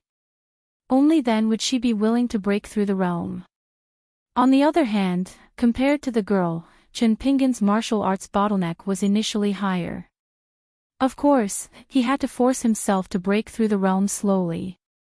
One delay, one slow. This formed a chess game that both parties were playing from afar, but neither of them knew about it. Fire Dragon Immortal only knew that Shi Zaishi was in the ancient ruins of the Golden Armor continent where the statue of a god had collapsed. He heard that Chao Ci had gone there. Hence, he deduced the situation one by one. Fire Dragon Immortal smiled and said, if Shi Zaishi wholeheartedly did not think about the word strongest, it would be a grand scene that was not tacky. For other pure martial artists, it might be a bad thing that would cause their heart to fall. However, for her, it would be seeking life in the midst of death, and her fist intent would gain great freedom. This must be what Chao Ci wanted to see, which was why she did not leave the ruins and took the initiative to feed Shi Zaishi punches. Although Chao Ci was only at the Golden Body realm, to the proud Shi Zaishi, she was the best grindstone in the world. Otherwise, when faced with the full force of a mountain pinnacle realm cultivator, it would definitely not have such an effect. Yuan Lingdian nodded and said, Shi Zaishi's real bottleneck was not in her fist, but in her heart. Then, Yuan Lingdian smiled and said, actually, as long as Qin Pingan's luck is good, and he continues to delay, and not break through the realm before Shi Zaishi, he will still be the strongest at the 6th level. Then, he will still receive a gift of martial arts fate. From what I see, it is a little uncertain. After Venerable Fiery Dragon made the final decision, he turned around and looked at this disciple. I asked you to send the money to Darling Water Island because I wanted you to personally tell Qin Pingan this fact. Martial artists talk in their own language, which is more meaningful than an old venerable talking to a 3rd-level cultivator and arguing about the principles of fists. I originally wanted to see if Qin Pingan would have a sliver of luck in his heart and show signs of taking the initiative to slow down for the sake of martial arts fate, or to seek life in death in a way that is different from Shi Zaishi's but similar to the Great Tao. Now, Qin Pingan has practiced to death, but it is not because he is lazy. He has fought many battles to the death with others, and it is close to no mistakes. He can clearly comfort himself with the fact that there is no limit to one's strength, but why did he have to break through the alley wall with his fists and create a path for his own heart? Yuan Lingdian smiled bitterly and felt a little guilty. I have delayed you, master. Should I return to the Dragon Palace Grotto Heaven now? Venerable Fiery Dragon smiled. Forget it. Let nature take its course. Do you think it will definitely be a good thing after you said this? Chen Pingon will definitely be able to fight for the strongest position. Do you think there will be no repercussions when he tries his best to walk on the path of the heart? If a person refuses to accept his fate and thinks that pursuing the extreme is the best, he will die on the path of cultivation. Fight for the strongest 6, fight for the 7th after 6, and then the 8th will be mine. If the 8th is mine, who will fight for the 9th with me? Does he deserve to die? Is it because of the great Tao competition? Along the way, he just gritted his teeth in anger. When did martial arts become so low? Li Lu shook his head. The logic is too extreme. Venerable Fiery Dragon also shook his head. A pure person should be beaten to death as soon as possible. Yuan Lingdian did not have any doubts about this logic. Chao Xi did a good job. On the path of martial arts, she did not stop others from climbing higher. If there was a chance, she would even help others, just like how she helped Shi Zaishi temper his realm. This was also one of the reasons why Chao Xi was unrivaled in the Central Plains. It was not only because her master was Valkyrie Pei Bei, who protected Chao Xi from being accidentally killed by the cultivators of the upper 5 realms. Otherwise, the enemies of the dynasty that was destroyed would not just be 1 or 2 cultivators of the upper 5 realms. Killing Pei Bei was an extravagant hope, but killing Chao Xi, the disciple of Chao Xi, who had traveled to other continents, would not be too difficult. Chao Xi's thoughts and actions were the greatest protector of Tao. For example, this time when she traveled to the Golden Armor continent with her friend Lu Yuzhou, how important was the god of fortune of the pure snow continent to Chao Xi's life? Was it the same as Lu Yuzhou? Although it seemed like the god of fortune made a choice after weighing the pros and cons, in the end, it was still Chao Xi's own decision. The pure martial artists of the Central Plains were mostly willing to show some kindness to Chao Xi. They might even chat behind her back and say a few good words for this junior. They might even personally make a move to dispel some dangerous ripples.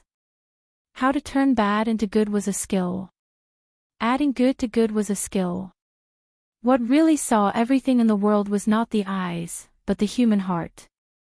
When looking at Chao Xi, one could only see that he had unprecedented potential and that Pei Bei was standing behind him. This was why the eyes were very useful, but the human heart was closed. Li Lu was probably used to arguing with Fire Dragon Immortal. He smiled and said, "These principles are not applicable to many people."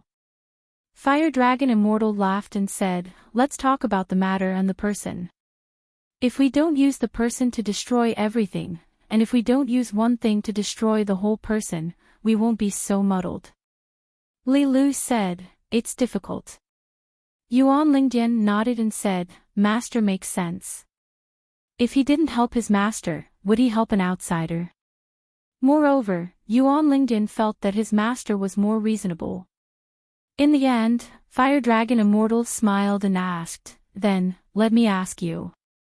When and where do you think Chao Xi and the top young person of the North Continent have a clear mind?" In his heart, Spirit Yuan was a cultivator who was used to using strength as a way of speaking. After so many years of cultivation, he was still not perfect and flawless. Therefore, he had been stuck at the bottleneck of the Jade Unyielding Realm. It was not that Yuan Lingdian was arrogant and domineering. There should be Tao and principles in the Earth Peak, and Yuan Lingdian did not lack them at all. In fact, when he went down the mountain to train, Yuan Lingdian of the Black Finger Peak was the one with the best reputation among his peers. It was just that he was the one who was punished the most and the heaviest by Fire Dragon Immortal. Yuan Lingdian thought for a while and said with a smile, "Of course, it is the unprecedented Chao Ci who met someone who came later, standing beside her or not far behind her. Not only that, the person who came later had a chance to surpass Chao Ci. That was the key moment when Chao Ci's true nature was revealed. As for Lin Su, who would definitely win as long as she chose to fight, she would only suffer when she lost once." Fire Dragon Immortal nodded, as if he agreed with these two answers. He asked again, "What about you, Yuan Lingdian?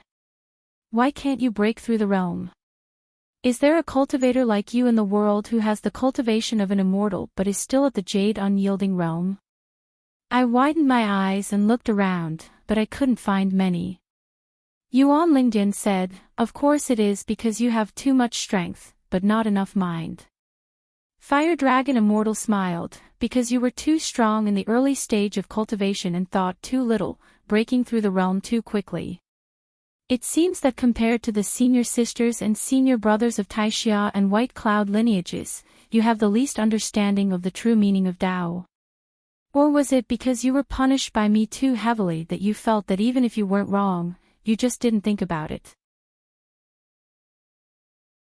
Thus, you kept thinking about it and closed your door to reflect on what you did wrong. When you understand it, it is the time to break through the realm." Yuan Lingdian nodded and admitted, "Indeed. Have you ever thought of a possibility that you are thinking about mistakes when you are not wrong? Are you going around in circles on the wrong path?" Fire Dragon Immortal sighed, "Silly child. In the world, when a master imparts Tao to his disciple, can he only help his disciple to take the shortcut? Can't he set up many obstacles on the path, making it hard for his disciple to walk in the right direction, so that his disciple's Tao heart can be firmer?" For the first time ever, Spirit Yuan Palace had an aggrieved look on his face. "Master, your Tao is so profound and your knowledge is so vast. I don't want to question you in the slightest." Fire Dragon Immortal pointed at the disciple and said angrily, "Go and ask that young man from Darling Island if he has that idea at such a young age. Even his most respected Mr. Qi Jingchen, may not always be right. Ask him if he dares to think like that. Did he dare to diligently ponder over the sage's principles outside of the sage of literature's lineage, but was he not afraid of suppressing the earliest principles? Spirit Hall, if you think that all the principles in the world belong to the master and that the disciple can only learn most of them, then the disciple will pass it on to the grand disciple, and the grand disciple will pass it on to the grand disciple. Your Spirit Yuan Palace doesn't even dare to think about this. You've cultivated so hard for 600 years. Do you think you've only developed your strength and not your Tao heart? What? Master's crouching peak requires hard labor like moving mountains, carrying soil, chopping firewood, and burning charcoal. How did your Spirit Yuan Hall become so muscular?" Spirit Yuan Palace glanced at his master's fluttering sleeves and said carefully, "Master, don't be angry. Let's talk this out." Li Lu said, "Yuan Jishuan said he was unwilling, but he didn't say he didn't dare. Don't just try to reason with him and wrongly accuse Yuan Jishuan." Spirit Yuan Palace was so angry that he almost died. "Li Lu, you're more of a hindrance than a help." He knew his master's temper better than anyone else. After all, Spirit Yuan Palace had suffered the most beatings among all the disciples. If Yuan Jishuan claimed to be number 2 in Crouching Peak, no one would dare to say they were number 1. Being unwilling is worse than not daring. Not daring, not daring. I've thought about it, but I haven't walked out yet. As expected, Immortal Fire Dragon was furious. He said coldly, "Go to the Peach Mountain Grotto and meditate for 10 years. Only come out when you've thought it through." Yuan Lingdian was silent for a moment before he sighed in his heart. 10 years was nothing.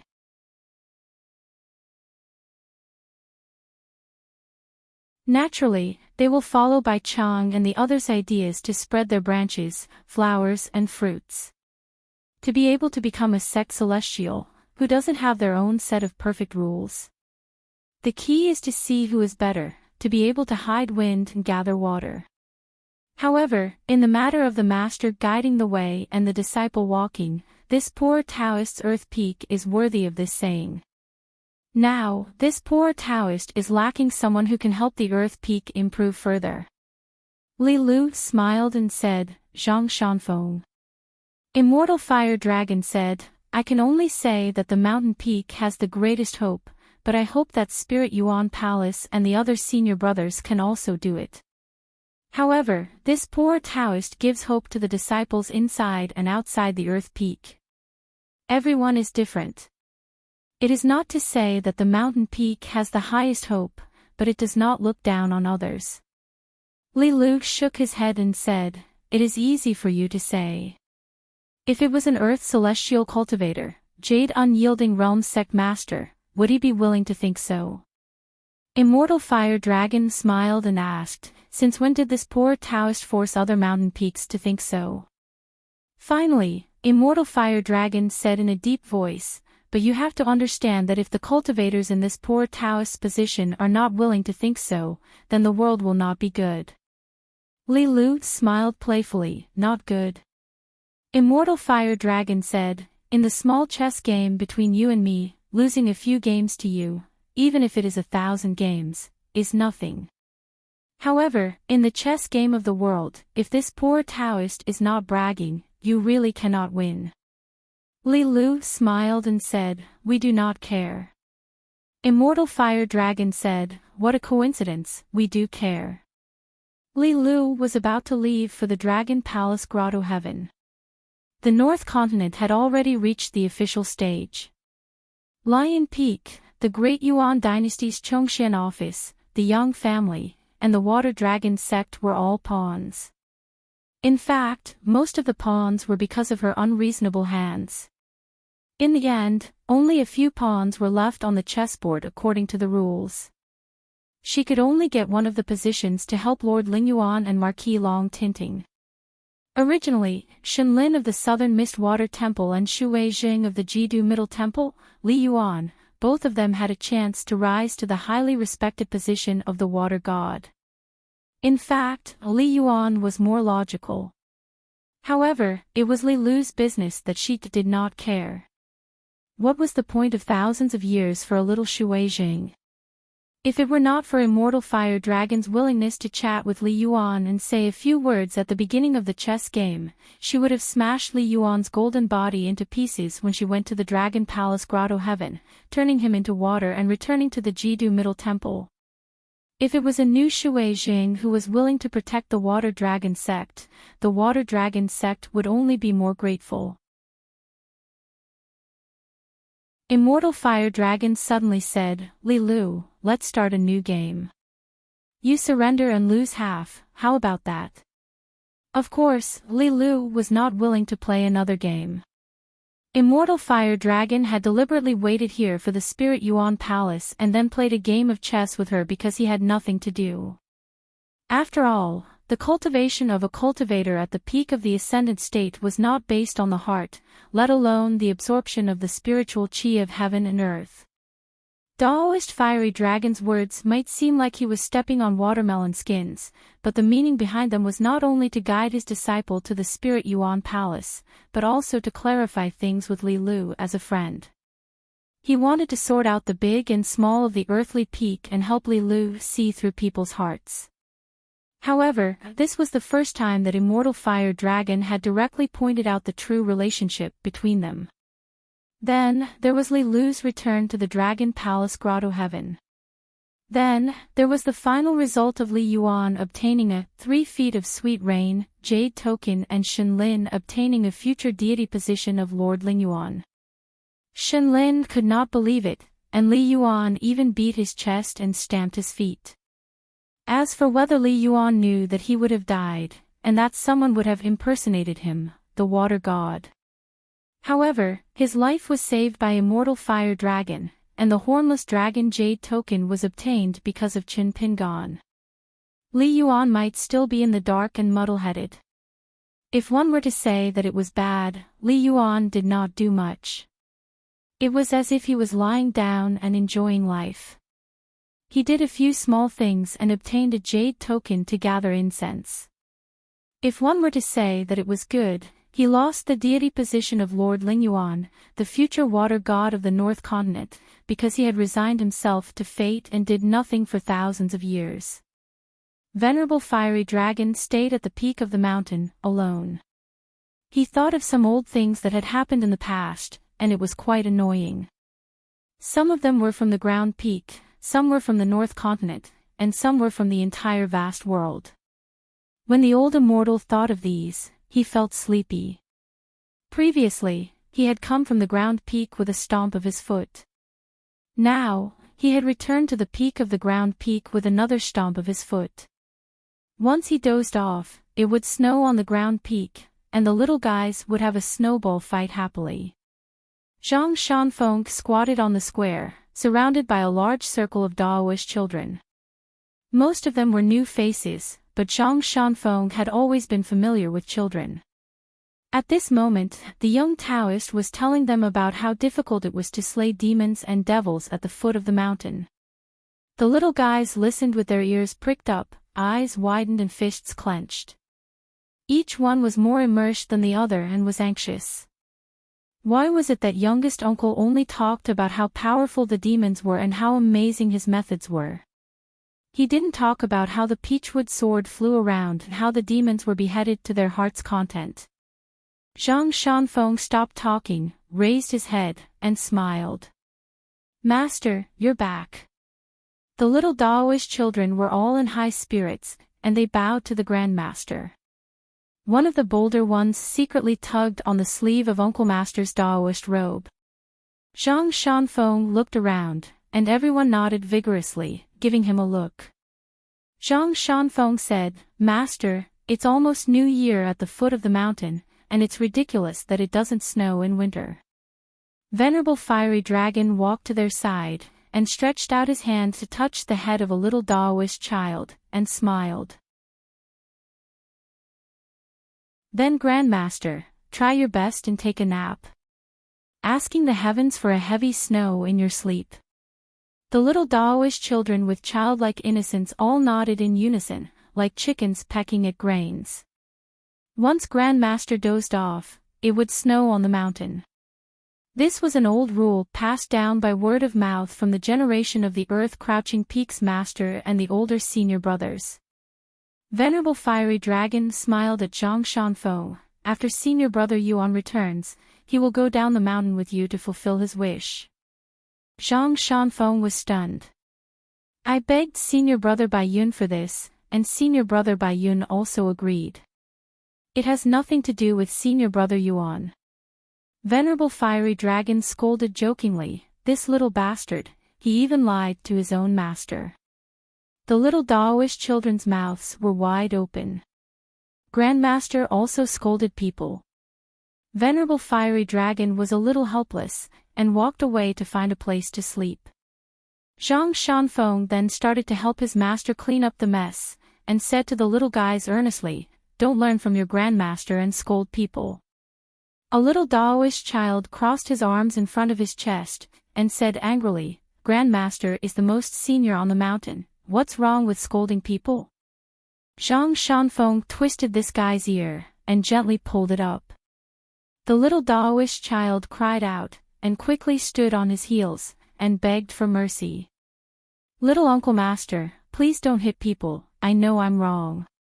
After Zhang Shanfeng smiled and let go, the little Daoist child said angrily, "My master said that if you don't respect your elders, your butt will bloom. Little Uncle Master, be careful." Zhang Shanfeng squatted down, and continued to tell the story at the foot of the mountain.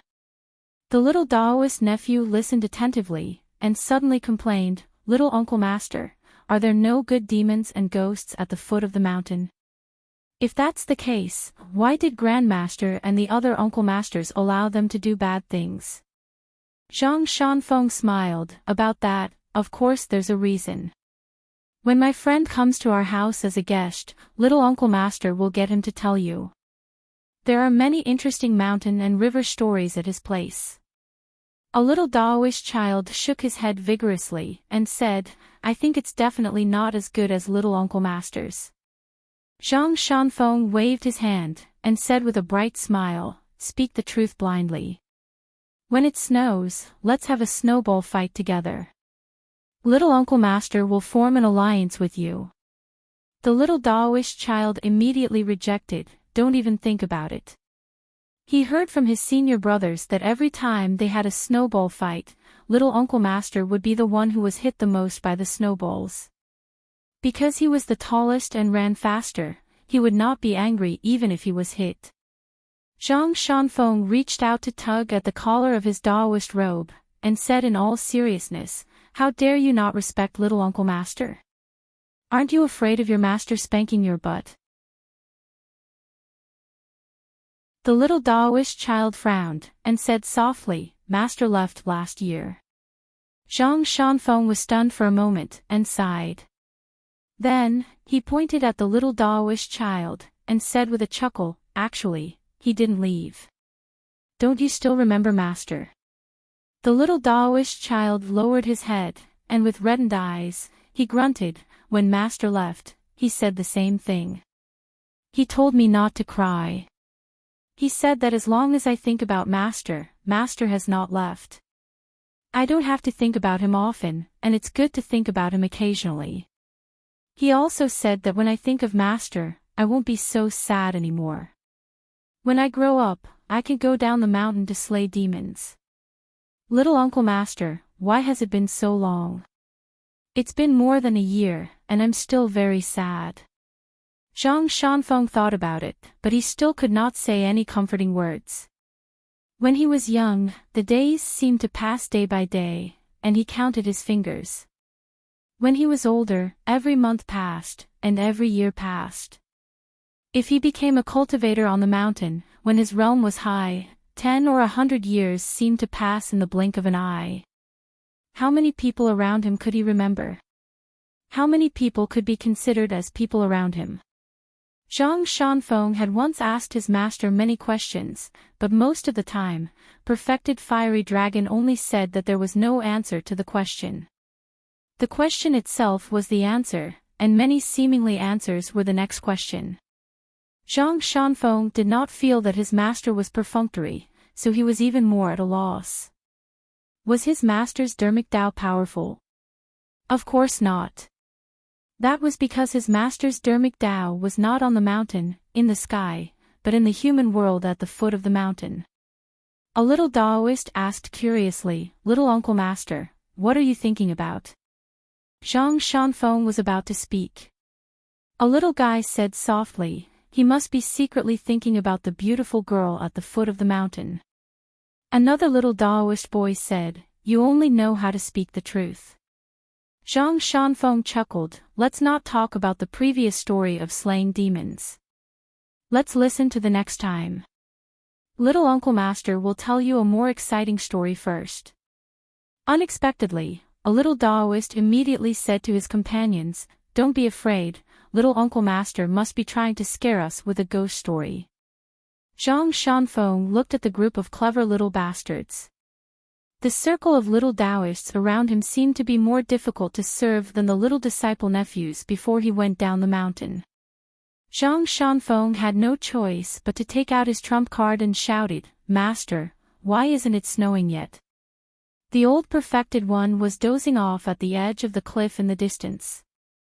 He said with a smile, you have to eat first if you want to go to the toilet. All the little Daoist children looked at their little Uncle Master pitifully. They felt that their little Uncle Master's brain was not very bright. Zhang Shanfeng stood up. Forget it, I'll teach you how to punch. There were boos everywhere. All of them ran away. There was no snow, no story. There were no wild fruits on the mountain in winter. The masters did not make anyone's buttocks blossom, so little Uncle Master was useless. Zhang Shanfeng suddenly realized that a little guy had stopped in his tracks and did not leave. Zhang Shanfeng was already satisfied.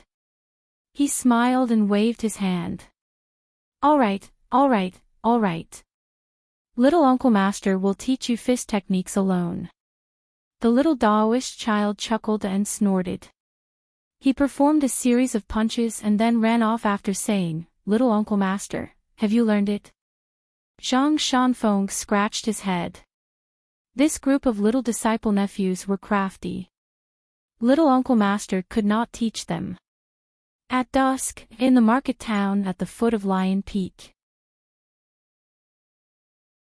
a young outsider wearing a green robe and a bamboo box walked into a cloth shop that was doing quite well. A woman who was greeting customers turned her head and saw a visitor. She said with a smile, "Oh, this handsome young man, you're here to pick some silk for your wife. Do you want to make a nice dress?" Chen Pingan smiled in his hometown dialect. "Aunt Lu, my name is Chen Pingan. I live in Mud Bottle Alley." The woman was stunned. "The Chen Pingan that my Huai boy often talks about." Chen Pingan nodded. He was carrying a few bags of gifts in his hands. They were all bought from the shops in the town. The woman quickly put down the business at hand and let a few well-off women from small towns choose their own fabrics. She brought a bench for Chen Pingan and said, sit quickly. Li Huai's father has gone up the mountain. I don't know when he will be back, but as long as there are no vixens on the mountain, he will definitely be back before dark. But from what I see, even if there is a vixen, she will not be interested in this blockhead, right? It was only because I was blinded by lard that I fell in love with that Lier. The woman sat on the other end of the bench. She was familiar with Chen Pingan. Mud Bottle Alley, I know. It's quite close to the Iron Lock Well. It's a small alley with few people. There's a young widow at the end of the alley. She looks slightly worse than me. She's not far from Mud Bottle Alley.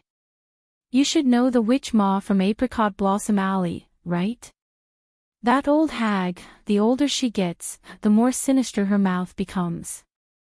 TSK, in my opinion, she can even talk the dead back to life.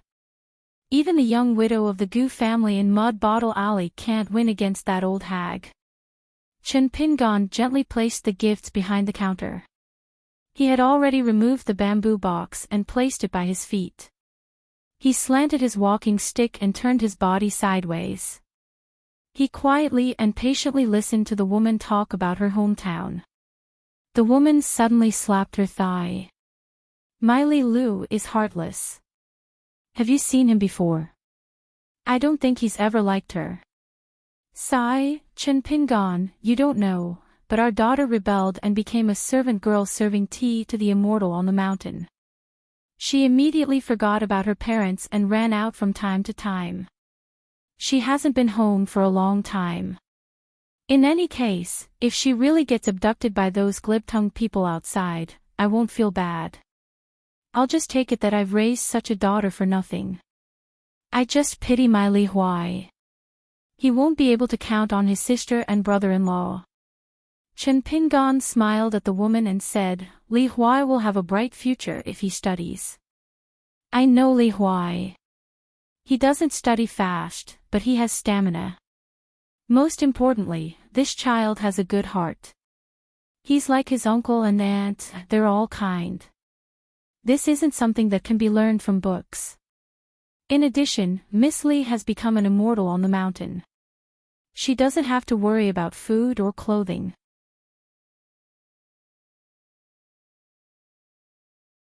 Are you saving your private money to buy cosmetics for those vixens? Li Er said gloomily, I never have money in my pocket. The woman slammed the counter heavily. Take the money from the drawer and quickly go buy 2 bottles of good wine. After you buy the wine, let Chen Pingan stay in the room prepared for Li Huai.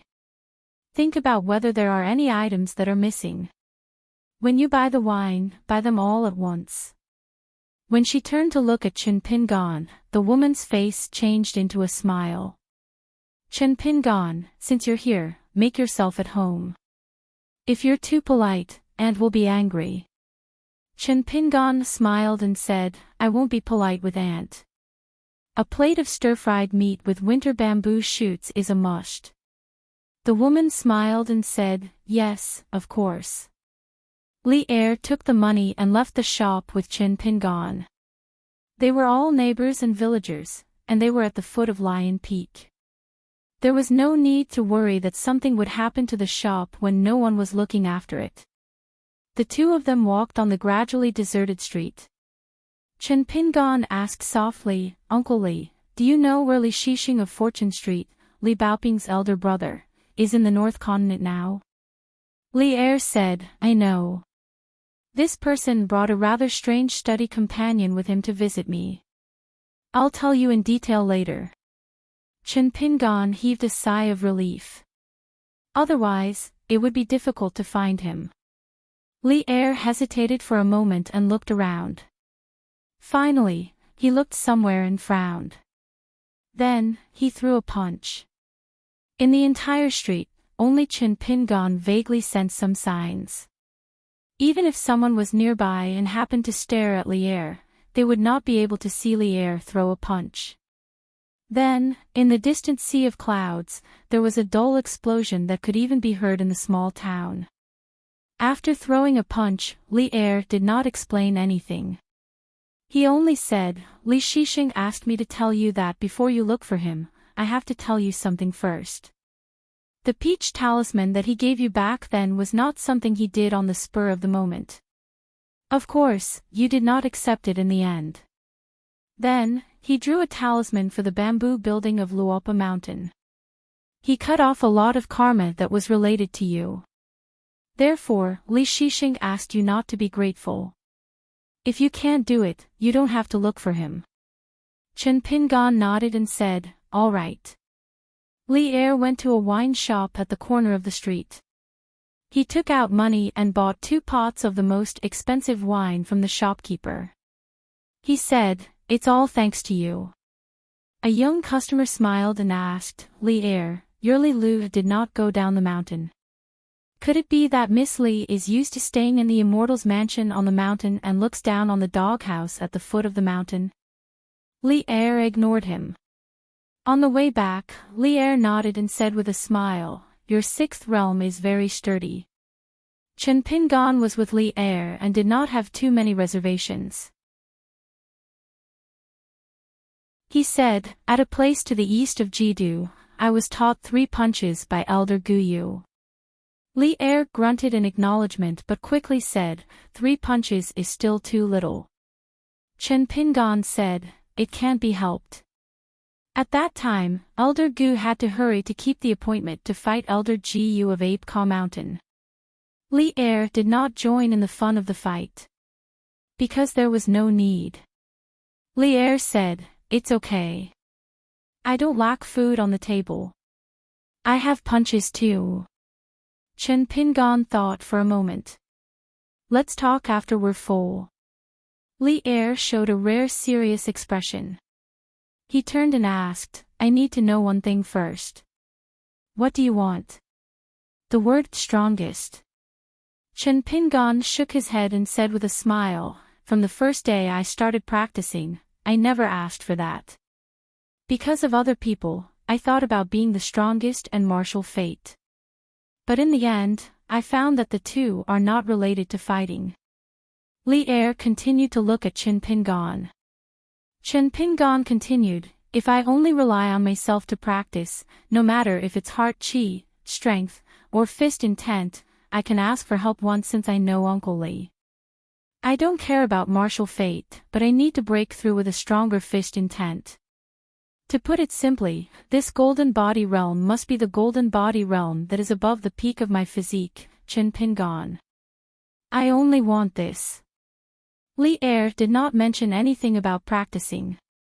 Instead, he grinned and said, if you don't eat your fill, your Aunt Lu won't agree. If she doesn't agree, I don't even dare to clear the table. Chen Pingan smiled lightly and said, that's great. Li Er patted Chen Pingan's shoulder and said, "Say this after you eat and drink and feed me punches."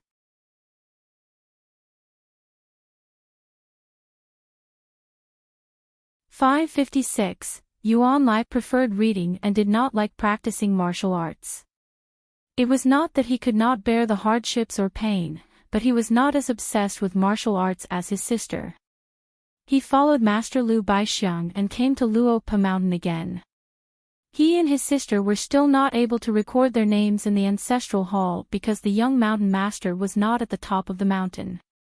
Yuan Lai did not think much of it, but his sister, Yuan Bao, was actually quite angry and felt that her master was neglected.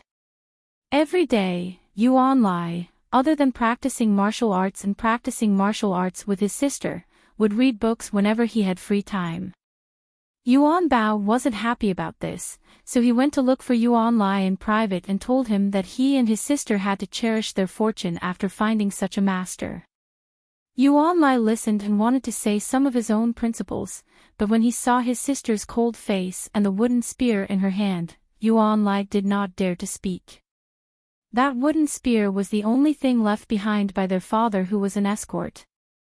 In Yuan Bao's eyes, it was the Yuan family's ancestral treasure and should have been passed down to Yuan Lai, but she felt that Yuan Lai was too soft and did not have the courage since he was young. He was not worthy of holding the wooden spear. Of course, Yuan Bao preferred the lively and strict real sect. It was once the base of a Jianghu evil sect in the Zhuiying dynasty. Her master first gathered a group of bandits from the border. Later, many strange people with hidden names came intermittently. Some old people were full of scholarly aura. Even if they ate coarse food and drank inferior wine, they could still be carefree. Some young disciples in ordinary clothes would frown when they saw fish and meat, but they would hesitate for a long time before they were willing to eat. Some silent men would cry when they saw a saber. Yuan Lai liked Luopa Mountain because there was a girl called Xin Yuanji on Luopa Mountain. Like his sister, Yuan Bao, she practiced martial arts diligently, but she was prettier and gentler than her sister. He knew that Xin Yuanji would walk up the steps of Luopa Mountain twice a day, so he would be on time. Early in the morning, he would walk to the temple at the top of the mountain. After walking around, he would sit on the steps and flip through a book. Today, under the moonlight, Yuan Lai was sitting at the top of the stairs reading a book. In about an hour, Miss Xin would be practicing her fist techniques all the way to the mountain peak. She would usually rest for the time it takes for an incense stick to burn before descending the mountain. Miss Xin would occasionally ask him what book he was reading. Yuan Lai would then tell her the book he had already prepared beforehand, including the title of the book, where he bought it from, and what the book talked about. Miss Xin was never bored. When she listened to him, she would look at him attentively. Yuan Lai didn't dare to look at Miss Xin's eyes for too long, but he couldn't help but look at her again. Miss Xin's eyes were like the bright moon. There was only one bright moon in the world. Anyone could see it when they raised their head, so it wasn't strange. The bright moonlight in Miss Xin's eyes could only be seen by him, Yuan Lai. Tonight, for some reason, there was an extra elder sister by Miss Xin's side. They practiced the rudimentary walking stance together and climbed the mountain together. Yuan Lai was a little embarrassed and couldn't sit still. He was worried that the outspoken elder sister would scold him in front of Miss Xin for not doing his job properly. If that happened, would Miss Xin still be willing to ask him what book he was reading? Yuan Bao and Xin Yuanji reached the mountain peak together and stopped practicing their walking stance. The two ladies, each with their own merits, were chatting and laughing.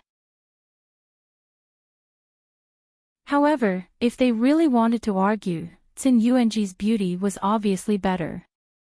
Yuan Bao and Xin Yuanji had sparred in private before. They both had their wins and losses. Both of them hadn't practiced for long, so they agreed that in the future, they would ascend to the legendary Golden Body realm together. Yuan Lai sat not far away. He didn't know whether to read or leave. His face was slightly red, but he only dared to perk up his ears and listen to Miss Tsin's clear and melodious words. He was satisfied. The two ladies sat side by side. Yuan Bao talked about his master's profound martial arts. His talent was astonishing, and there was nothing he didn't know about the four arts. Tsin Yuanji talked about Elder Zhu's many good points. He was amiable, treated people kindly, and made a table full of delicious dishes. Yuan Lai looked down and saw three little girls. The one in the lead was the tallest. She was a very strange girl called Pei Qian. She was especially noisy. In front of his master and senior Zhu Lian, she never had any taboos in her words. She was extremely bold. Later on, when Yuan Lai asked his master, he found out that Pei Qian was the first disciple of the young mountain lord. Moreover, she left her hometown with his master and the other three. They walked a long way from Tongyi Continent to Luopa Mountain of Baoping Continent. It was the little girl in pink who could always conjure up a handful of melon seeds. Luopa Mountain had yet to have a proper ancestral hall building, but it already had its own genealogical record. The genealogical record stated that her name was Chen Rishu, but she also said that it was okay to call her Nuan Shu. She explained in detail that it was Nuan Shu, the warm law hidden urge, the deep valley harmony, the yellow oriole fluttering, the sudden migration fragrant tree. Her name was taken from the first two characters of this sentence. The other little girl in black who was carrying a mountain walking stick was naive. When they first met, she asked him if he had heard of the Mute Lake of North Continent. Did he know that there was a big water monster in the Mute Lake? When Tsin Yuanji saw Pei Qian, she felt a little scared. Inget didn't want to bother with this little mountain top of Luopa Mountain. Chen Rishu was all right, she was a very obedient child. As for the other two, Inget really didn't like them. He always felt that they were two children who had their heads clamped by the door. They always liked to do strange things. Luopa Mountain and Dragon Riding Alley didn't have many people, but there were actually 3 mountains. Chief Butler Zhu Lian, Dali North Mountain God Wei Pai and the gatekeeper Jing Dafeng were one. After spending some time with them, Inget felt that these 3 people were not simple. Pei Qian's group of children could barely be considered a small mountain top. The shopkeeper of Dragon Riding Alley's New Year shop, Shi Rou, seemed to be closer to the 3 people from Chaotu's shop. As for Chen Lingjun, who liked to wear green, she was more of a loner. She didn't live in any of the mountains. Inget asked Tsin Yuanji about the young mountain lord, but Tsin Yuanji couldn't say anything. He only said that the young mountain lord wasn't a bad person. He didn't have the airs of a mountain lord and liked to be a shopkeeper who didn't do anything. He traveled outside all year round and only knew how to let old Mr. Zhu handle the big and small affairs. Pei Qian, Yuan Bao, and Yuan Lai couldn't get along with each other. He took Chen Rishu and Zhou Mili to play outside the mountain god temple. If there were no outsiders like Yuan Bao and Tsin Yuanji present, Song Yuzhang, who was ridiculed as the golden-headed mountain god by his colleagues, would also appear. He would listen to Pei Qian talk about the interesting stories he heard from Old Chef and Cloud-Splitting Mountain. Song Yuzhang would also talk about the trivial matters when he was still a supervisor of the dragon kiln. Pei Qian loved to listen to those trivial things. When they were a little far away from Inget and the others, Zhou Mili suddenly tiptoed and whispered in Pei Qian's ear, "I think that little girl called Inget is a little silly." Pei Qian glared and said, "As the right guardian of Luopa Mountain, how can you talk behind people's backs?" Zhou Mili was sick. Pei Qian laughed and said, "Silly or not, do I need you to tell me? We just need to know what we're doing." Zhou Mili beamed with joy. Pei Qian reached out and touched Zhou Mili's little head. He bent down slightly and said with kind eyes, "You eat so many rice grains every day, bowl after bowl, why don't you grow taller?" Zhou Mili stood on the tip of her toes and straightened her chest. Pei Qian gently pressed Zhou Mili and comforted her. It's not about being tall. Zhou Mili smiled from ear to ear. Pei Qian extended his hands and held on to Zhou Mili's cheeks, and slapped the mute lake monster's mouth shut, and reminded her, Mili, you are now the right guardian of Luopa Mountain, from the mountain deity Song Master, to Jingdafeng at the foot of the mountain, and the two big shops in Dragon Rider Alley. Everyone knows of your position. The higher your position, the more you need to reflect on yourself. You can't be cocky, you can't lose face for my master, can't you understand? Chen Rishu looked to the north at the Huimeng Mountain, which also belonged to his own mountain, and was extremely huge, and had already rented the back of the fish to the Book Lake Pearl Island. Chen Rishu said softly, it seems like Mr. Zhu will be going out for a long time. Pei Qian nodded his head. There are many places to go. I heard that the furthest is the old dragon city at the southernmost part of our Aquarius continent.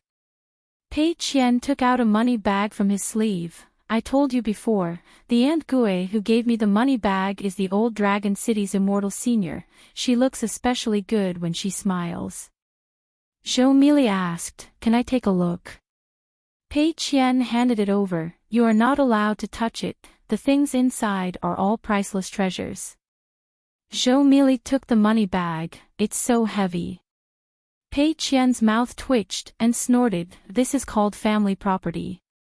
Pei Qian jumped onto the railing of the mountain peak. Imitating his master, he slowly punched out, flowing like water. Every time he stopped, he would shake his sleeves, and it would sound like thunder. With a slight stomp, the entire railing would be instantly filled with dust. It was a pity that the three people at the stone steps had already gone down the mountain. A group of people sat on the Oxhorn Mountain Immortal Family's ferry, leaving the old Dali territory, and heading towards the central region of the Aquarius continent. The current Aquarius continent was actually all surnamed Song. Lu Zhongruan put on a woman's face that Zhu Lian gave him. He sat in front of the dressing table, his fingers gently rubbing his temples. He did not know whether to laugh or cry. But thinking about this treasure hunt, he still felt uneasy. After all, the water hall and dragon boat, as the princess royal of the old country, it was easy for her to find them, but how to bring them back to Longquan County was a huge problem.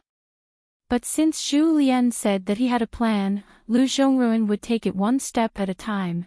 He believed that the Qingxia Island's accountant, since he was willing to hand over the power of Luopa Mountain to this person, he would not be a boastful person. Inside Lu Baixiang's house, Zhu Lian sat cross-legged. On the table was a pot of wine, a porcelain cup, and a plate of soybeans, drinking slowly. Lu Baixiang sat opposite. He had no intention of drinking. In Cui Dongshan's reply letter, he mentioned Wei Xian, saying that this fellow had started out as a cultivator following the army, working under a military general named Xiao Jun. He had accumulated quite a lot of military merits, and had been granted the title of martial scholar by the Imperial Court of Great Li. In the future, he would be able to step down and become an official. The four people in the painting of Lotus Flower Blessed Land now had their own paths under their feet. Wei Xian joined the army. Sui Yu cultivated in the Yugui sect of Tongya Continent and became a cultivator. Lu Baixiang established a sect in Jianghu. Only Zhu Lian stayed in Luopa Mountain. When Lu Baixiang received Zhu Lian's secret letter, he immediately prepared 3 treasures on the mountain and a box of immortal money, which were the money of several groups of survivors of the Zhuiying dynasty. But later, when Chen Pingan sent a letter back to Luopa Mountain from the Dragon Palace, Zhu Lian not only confiscated Lu Baixiang's hard-earned wealth, but also gave Lu Baixiang 10 grains of grain rain money. But, at the same time, he told Lu Baixiang that it was fine for the sect he founded to recruit soldiers from all over the world, but it was best for them not to get involved in the revival of the country by those old and young survivors. What Great Li's cavalry was going to do next was definitely to deal with these fish that escaped the net and attempted to rise from the ashes. Chen Pingan's letter was just a suggestion. he did not ask Liu Baixiang to do it. When discussing the treasure hunt with Lu Zhongruan, Liu Baixiang was present, but it was Zhu Lian who was strategizing. Zhu Lian killed 3 birds with 1 stone. He helped Luopa Mountain determine whether Lu Zhongruan and Pearl Island were worthy of becoming long-term allies. Pearl Hairpin Island owed Luopa Mountain a lot of incense. Lu Zhongruan owed Qin Pingan, the young hill master, a debt.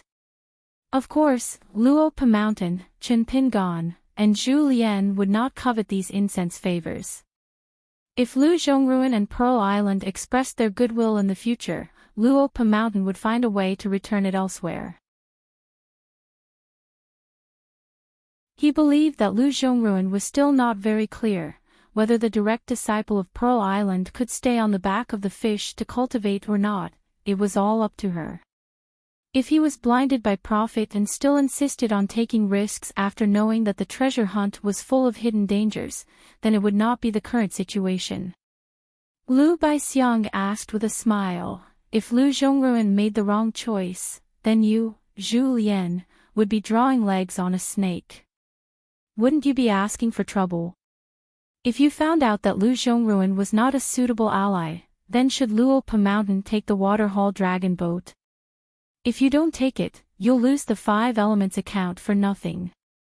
If you take it, you'll have a deeper relationship with Lu Zhongruan and Pearl Island, and Luopa Mountain will have endless troubles in the future. Zhu Lian picked up a few golden fried soybeans and threw them into his mouth, crunching them. He said with a smile, if. There's no if now. Liu Baixiang shook his head, obviously not approving of Zhu Lian's action. If he were to take charge of this matter, after Cui Dongshan's letter was sent to Luopa Mountain, the situation would be settled. Either the Waterhall or the Dragon boat, one of them would be transported to Luopa Mountain. As for the other things, whether Lu Zhongruan and Pearl Island's cultivators were right or wrong in the future was actually a small matter. Because Liu Baixiang firmly believed that Luopa Mountain's rapid development would soon make Pearl Island's cultivators look up to the high mountain, and they wouldn't dare to make mistakes. Even if they made a big mistake that Pearl Island's cultivators thought was a big mistake, on Luopa Mountain's side, it would only be a small mistake that he, Liu Baixiang, could easily smooth over. Zhu Lian raised his cup and took a sip of wine, his face full of intoxication. He picked up a soybean, squinted his eyes and said with a smile, "Don't worry about your devil cult leader, don't worry about this small matter of soybeans for me." Liu Baixiang asked with a smile. Pei Qian took the initiative to go to the bamboo house to practice martial arts. Why didn't he tell Qin Pingan? Since he thought it was a big matter, why did he let Senior Cui destroy Pei Qian's heart like that?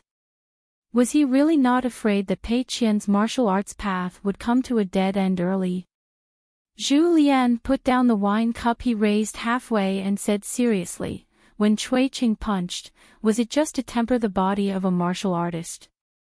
If the fist didn't land on Pei Qian's heart, what was the point? Zhu Lian sneered, Pei Qian is such a martial arts genius, who can't teach her? Can't teach her well. I, Zhu Lian, can teach her.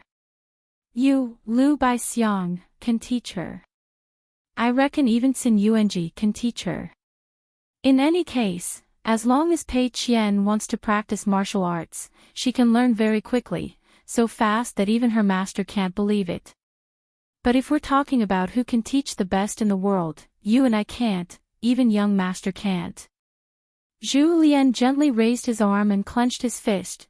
When this punch lands, the girl's body and heartstrings will be beaten until only a trace of life is left, the rest will die, and she will have no choice but to admit defeat. But just with this last breath, Pei Qian will still be able to stand up. If she loses, she will have to take another punch, which means she has won against herself.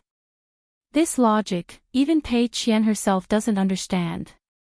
It was my young master's every word and action that he taught her that firmly fell into her heart, blossoming and bearing fruit.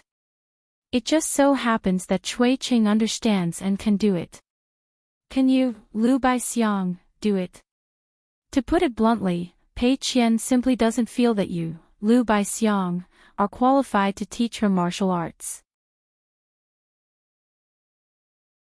Pei Qian only knows how to play dumb, smiling and asking, "Who are you? How high is your realm? Are there any 11th realm martial artists? If there are, why don't you go and punch open the sky? Why don't you play around with me, Pei Qian?"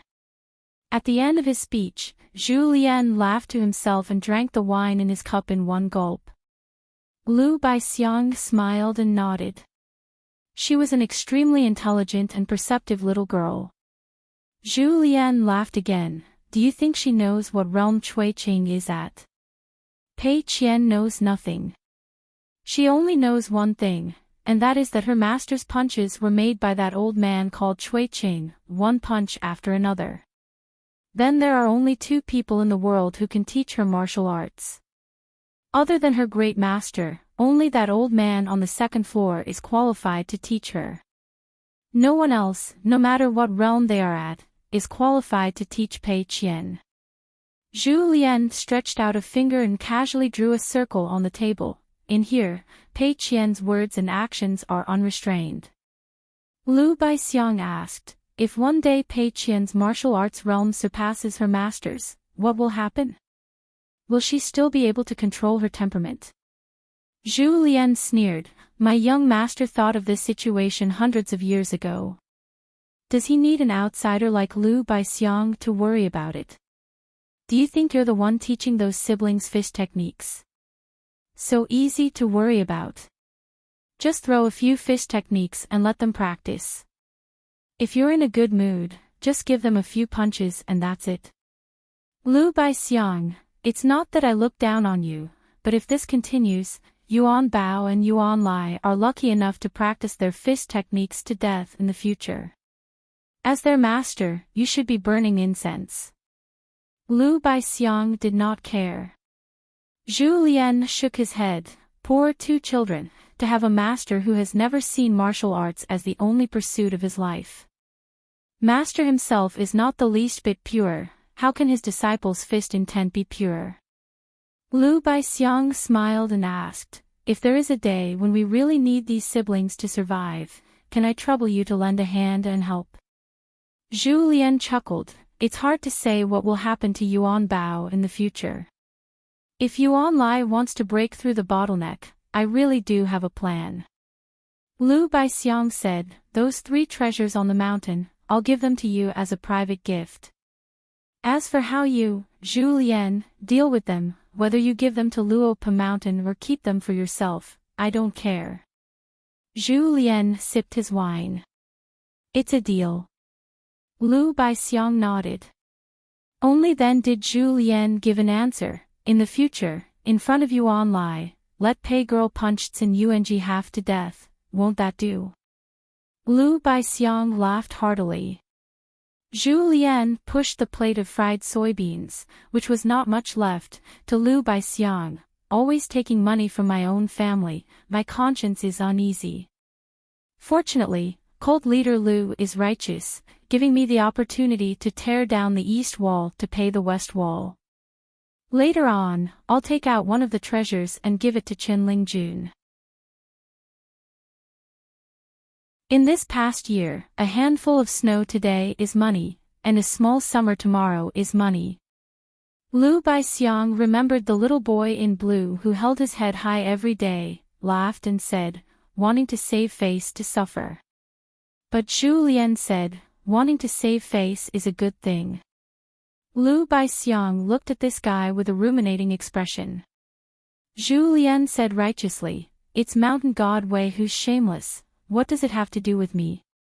Liu Baixiang smiled and reached out to pick up a fried soybean. Zhu Lian suddenly changed his words, "That's not righteous. If we really want to argue, Brother Dafeng is still the thick-skinned one. Brother Wei and I are the thin-skinned ones, we're embarrassed every day." A white-clothed deity with golden earrings stood behind Zhu Lian with a charming smile.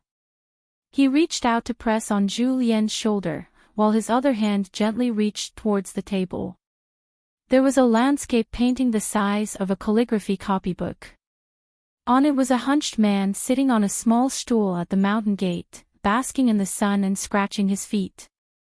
He pointed his middle finger at Julien. Julien exclaimed and leaned forward on the table. He quickly raised the wine pot and said with a flattering smile, "Brother Dauphin is also here.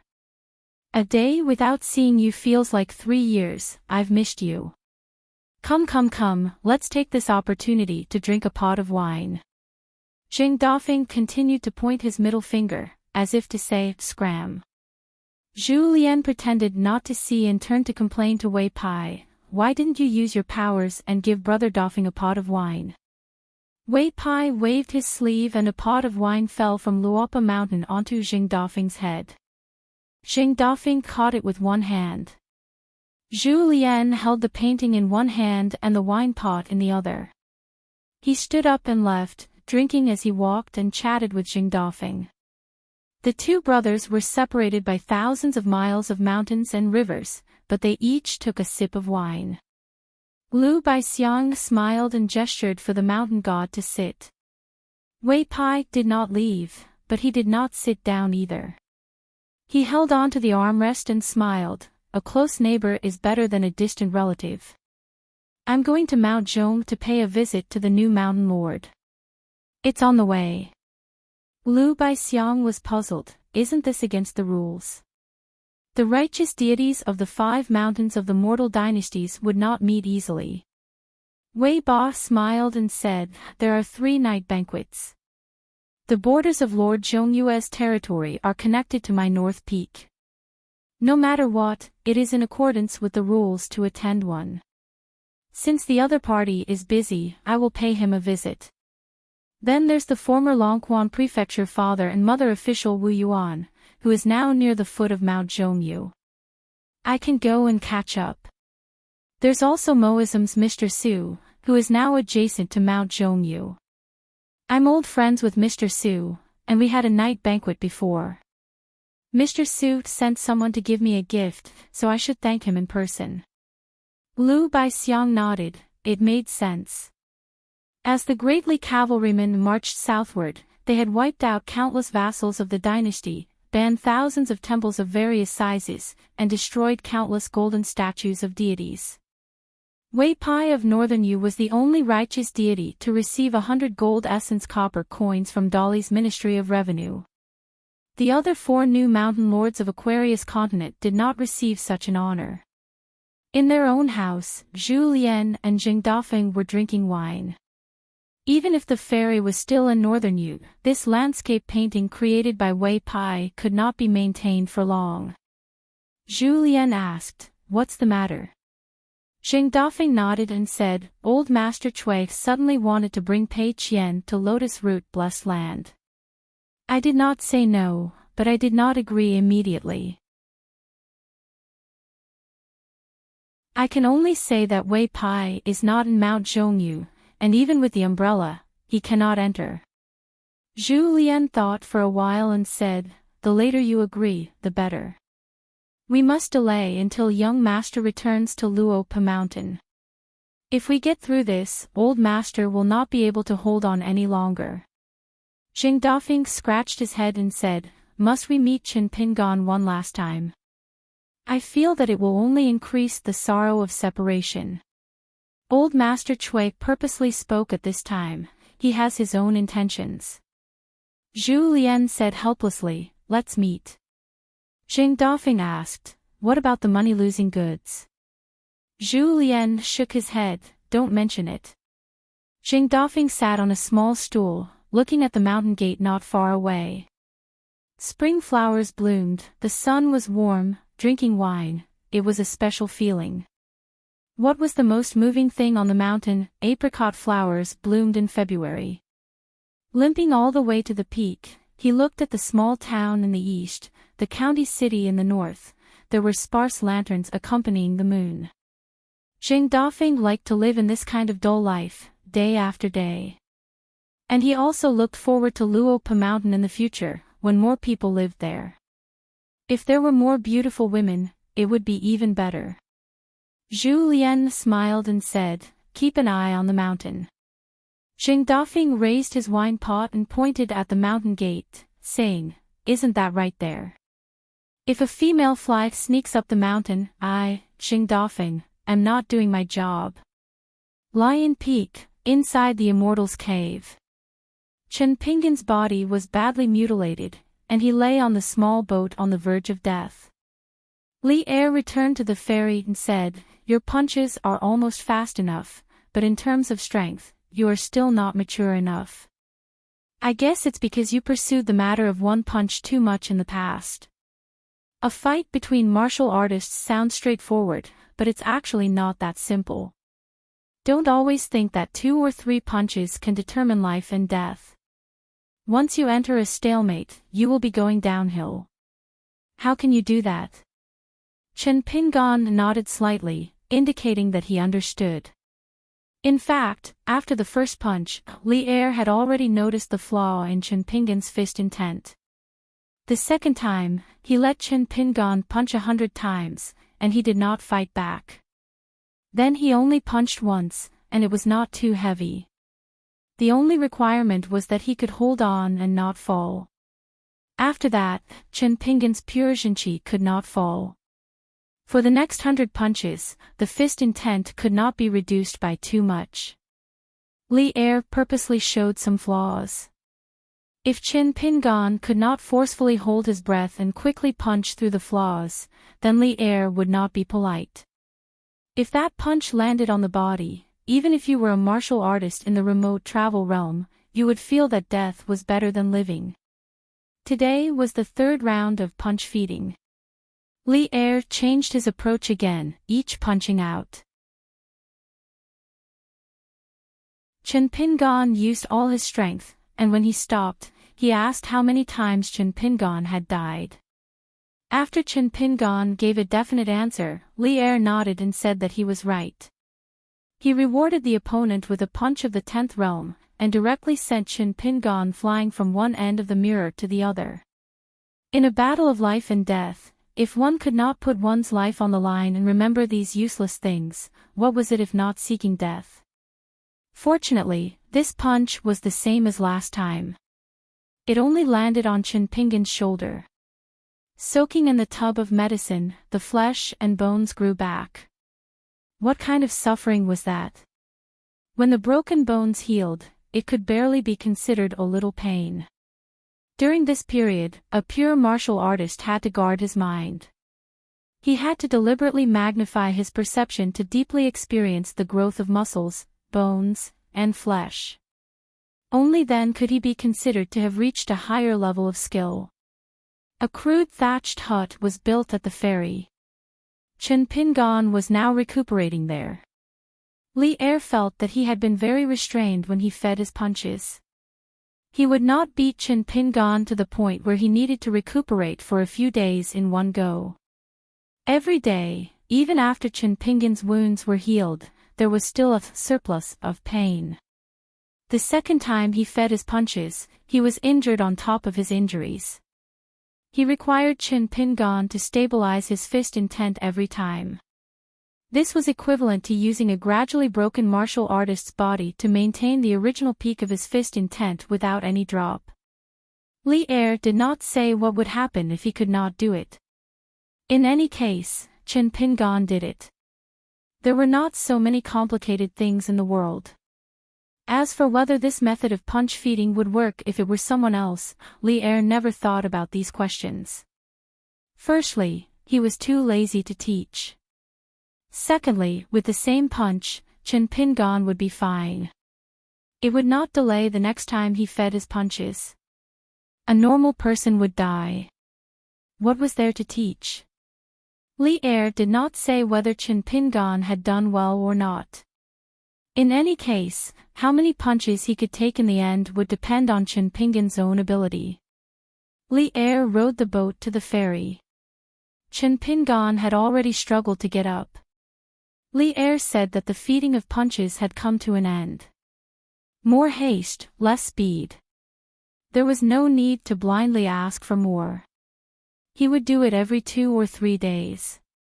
Moreover, he had to go down the mountain to take a look at the shop. Chen Pingan asked if he could stay at the foot of the mountain for a day or two after he recuperated. Li Er smiled and said that there was nothing wrong with that. He could just treat it as his own home. Li Er went down the mountain first. Chen Pingan squatted beside the ferry. He endured not only the pain in his body but also the agitated pain in his soul. He gently patted the bow of the boat. The boat suddenly sank into the water and then floated up with a bang. After this trip, the blood in the boat had been washed clean. Only then did he go to the thatched cottage. He still had to carry water to boil. Every step was torture. The next morning, Chen Pingan changed into a clean set of clothes and went down Lion Peak. The cloth shop had just opened. Chen Pingan went to eat breakfast and then helped Auntie Lu attract business. The woman saw that it was an eye-opener. She actually learned a lot of business knowledge from a junior. Some of the neighbors who had quarreled with the woman and had a dark expression now saw the woman on the road. They actually had more smiles on their faces. The woman was happy on one side and worried on the other. Such a good junior, how could he not be her son-in-law? Therefore, when Li Lu came home late, she saw the young man who was selling cloth with the customers.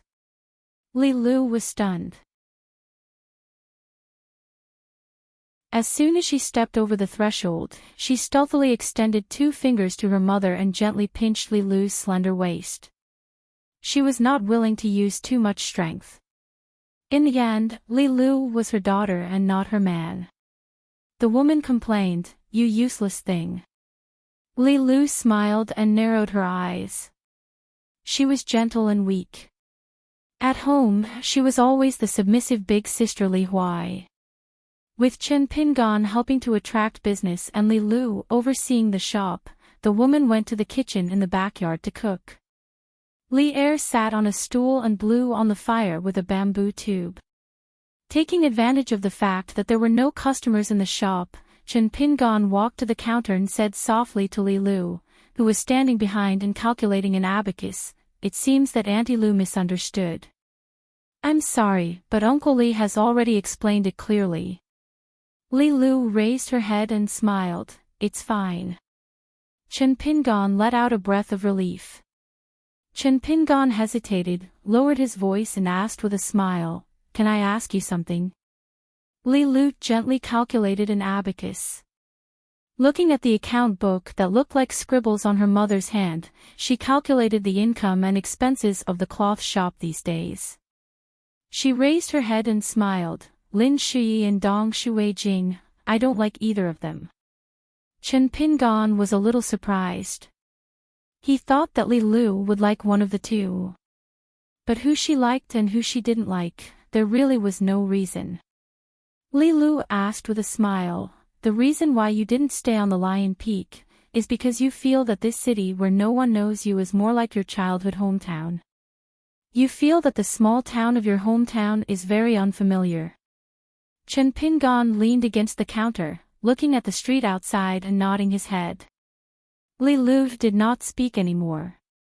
After a moment of silence, Li Lu closed the account book and smiled, "We earned an extra 3 taels of silver." Chen Pingan was still leaning against the counter, his hands in his sleeves. He smiled, "In business, I'm more talented than porcelain."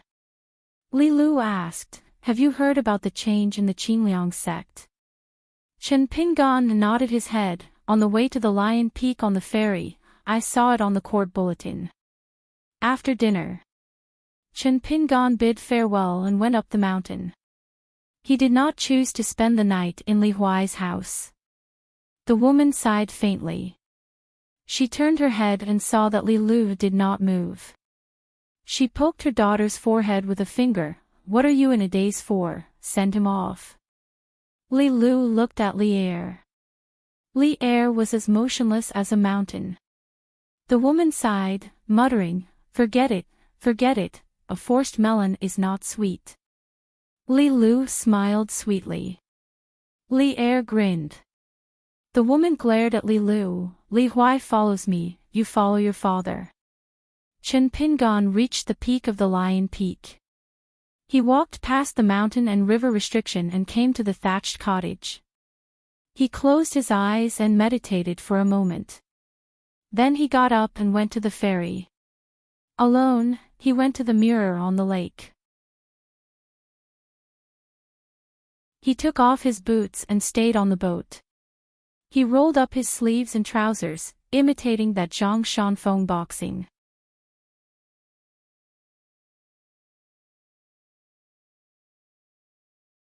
"5:57, a group of women and girls were washing clothes by the river. At the intersection of the mountains and rivers, there were orchid buds soaking in the stream, and pine and cypress trees on the mountain were lush. The woman called Aunt Lu by Chen Pingon and her daughter, Li Lu, were spreading clothes on the bluestone by the stream. There were 400 to 500 families in the small town at the foot of Lion Peak. There were quite a lot of people. Although it seemed to be connected to Lion Peak, it was actually just a line away from the town. Over thousands of years, people had gotten used to it. Moreover, the way to climb Lion Peak was quite far from the town. No matter how naughty and playful the children were, they would at most stop at the mountain gate. If anyone dared to offend the immortals on the mountain, they would be taken home by their elders, pressed on a bench, and beaten until their buttocks were blooming. Those who could be recognized by everyone in the small town were either family members who worked in the county government office and made a lot of money outside and returned home to build a big house, or their juniors were scholars, or they were beautiful widows who had a lot of gossip in front of their doors.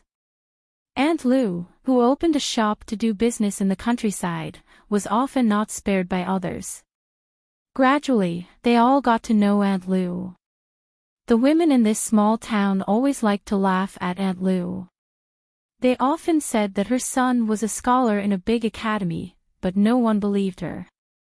They didn't even want to believe that she had a son with a beard. So what if her daughter was beautiful? She was still a married daughter. Otherwise, if she already had such a beautiful daughter who was said to have gone to Lion Peak to be a servant of an old immortal, if she also had a son who was promising to become an official, how could they live on if she had a son who was promising to become an official? She often said that her son was a scholar in a big academy, but no one believed her. They didn't even want to believe that she had a son with a beard. So what if her daughter was beautiful? How could they be happy? Recently, a very kind-looking young man came to the cloth shop. He helped the shop carry water several times. He was very polite and looked like a scholar. He was quite strong and would even help some old women carry water. He also recognized people. After greeting and chatting today, he could greet people warmly the next day. When he just arrived in the town, he picked a lot of gifts for his visit. When they heard that he was a distant relative of Li Mu, the women felt that he didn't look like it. He was most likely Li Lu's daughter's lover. Some of the better-off women even went to the shop to take a look. In the end, not only did they not find anything wrong with the young man, they even spent a lot of money there and bought a lot of cloth back home. They even complained to the men at home about the prodigal woman. If that young man was glib-tongued and only cared about helping the shop earn money, it would be fine. They could join forces and poke at Madame Lu's spine behind her back. She found a son-in-law who only cared about money and was not presentable. They could say a few words about the woman and the shop to her face. However, after the women complained to their men, they turned back and touched the cloth. The price was not cheap, but it was not a scam. They were all used to dealing with daily necessities, so how could they not be able to tell the difference between good and bad? The young man helped them choose the cotton cloth and satin, and he did not deliberately let them choose expensive ones. If he really liked them, he would choose expensive ones that were not practical. The young man would also stop them from wasting money. The young man's eyes were sharp and he sold the cloth according to their figures, clothes, and hairpins. These women who had daughters at home also saw it and felt that it was good. It really made their mothers look a few years younger. The price was fair, and they compared the goods from one shop to another. The shop clearly gave them a discount. Therefore, the women did not feel that Madame Lu had found a good son-in-law who was not worthy of her status. After all, his clothes were not bright, and when he talked to others, he did not have the style of those rich scholars. When he chatted with others, he looked at them straight in the eyes. Bad eyes could lead to bad intentions. This kind of superficial logic was the most important thing in the marketplace. Therefore, the Li family's shop chose such a son-in-law.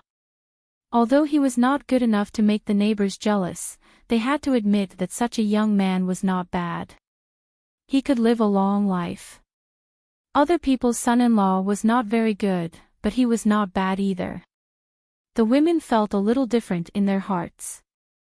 Li Lu listened to her mother, who was in a good mood, chatting with others. She was thinking about these things while she was washing clothes. She thought about these things from small things to big things.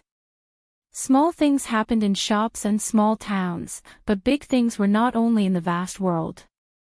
In this life, she landed in Liju Cave. It was the careful arrangement of the Yang family's shop. She knew that this time would be different. Otherwise, she would not be so close to the Yang family's shop. In fact, it was so. In the past, she followed her father Li Er to the shop. Li Er worked as a handyman in the front, and she went to the backyard. Old Yang said something harsh to her for the first time. He said that if she still cultivated according to the previous method, changed her appearance and identity, climbed the mountain quickly, and only circled at the top of the mountain, she would still be a half-baked person who did not even look like a human being after 10 lifetimes in 1,000 years. She would still be stuck in the bottleneck of the immortal realm. At the very least, even if she cultivated to the ascendant realm in this life, what could she do? How big could her fist be? At the very least, there were so many sages in the Confucian school and the academy. Would Li Lu really have a chance to show off her skills? After dying once, she would die again. This cycle of dying and coming back to life was not very meaningful. Every time she died, she would accumulate some merits, or break the rules and be recorded by the Confucian temple.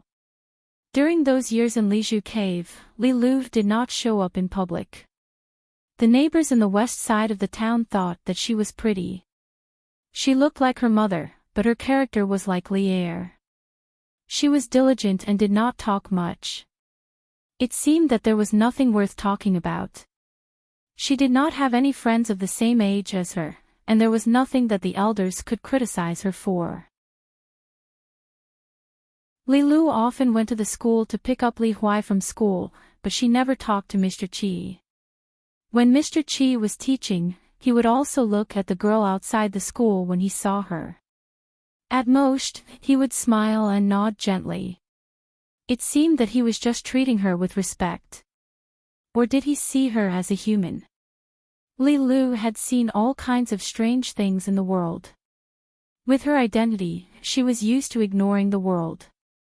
At first, she did not think much about it. She just treated the master of the academy as a scholarly sage who was guarding a small world. Li Lu once asked the old Yang if the teacher of the Yang family shop, who could only tell the rural children about the principles of books, knew about her background. At that time, old Yang did not give her an answer. The only time Mr. Qi talked to her was when he came to drink with his father, Li Er. When she served a few plates of coarse dishes to the table, Mr. Qi smiled and said to her, "Li Lu, we're born in this world, but there's not much difference between us. It's just a long journey to seek knowledge that seems like we'll never have the chance to return to our hometown. In the end, what determines who we are is not our rotten skin, but what we think. It doesn't even matter what we want or how far we want to go. It's all about the knowledge of the word how. Life is short, and there's always strength that can't help us move forward. When we look back, the route we took to come here will be a step-by-step how and what. Then, Mr. Chi gently picked up the big white bowl that was filled with homebrewed wine. It's to you that we, this world, and I, Chi Jingchen, can be here to drink wine. Mr. Chi drained the cup in one gulp. Li Lu did not say anything. She just drank a bowl. At that time, inside the house, the woman's usual thunderous snoring was heard. The child named Li Huai was softly talking in his sleep. Perhaps he was still worried in his dream that he had only focused on playing today and missed out on his homework. He was worried about what excuse he should find when he arrived at school tomorrow morning. Fortunately, the strict teacher would let him off. Walking back to the shop with his mother, Li Lu held a bamboo basket. On the way, there were men whistling.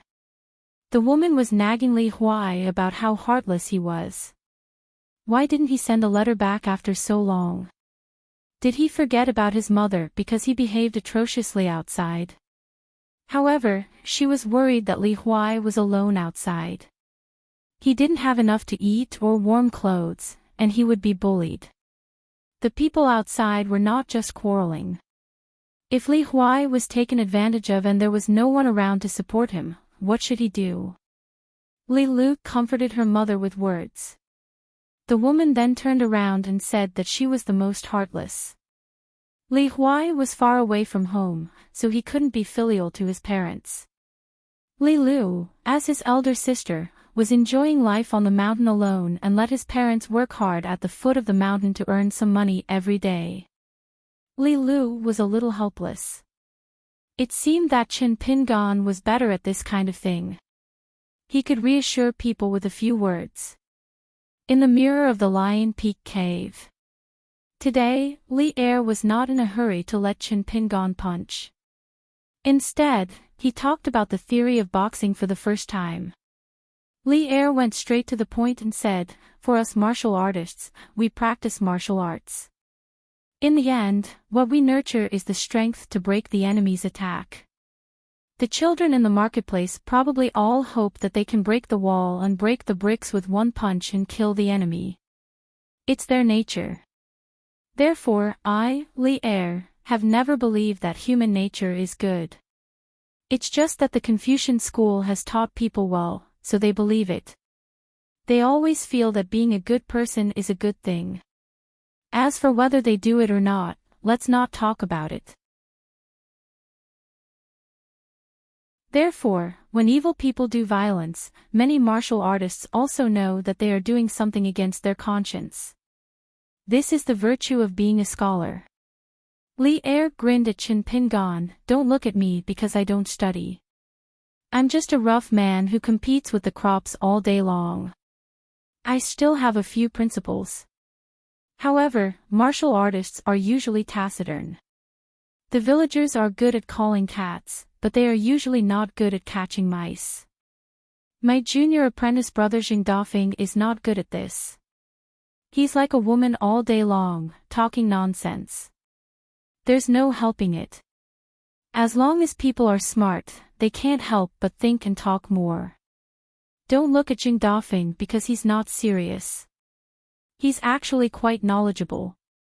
Unfortunately, it's too complicated and not pure enough. His fists are stained with mud and he can't be fast. It's rare for me to teach you martial arts. Today, I'll talk more with you, Chen Pingan. This is the only time. Li Er looked at Chen Pingan who was standing not far away. Li Er raised the tip of his foot and rubbed it lightly on the ground. "You and I are standing at different places. You are facing me, Li Er. Even if you are a 6th realm martial artist facing a 10th realm martial artist, you still have to be in an invincible position. The difference in realms is not that you can't lose to me, but when facing a strong opponent, your heart will be in chaos before your body and fist move." Li Er did not seem to move at all. Chen Pingan immediately slid several feet away. The flowing water around the huge mirror appeared to stagnate for a moment. There were even signs of flowing backwards. This was caused by Li Er's fist intent. Having the desire to win and live is not to be a brute who doesn't know what's important. When the body retreats and the fist intent rises, it doesn't count as taking half a step back. Li Er nodded and continued, a common teacher in the marketplace is usually close to a blade.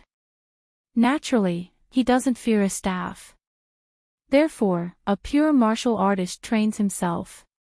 The great Tao is to seek out peers and compare skills. Or go to the battlefield. Among the swords, spears, swords, halberds, one can defeat 10 and break 100. Apart from people, there are also many weapons on the body. What is trained is to look in all directions and listen in all directions. More importantly, it is to find martial courage. No matter who you are, you will dare to punch. Li Er smiled and said, before learning true martial arts, you have to suffer first. Not only do you want a martial artist to train his body and toughen his bones, you also hope that when there is a difference in strength, you won't be afraid. But if you learn a skill to kill, you will be addicted to it. One day, you will be the one to suffer. Chen Pingan nodded and said, the fist is not high enough.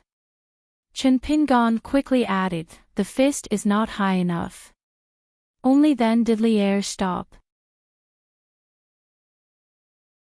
Otherwise, Chen Pingan only had a saying, the fist is not high enough.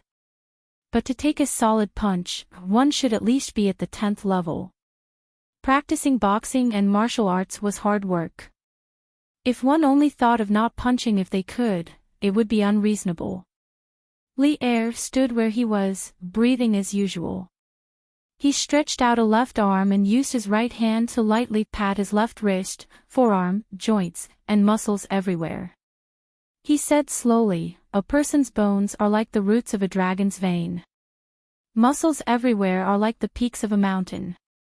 Training the bones and tempering the body is the training of every minute area. Polishing the countless minute areas to the extreme and then accumulating without conflict. With one punch, the city gates will open and the mountains will shatter even if they don't shatter. Li Er withdrew his right hand and suddenly shook his left arm.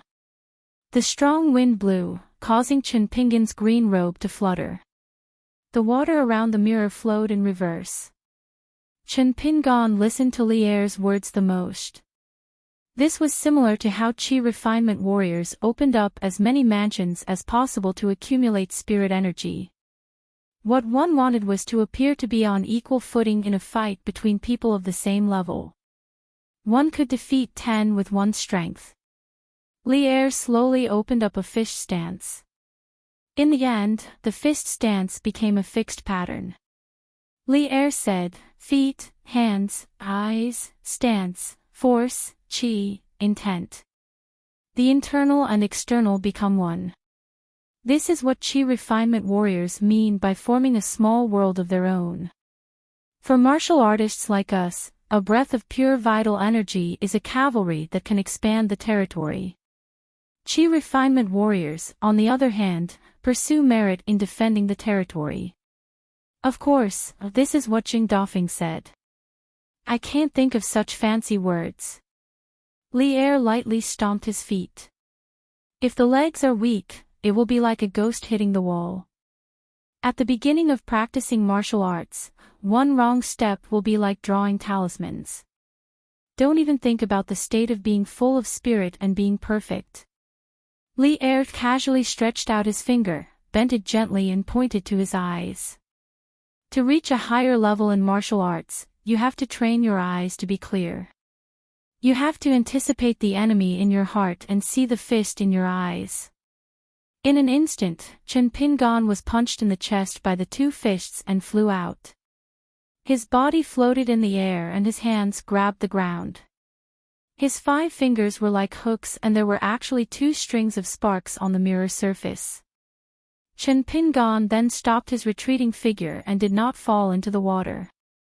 Li Er stood at the position where Chen Pingan was standing previously and said, "This punch of mine was neither heavy nor fast. You still couldn't block it. Why? Because you haven't trained your eyes and heart enough. When fighting against a strong opponent, life and death are on the line. Many instincts can save lives but also cause problems. My movement just now made you, Chin Pingan, subconsciously look at my fingers and eyes. This is a human instinct. Even if you, Chin Pingan, are careful enough, you are still a bit too late. But this point is the life and death of a martial artist. Fighting with others is not traveling the mountains and rivers. It won't give you the chance to think carefully.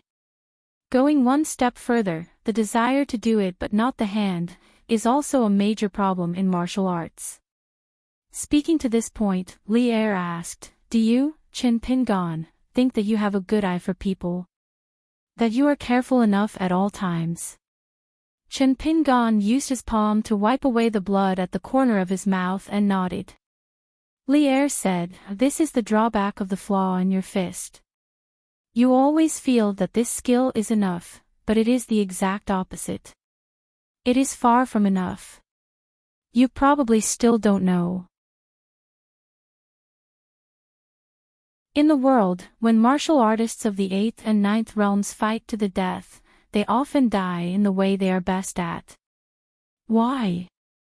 You have to be more careful in your shortcomings. When you punch at your strengths, you will inevitably be complacent and unaware. Next, Li Er took a fist stance and started with a fist move. It was the school dragon that Chin Pingan was extremely familiar with and the deity drum beating style that he was best at. Li Er said, "The proverb in the martial arts books says that 3 heads and 6 arms is supernatural power. It is not a joke in the marketplace. There are thousands of fist moves in the world. There are different fist stances, and fist moves. The stance is the foundation, and the moves are the facade. When the 3 are combined, there are different types of fists and there are countless fist manuals in the world. You have been through a lot of Jianghu. You should know that the marketplace likes to call ordinary people of Jianghu martial arts styles. This is the reason."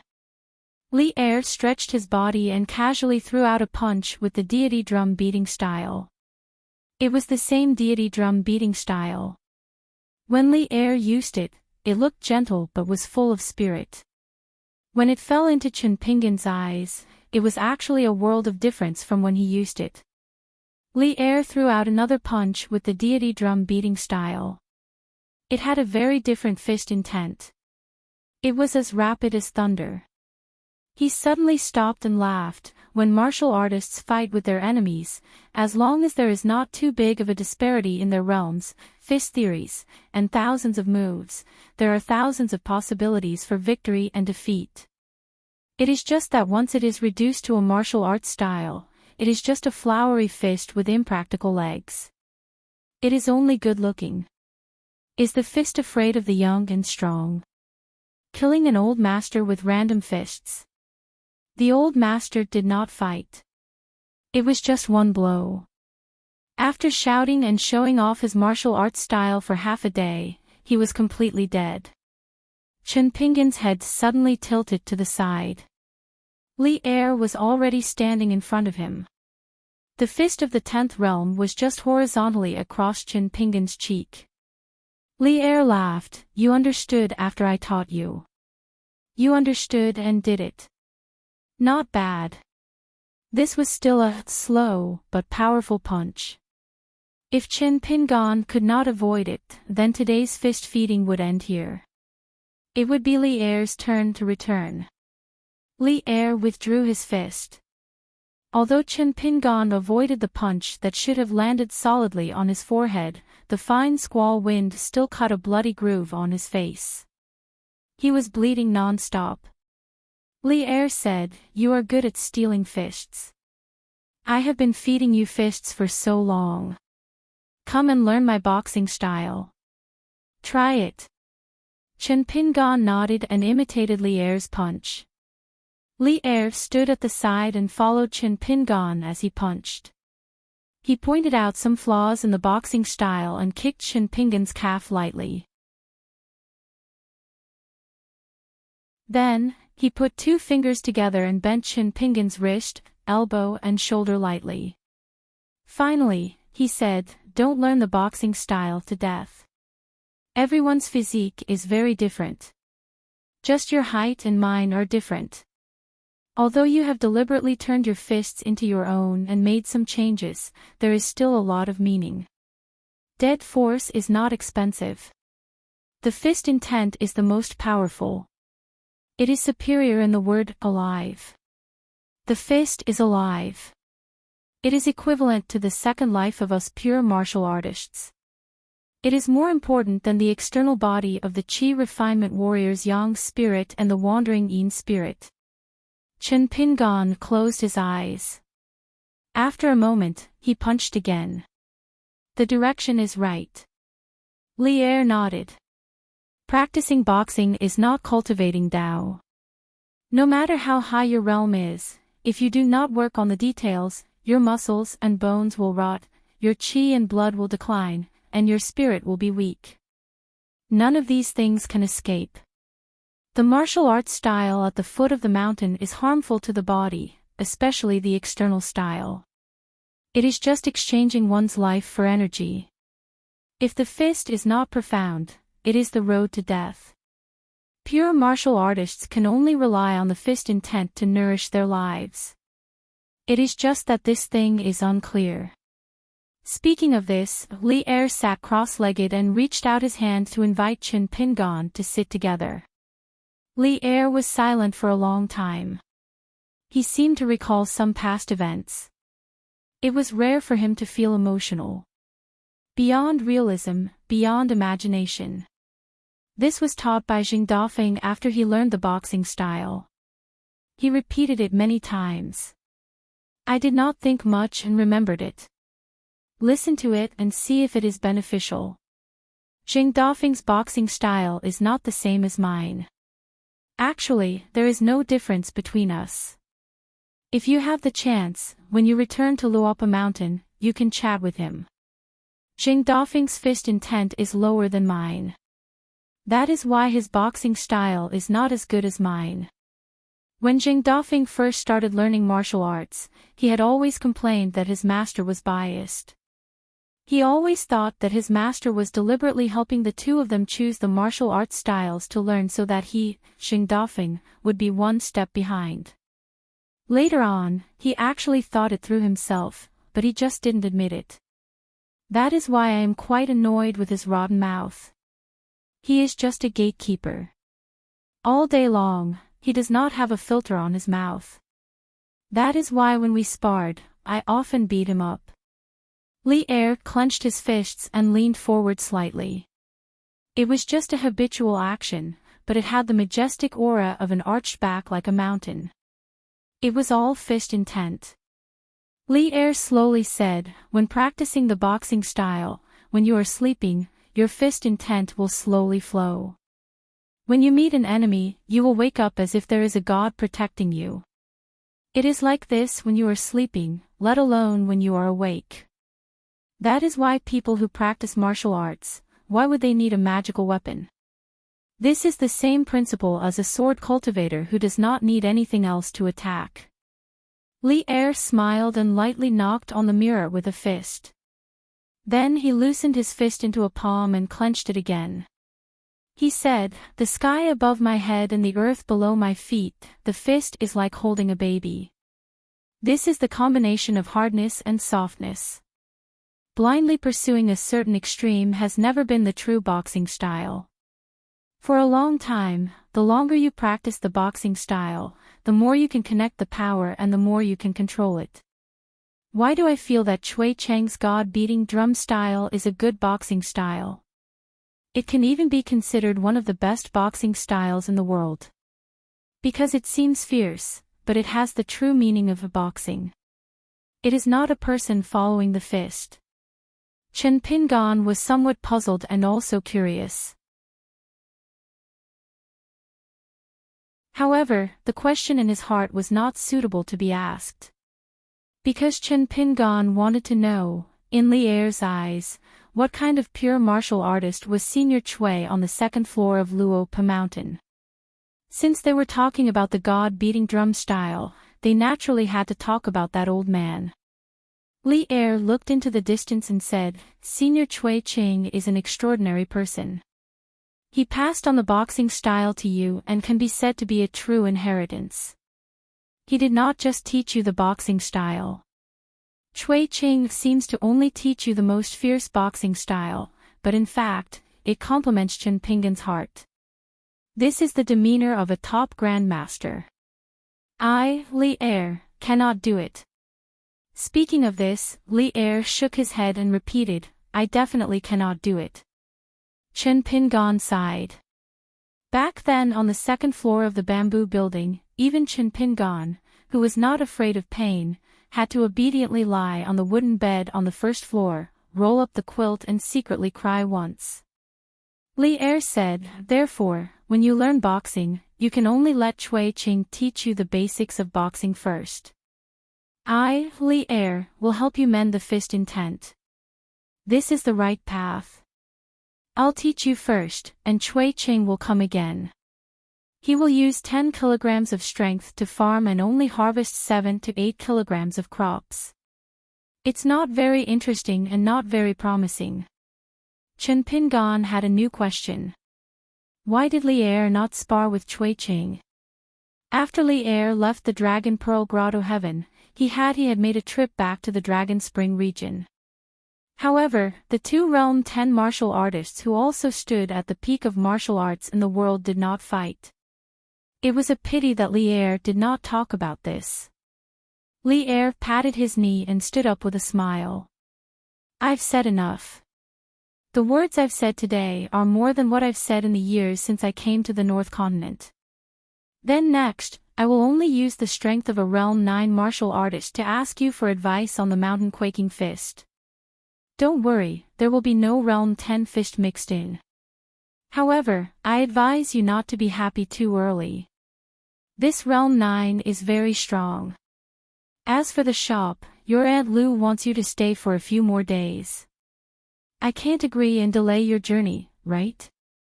But since you asked for it, I'll beat you up for 2 to 3 months. You can only slowly recuperate and even walk. You, Chen Pingan, can't blame others. Chen Pingan was dumbfounded. How could this be? In the end, a fist was on his head. Even though Chen Pingan already knew that something was wrong and tried to block with his arms, this fist still sent him tumbling all the way down the mirror and into the water. On this day, not only did Chui Ching not teach Pei Qian, but he also wore a scholar's robe. He was no longer barefoot and even wore the boots that Chen Rishu had prepared for the old man. He walked out of the second floor and stood on the first floor. With his hands behind his back, he looked at the words on the walls of the bamboo building. It was written by Chui Dong in the early years. The words were extremely good.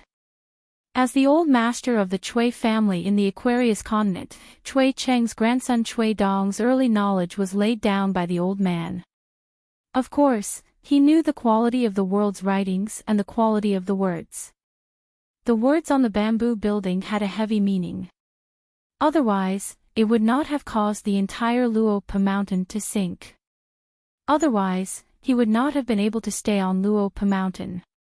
He was no longer the pitiful lunatic who had been crazy for close to 100 years. He could even maintain a clear state of mind. Pei Qian had already gone to play. Behind him was Zhou Meili, the little shadow. She said that she wanted to go to Qilong Alley to see if the business was losing money without her. She also wanted to look through the account books carefully, so as to prevent Shi Ro, the shopkeeper, from abusing her position for personal gain. The old man did not stop her. This little kid was not lively at all. Could it be that she wanted to learn from these old undying things and be lifeless all day long? Chui Ching pushed open the bamboo door on the first floor. Inside was a study room with a wooden bed. It had been cleaned up by Chen Rishu, not a single speck of dust could be seen. After Chui Ching left the house, he walked to Linlu Academy on the Cloud Pinning Mountain. After returning, he sat at the stone table by the cliff. Chen Rishu did not follow Pei Qian down the mountain. There were many things to do on the mountain. She was punctual and had many things to do. Seeing old Mr. Cui leave the bamboo building, Chen Rishu hurriedly brought over a large red food box. She placed the wine jug, bowls, and plates one by one. Cui Qing smiled and asked why there were no melon seeds. The girl in pink blushed and smiled. She took out a large number of melon seeds from her pocket and placed them on the table. Chen Lingjun still liked to wander around by himself. Today, he saw the old man sitting on the stone bench and drinking alone. He rubbed his eyes hard and only then did he realize that he did not see wrongly. Chen Lingjun did not dare to get close to this old man. The old man was the kind of person who could kill him with a single punch in Longquan County. Unexpectedly, Cui Qing waved his hand. "Come and sit." Chen Lingjun had a bitter face. "Old senior, if I don't go over, are you going to beat me up?" Cui Qing nodded. Chen Lingjun immediately dashed over. A real man knew when to yield and when to stand tall. Otherwise, how could he have survived until now in Longquan County? By relying on his cultivation. Cui Qing smiled and said, deliberately losing money every now and then. "It's very fun." Chen Lingjun blinked. "What?" Seeing that he was playing dumb, Cui Qing did not say anything more.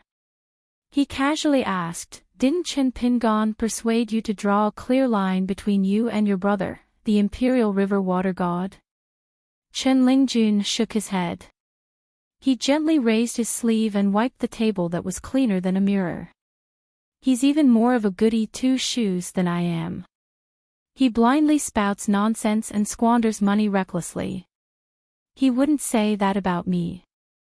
He even helped me puff myself up at my own cost." Cui Qing said, "Chen Pingon's trip to the North Continent this time was partly because of you. Walking thousands of miles along the Desolation River is not an easy thing to do." Chen Lingjun remained silent. Cui Qing picked up a spare wine cup, poured some wine, and handed it to the little boy in green sitting across from him. Chen Lingjun said with fear and trepidation, "Senior, aren't you punishing me by drinking? When I was in Luopa Mountain, I was conscientious every day, working like an ox or a horse. I really didn't do anything bad." Cui Qing smiled and said, "Drink yours."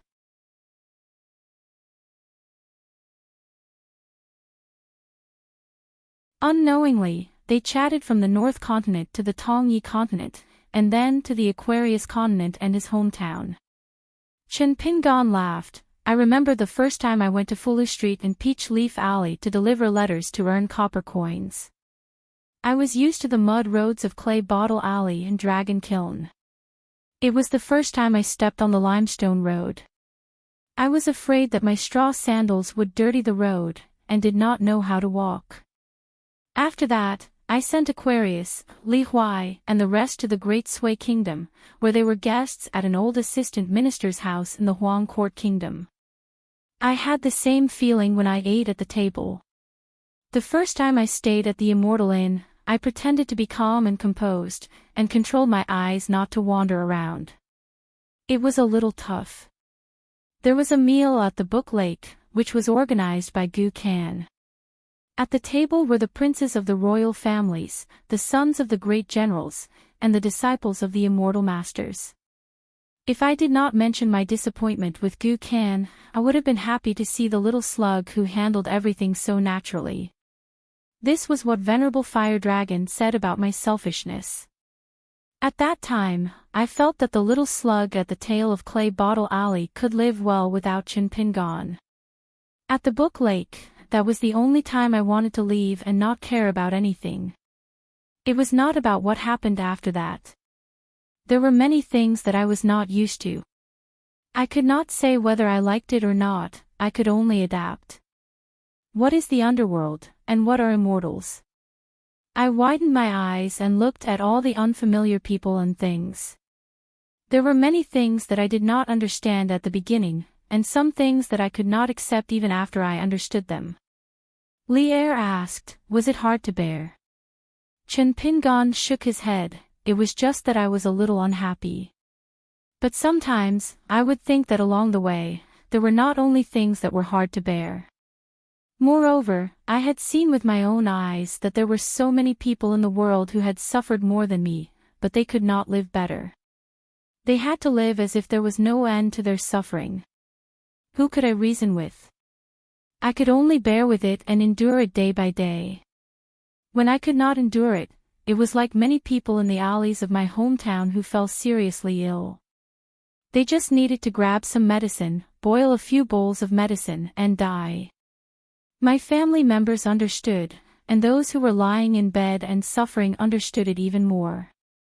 It was not that I was not sad, but I really could not say anything. If one day, I must leave this world, I must let people remember me. They might be sad, but they must not only be sad. When they are no longer so sad and live their own lives, they can occasionally think about how they once knew a person named Shin Pingan. In this world, there were some things, whether big or small, that only Chen Pingan could do and succeed. Finally, Chen Pingan drank his wine and looked into the distance. He smiled and said, when I think about being able to eat a plate of winter bamboo shoots fried with meat every winter, it is a very happy thing. It seems that when I put down my chopsticks, winter has already passed and spring has come. Li Er turned his head and looked at the young man. It was déjà vu, end of chapter.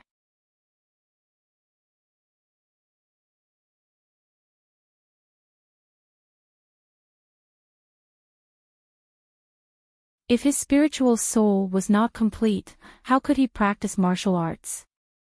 Li Erxiao took a sip of wine and said, there's no harm in telling you this. Jing Dafeng's method of practicing martial arts is based on the different spiritual souls. Strands of spiritual souls train in their own ways. 3 spiritual souls and 7 physical souls train in their own thoughts. Therefore, when Junior Brother was guarding the door, he often looked sleepy and dozed off, but he wasn't really sleeping. As for Junior Sister Sue's shop, it's different. It emphasizes on day practice, night practice, and dream practice. Junior Brother went to Shiling Mountain and went to the River of Time to refine his spiritual soul and body. He often drowned in it. Fortunately, Master was able to fish out his corpse. These are all good methods, but in the end, who can reach the highest point still depends on one's luck. According to Master, there are many people who accidentally become disabled on their own paths. Li Lu smiled and said, Chen Pingan, my mother asked me to ask you if you feel that the shop is too shabby, so you don't want to spend the night there every time you go down the mountain. Chen Pingan said helplessly, if I spend the night there, it's easy for gossip to spread, and it'll ruin your reputation in the town. Even if Miss Li doesn't care, Auntie Lu has to deal with the neighbors often. If there's a quarrel and outsiders talk about it, Auntie Lu will be upset for a long time. Even if you get married in the future, it will still be used against you. The better Miss Li marries, the more women like to use the almanac. Li Lu smiled and said, that's true, but you should tell my mother yourself. As for marriage, Li Lu had never thought about it. Chen Pingan looked at Li Erxiao. There was still one last lesson. Li Erxiao wanted him to rest up and said there was no hurry. Chen Pingan felt that something was wrong. Li Erxiao asked, there are some senior martial artists in the history of Howren world. Their basic fighting style is similar to your school dragon. Where did you steal it from? Chen Pingan drank a mouthful of wine and smiled, Uncle Li, can't I figure out the fighting style myself? Li Erxiao smiled. That gaze was like an old father-in-law looking at his son-in-law. The latter had nowhere to hide. Chen Pingan did not continue to hide and said, this fighting style was created by an old man in Tongya Continent's Lotus Blossom Blessed Land. His name is Zhongqiu, the imperial tutor of Nanyuan Kingdom. In that world, the old man is known as the sage of literature and martial arts.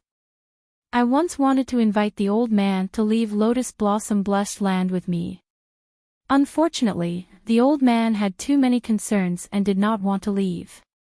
I don't know if he will change his mind in the future. Li Erxiao said, he should have come to Howren World. Li Lu thought for a while and remembered the scenery of a place next to Nanyuan Kingdom's capital.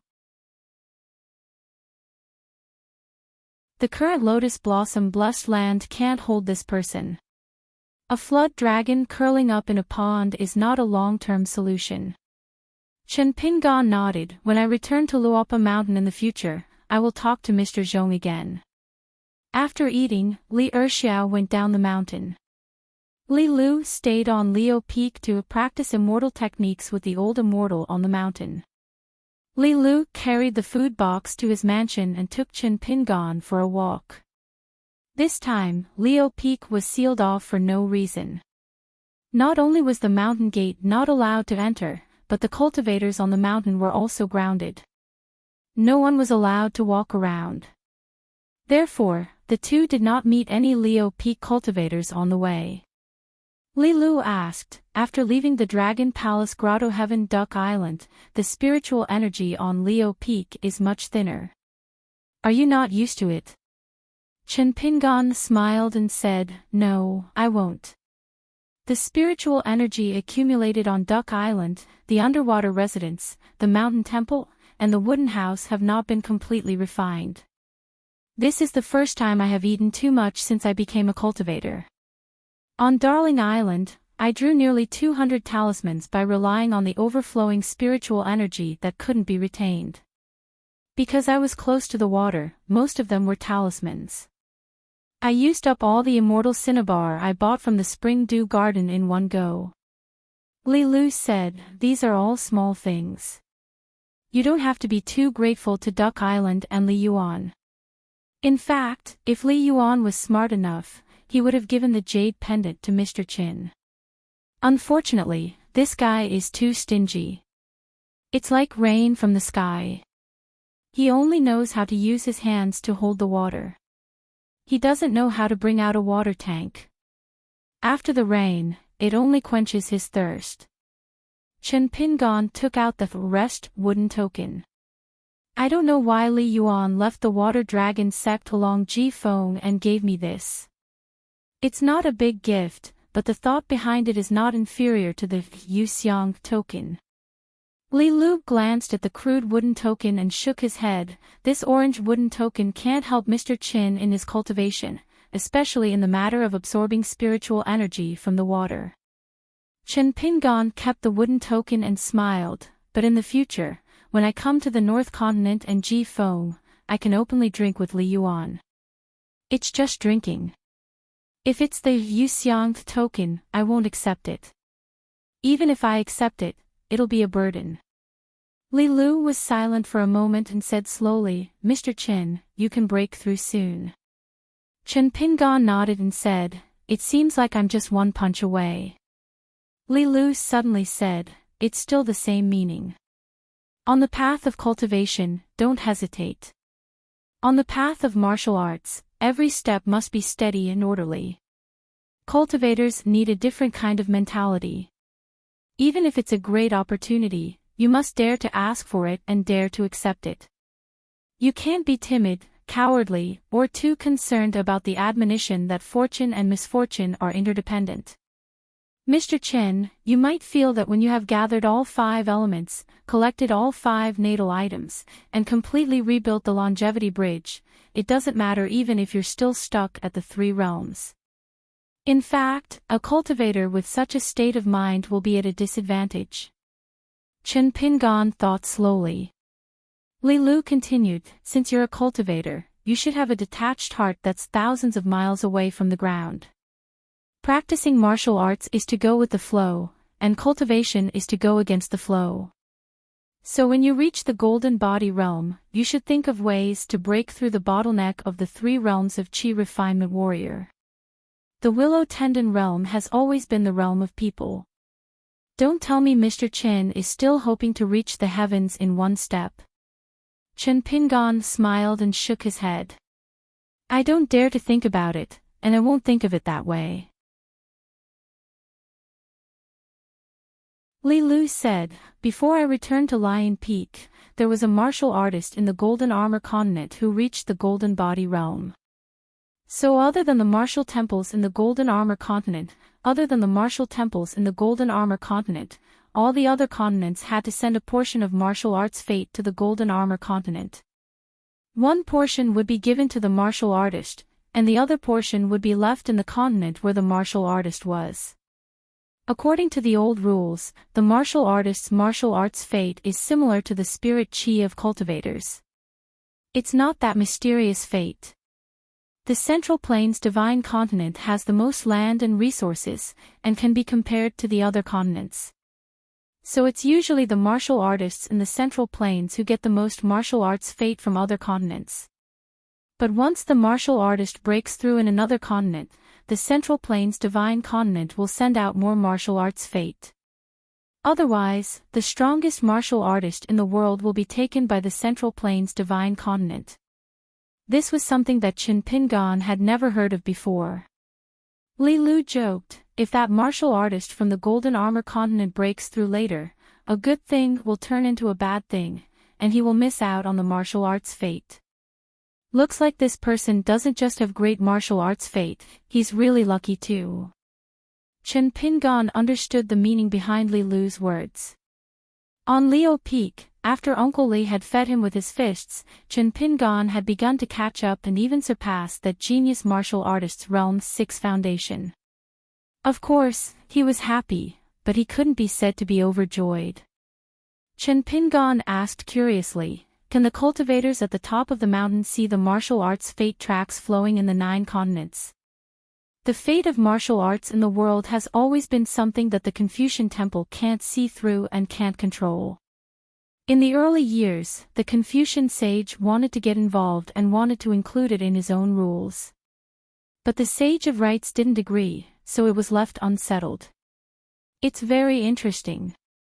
The sage of rites is the one who set the rules himself, but he seems to be against the Confucian school of later generations. Many choices that are beneficial to the development of the Confucian school of rites are rejected by the sage of rites himself. Li Lu spoke tirelessly and revealed many secrets of heaven. Unless it's a cultivator at the peak of the ascendant realm who can see the secrets of heaven, it's very difficult to detect the signs. Then there are the 72 sages of the Confucian school of rites who can see the most clearly. The so-called strongest martial artist is just a matter of the moment, compared to the martial artists of the 9 continents of the same era.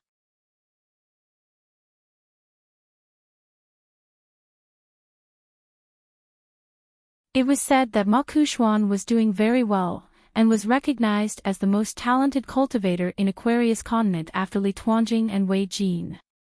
The latest news was that he had killed an old general of the Ocean Tide Cavalry, taking revenge for his family. Li Lu smiled, if it was me, and my cultivation level was similar to Mr. Chen's, would not have done it. Chen Pingon shook his head, Miss Li, you flatter me. Li Lu said, it's not good to be too humble. Chen Pingon said, it means that I am not strong enough to show weakness. Li Lu could not help but laugh, Mr. Chen, please give your opponent a way out. Chen Pingon also laughed, I really can't agree to this, Miss Li. Unknowingly, Chen Pingon and Li Lu had reached the peak of Lion Peak. It was not early, but it was not yet time to sleep. They could see that there were many lights in the small town at the foot of the mountain. A few of them were like slender fire dragons, which were particularly eye-catching. It should be the streets and alleys of well-off families. Elsewhere in the small town, the lights were sparse, in 2s and 3s. Li Lu asked, Mr. Chen, you have traveled so far. Do you know the true origin of the blessed enclave and the many hidden realms? Chen Pingon nodded. A friend once mentioned that not only the 9 continents of the vast world, but also the other 3 heavens, are all fragmented territories of various sizes after the collapse of the old heavens and earth. Some of the hidden realms even used to be the heads and corpses of many ancient gods, and those stars that fell on the earth, were they once gods? Palaces and mansions. Li Lu said, "Your friend really dared to say that." Chen Pingan laughed. "Actually, he is quite daring. He has a lot of magical items, but he dared to travel across continents alone. He is also quite daring. He is a cultivator who does not dare to travel far with the wind. He is afraid that he is too high above the ground." Li Lu asked, "Good friends?" Chen Pingan nodded. "Count him in." The breeze at the peak of the mountain brought with it the fragrance of the mountains during the rain. Li Lu was silent for a moment, then asked casually, "Mr. Chen, have you been reading recently?" Chen Pingan laughed. "Yes, there is a book." Chen Pingan paused for a moment, then sighed. "It is a strange book, a collection of short stories about life and death. It was obtained from a great demon who liked to cultivate famous mountains." Li Lu did not have much interest in it. She had seen too much of life and death. It was certainly not beneficial to her current Tao. To her, this life was just like Old Man Yang was a teacher who asked her to do homework. It wasn't about moral knowledge, nor was it about the writings of sages. It wasn't even about cultivating to the ascendant realm. It was about how to be a person. This was actually a very awkward thing to do. Li Lu felt that she could only get used to it by closing the door and spending time with her parents and brother Li Huai. When she walked out of the door, she looked at the world as if it was no different from her previous life. Chen Pingan looked at the lights at the foot of the mountain and said softly, "I once read in a scholar's notebook that ordinary people have a short life and spend half of their lives on the bed. It seems that cultivators are not bad. Cultivation is like sleeping for half of their lives. But after thinking about it carefully, it is still not the same. Standing in different places and looking at the same thing, one's heart could be two different things. I once read two scholars' notebooks, both of which talked about ghosts and the world. One scholar was once in a high position and wrote it after he retired. The other was a scholar who was down and out. He failed the imperial examination and never entered the official career. I read these two notebooks. At first, I did not have much feeling, but later on, when I was traveling and had nothing to do, I flipped through them and chewed on them. The higher you stand, the farther you see, the more comprehensive you see human nature. The closer you stand, the more detailed you see, the more detailed your analysis of people's hearts." Speaking of this, Chen Pingan sighed. "Probably this is the good thing about traveling thousands of miles and reading thousands of books." Chen Pingan suddenly laughed. "That friend who did not dare to ride the wind was knowledgeable and made me feel ashamed. I once casually asked him a question. If there was a small grass at the beginning and end of the alley in my hometown, at the foot of the wall, and at the end of the wall, which was so close but could not be seen, would he be sad if he was enlightened?"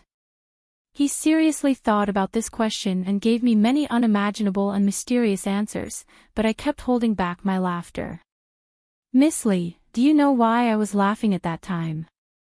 Li Lu smiled knowingly. "In that mud bottle alley, chickens and dogs come and go, especially the hens often bring a group of chicks.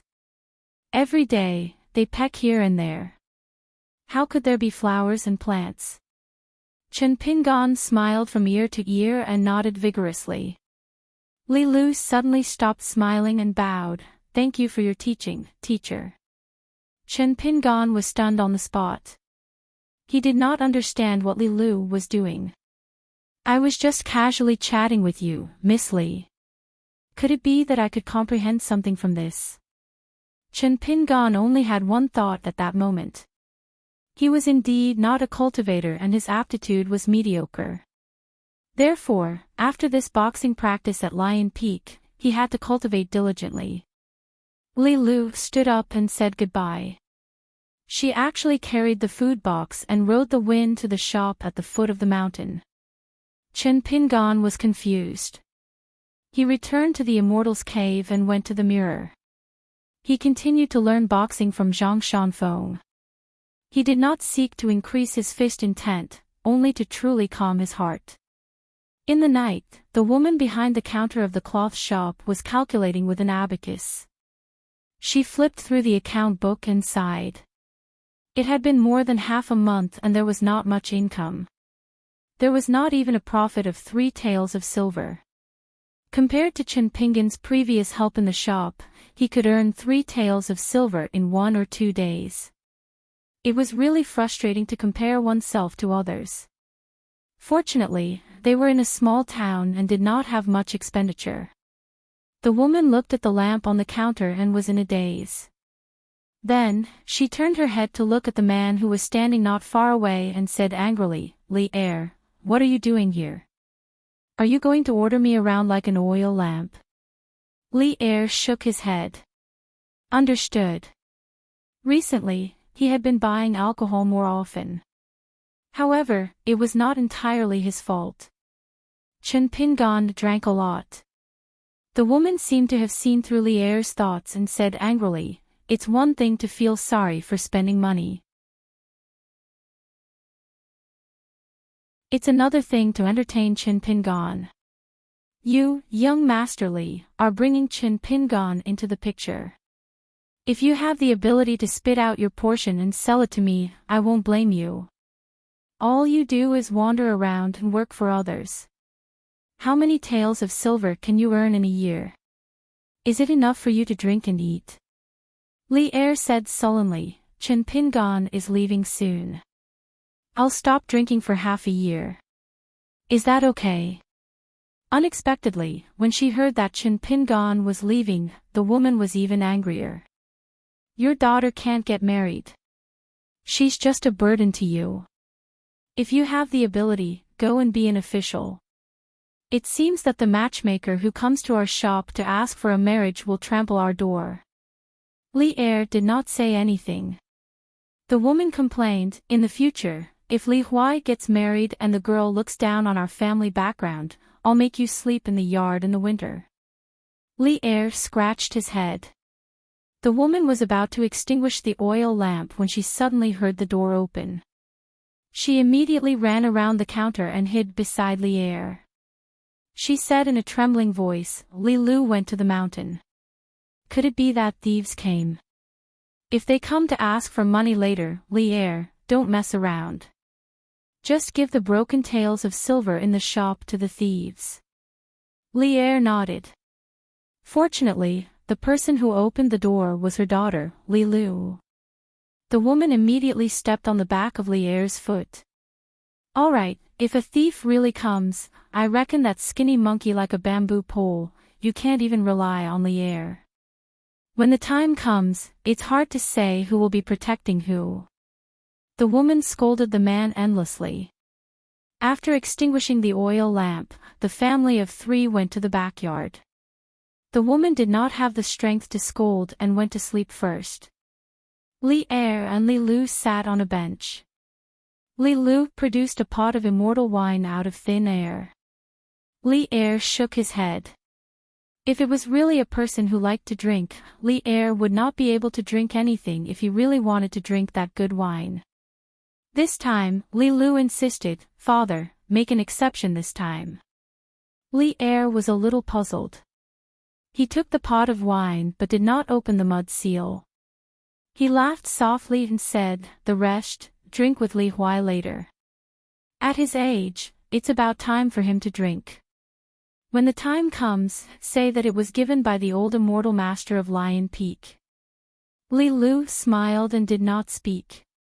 Li Er said, "Your mother actually thought about it many times, to return to the Aquarius continent. After all, there are relatives there, and the neighbors are all familiar with each other. It will not be like here, where they are all outsiders. So when your mother said it, I agreed. But later on, your mother went back on her words. She said that Li Huai was at least studying in the academy, and even if he was bullied, it would not be too much. You are different. After all, you are a daughter." She was worried about you staying here alone, and was not willing to let you go down the mountain. She had cut off the immortal fate that she did not even dare to think about. Li Lu nodded. She stretched out her legs and gently placed them on top of each other. She intertwined her fingers and asked softly, "Father, have you ever thought that one day I will recover my true body? At that time, my divinity will far surpass my humanity. Everything in this life will be as small as a mustard seed. Maybe I will not forget you and Li Huai, but I will not care about you as much as I do now. What will you do then? Even when I reach that moment, I will not feel sad at all. What about you?" Li Er laughed. "Of course I have thought about it. Father is not a fool. What should I do? There is nothing to do. I will just take it that my daughter is very promising. Just like a farmer's father and mother who have been facing the yellow soil and the sky all their lives. Suddenly, one day, they find that their son is the top scorer in the imperial exam, and their daughter has become a concubine in the palace. But isn't the son still a son, and isn't the daughter still a daughter? There may be less and less to talk about. Father and mother are guarding the old family in their hometown. Son who is an official has to worry about the country and the people far away. Daughter who becomes a concubine rarely visits home, but father and mother's worries and thoughts are still there. As long as the children are living well, father and mother know that they are living well, and that is enough." Li Lu lowered her head. "Is it that simple?" Li Er grunted. "It is not that complicated, and it does not need to be as complicated as you think. I did not tell you this in the past because I felt that you should think more about it. Even if you are imagining things, it is not a bad thing." Li Er hesitated for a moment. "But I still hope that one day, even if you're stubborn and put on an act, you still have to treat your mother better. No matter who you really think you are, to your mother, you'll always be the daughter she carried in her womb for 10 months. It wasn't easy for her to give birth to you and raise you up.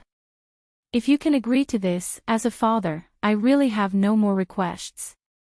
Li Lu said softly, "Okay." Li Er sighed. "It is a pity that Chen Pingan does not like you, and you do not like Chen Pingan."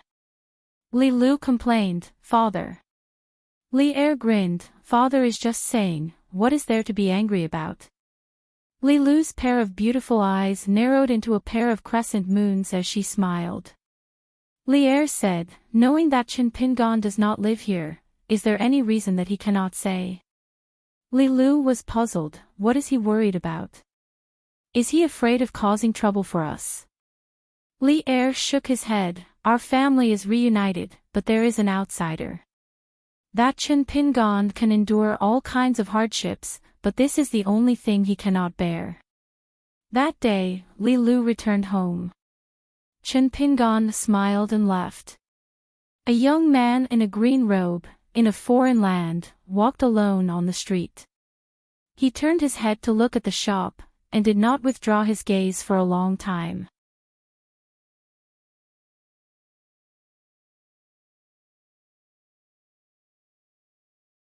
"559. A ferry headed to Zhongyue of the old Zhuiying dynasty docked at a ferry named Miasma Cloud. 2 men and a woman got off the boat quietly. Wei Pai stood on the top floor of the ferry and watched the 3 leave.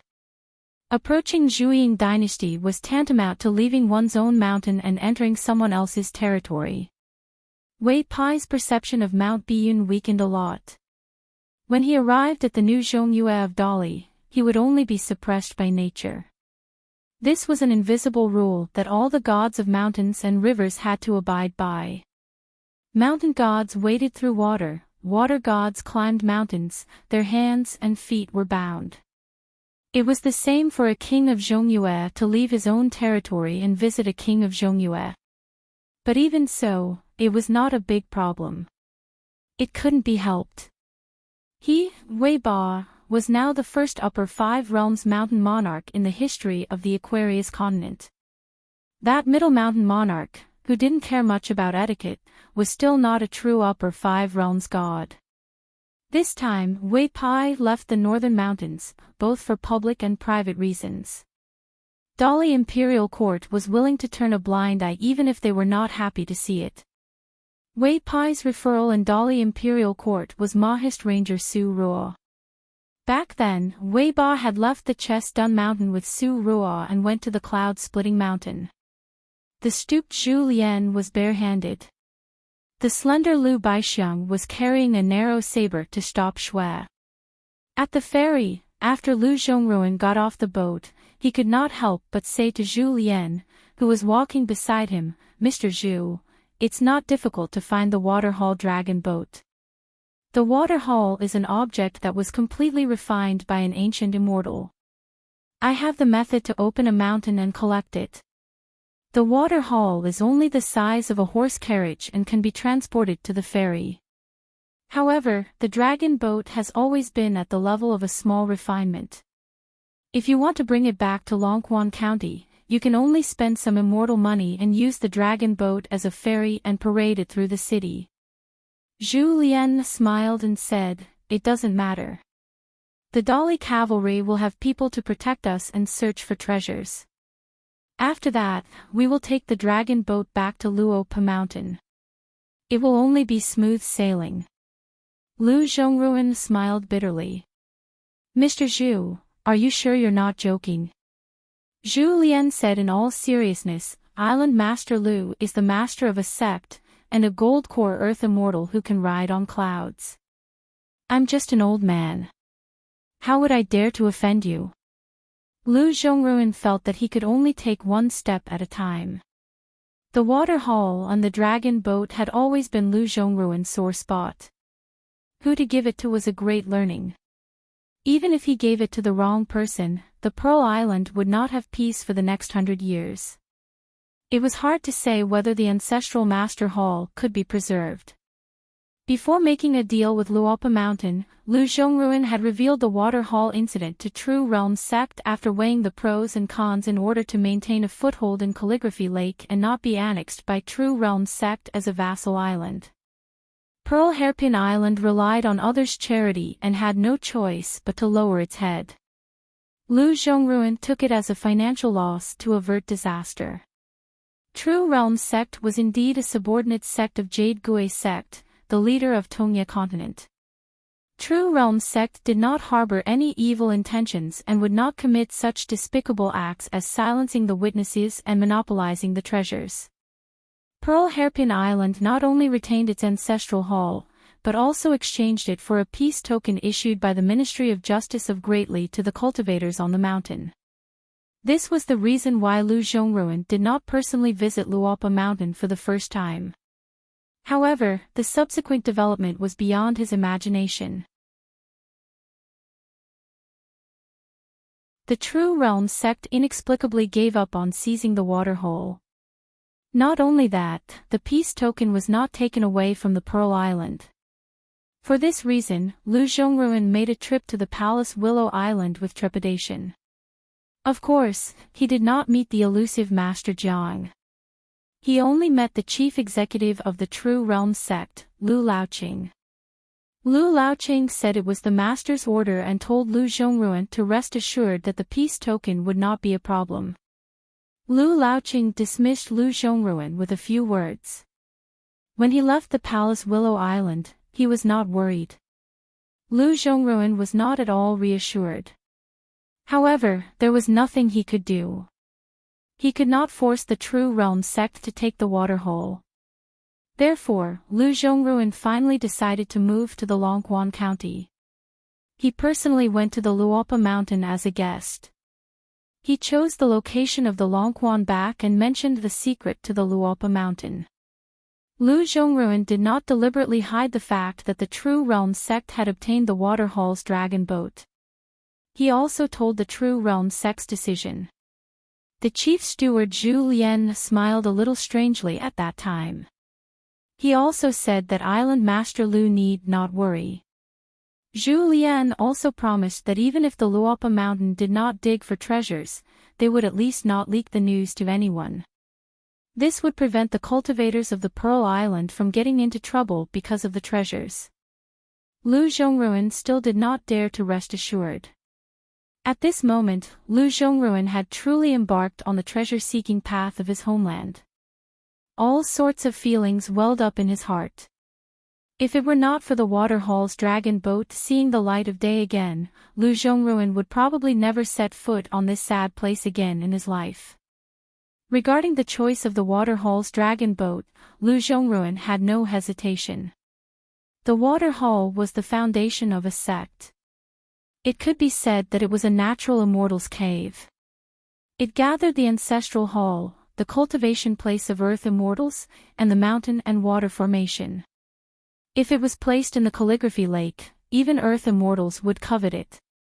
It was also enough to support the cultivation of a Yuanying realm cultivator.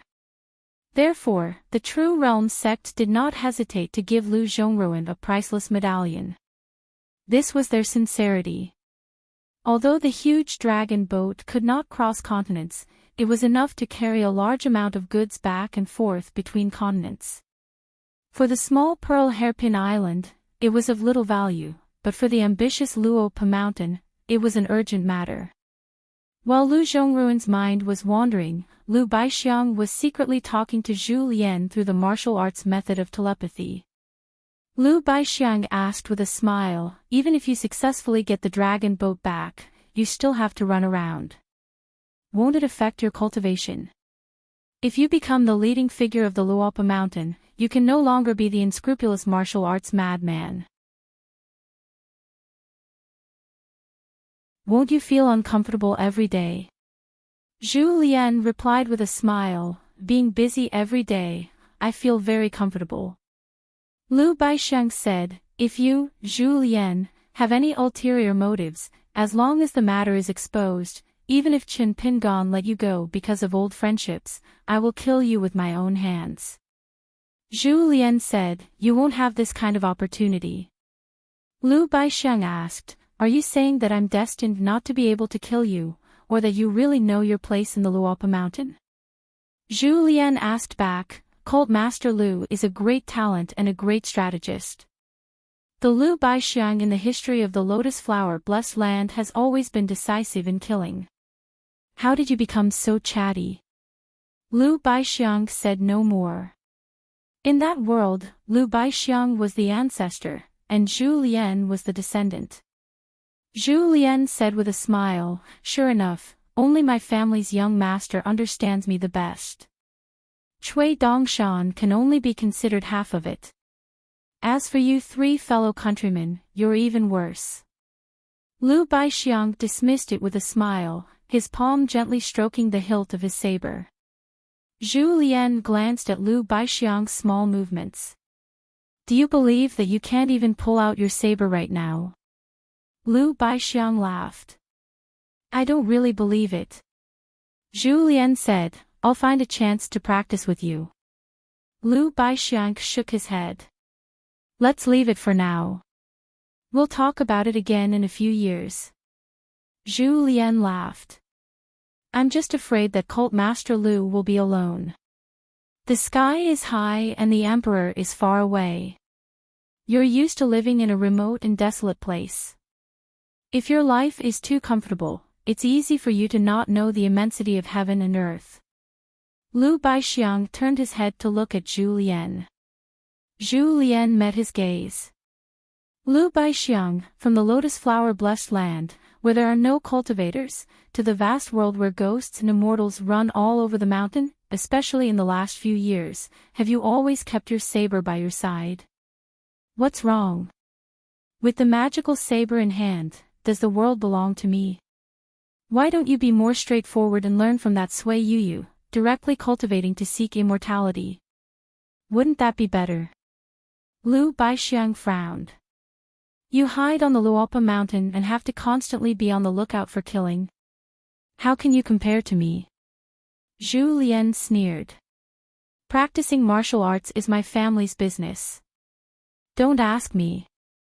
The answer, whether it's good or bad, whatever you want to hear, I can tell you whatever you want.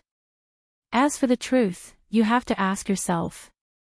Lu Baixiang sighed. It's a bit troublesome.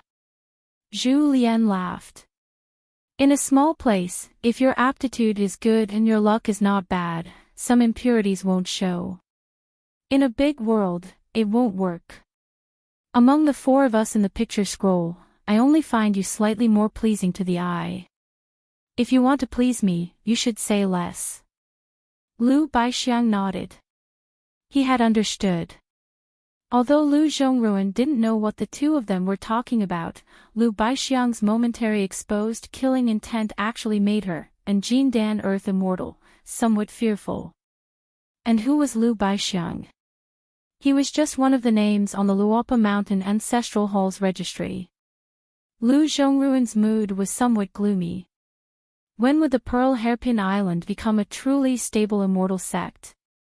They didn't have to look at other people's faces and didn't have to rent a mountain. Bringing all the direct disciples away from the Book Slip Lake, leaving behind only the Ancestral Hall's empty frame, settling down in Longquan County, and opening up a mansion on the back of a fish. Was it really a wise choice? Lu Zhongruan didn't know the answer now. At present, Lu Zhongruan only knew that Zhu Lian and Lu Baixiang, who were not far from him, were first-class martial arts masters. If placed in any dynasty in the history of the Aquarius continent, they would be honored guests of the emperor and did not dare to slight them. Their strong fists were one reason, but more importantly, martial artists of the three realms of spirit refinement were already involved in the martial fate of a country. Compared to the gods of mountains and rivers who consolidated the fate of a territory, they were not the least bit inferior, and even more important. However, Lu Zhongruan was not sure what realms Zhu Lian and Lu Baixiang were in.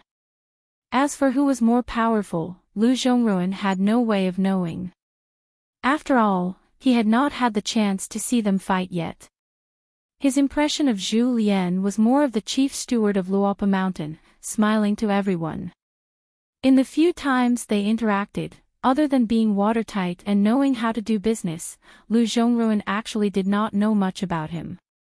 It seemed that the more they met, the more confused she became. On the other hand, Lu Baixiang was a master that was not to be trifled with. His imposing manner was not ordinary, even a blind person could see it. Lu Zhongruan discovered that Luopa Mountain seemed to be hiding many unknown secrets. As long as he had the chance to come in contact with them, they would appear one after another, making people dizzy. Dolly Northern Mountain Lord Wei Pai was a frequent visitor of Luopa Mountain. The hunchbacked man with bad eyesight unexpectedly did not show the slightest respect to Wei Pai. The shopkeeper surnamed Shi in the Dragon Rider Alley's New Year's shop had a strange appearance, as if there was a trace of otherworldly qi, causing Lu Zhongruan to be completely unable to see the depth of his cultivation.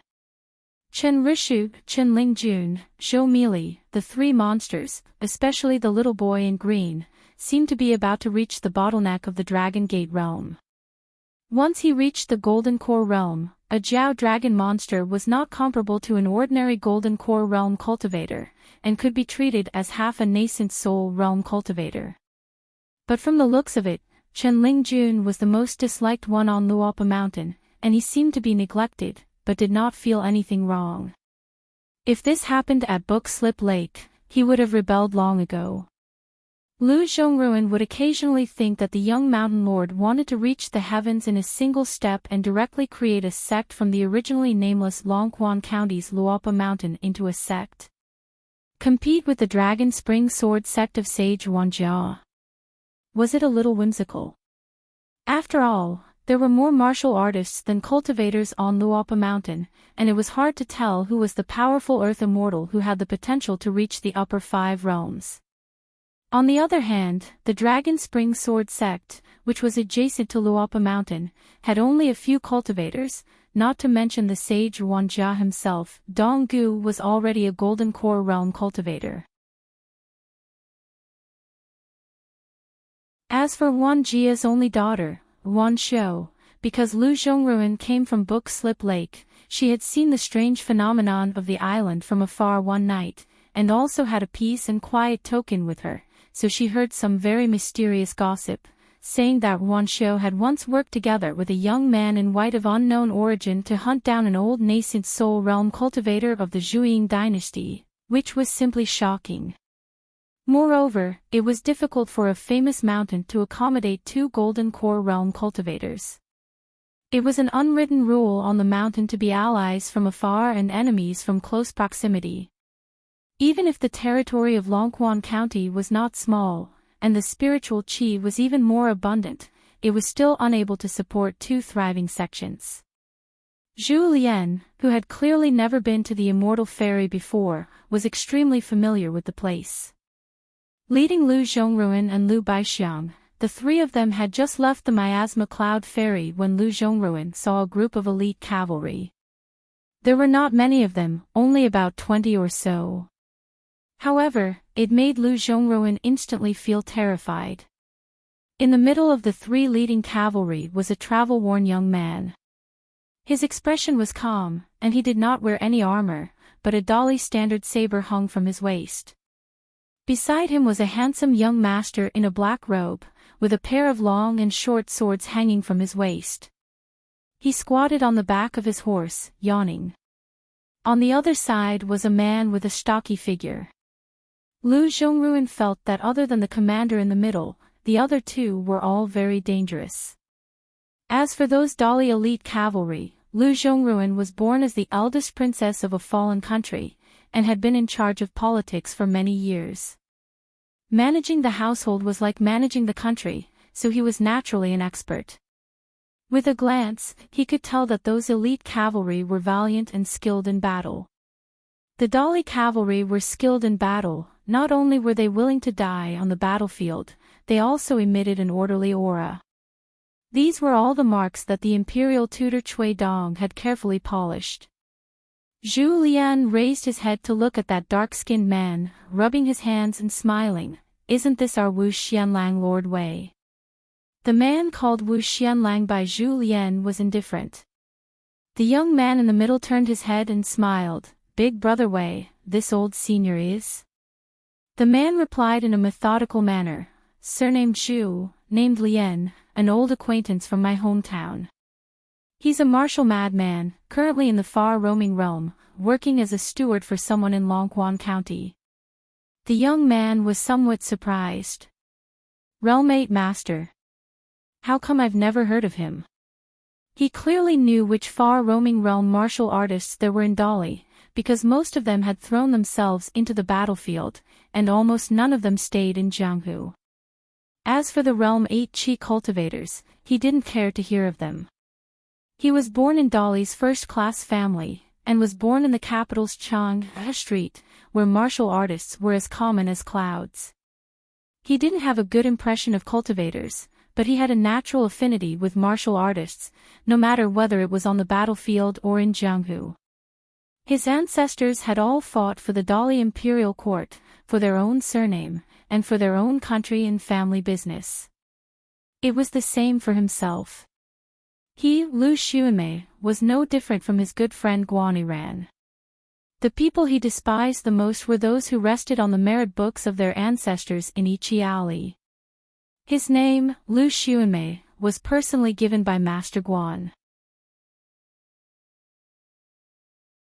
Many of the foppish sons of rich parents in Ichi Alley in Chang'e Street really couldn't afford to be supported, so under the arrangement of their fathers, they worked in the government office to make money, helped the local tycoons build bridges, or recommended the immortal masters on the mountain to serve as consecrators for the clans they were on good terms with.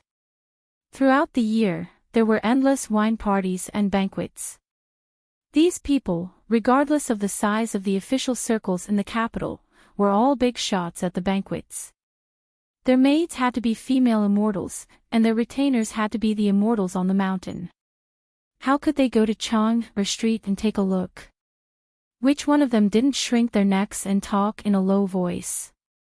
Lu Xuanmei turned over and got off the horse, cupping his hands and smiling at Zhu Lian. Lu Xuanmei greets Senior Zhu.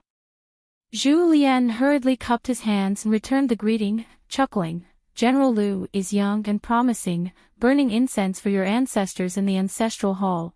full of confidence. Lu Xuemei was amused. He didn't think it was rude for Zhu Lian to mention the incense for his ancestors. Wei Xian got off the horse as well, and the rest of the men got off as well. Only the young swordsman with a pair of phoenix eyes kept squatting on the back of the horse. He nodded and clicked his tongue. That's a very powerful wind-controlling stage cultivator. Wei Xian, your hometown has a lot of talented people. In this aspect, you take after our mud bottle Ali. Sword cultivator Chao Jun was a cultivator born in the South Saw continent, but his ancestor, Chao Shi, was born in the mud bottle alley in Lizhu Wonderland. Lu Baixiang, who had been walking behind Zhu Lian and Lu Zhongruan, stood side by side with Zhu Lian. Wei Xian nodded at Lu Baixiang, and Lu Baixiang returned the greeting with a smile. After Wei Xian left Chui Dongshan, he joined the army of the Great Li and became an accompanying cultivator of the Great Li's iron cavalry. Relying on a series of real and dangerous battles, he was now temporarily a sergeant. Once the Ministry of War issued the official document, Wei Xian, who had obtained the title of Wu Xianlang, would immediately be promoted to a standard commander.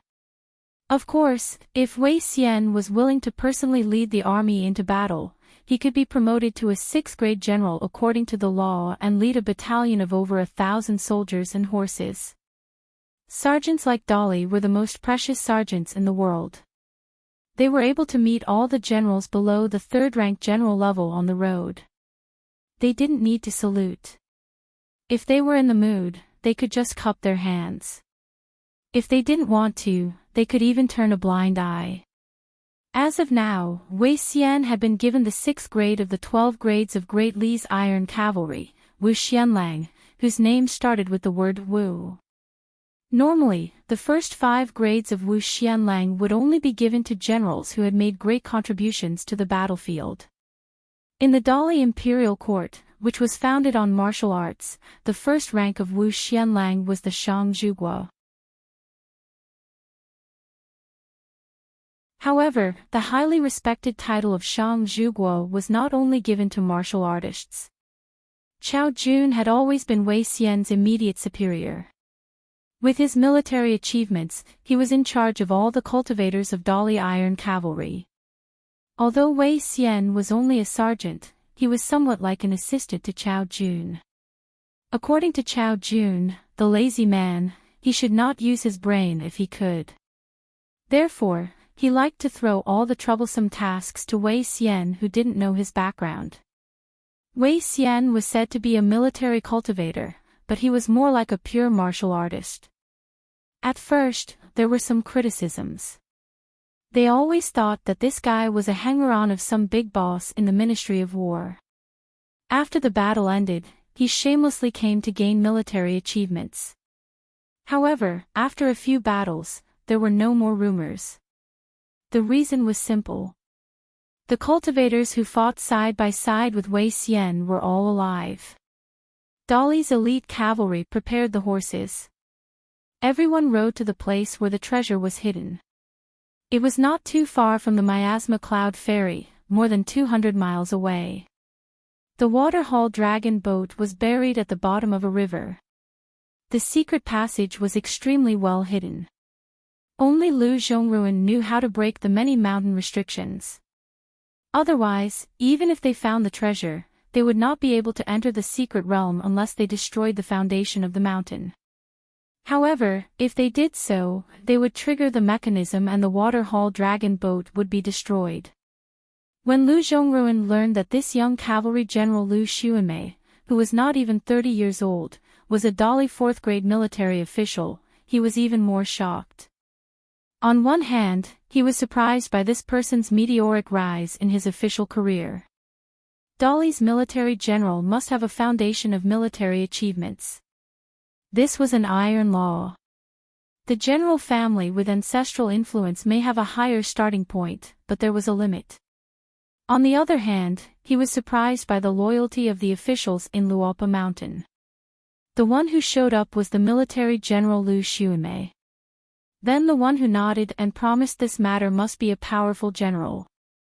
Even if it was not Chao Gui or Su Gaoshan, who had already been appointed as the hunting envoy, it should be a prominent Dali military general who was second only to them. In fact, it was not only Lu Zhongruan who did not understand. Even Lu Xuanmei himself could not make sense of it.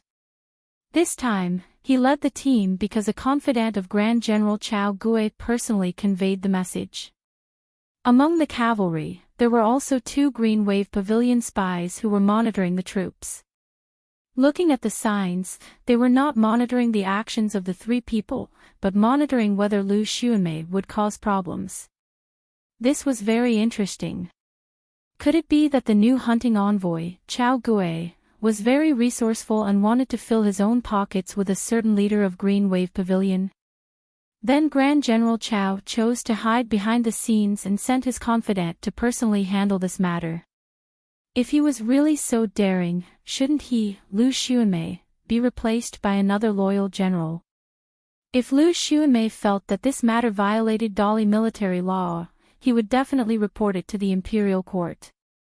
Even if he was secretly killed by Chao Gui, how would he clean up the mess? The Lu family of Chao Street was not a family that Chao Gui could casually deal with. The key point was that this action violated the rules. Dali's civil and military officials had been for hundreds of years. No matter their family style, methods, or temperament, they were all used to following the rules.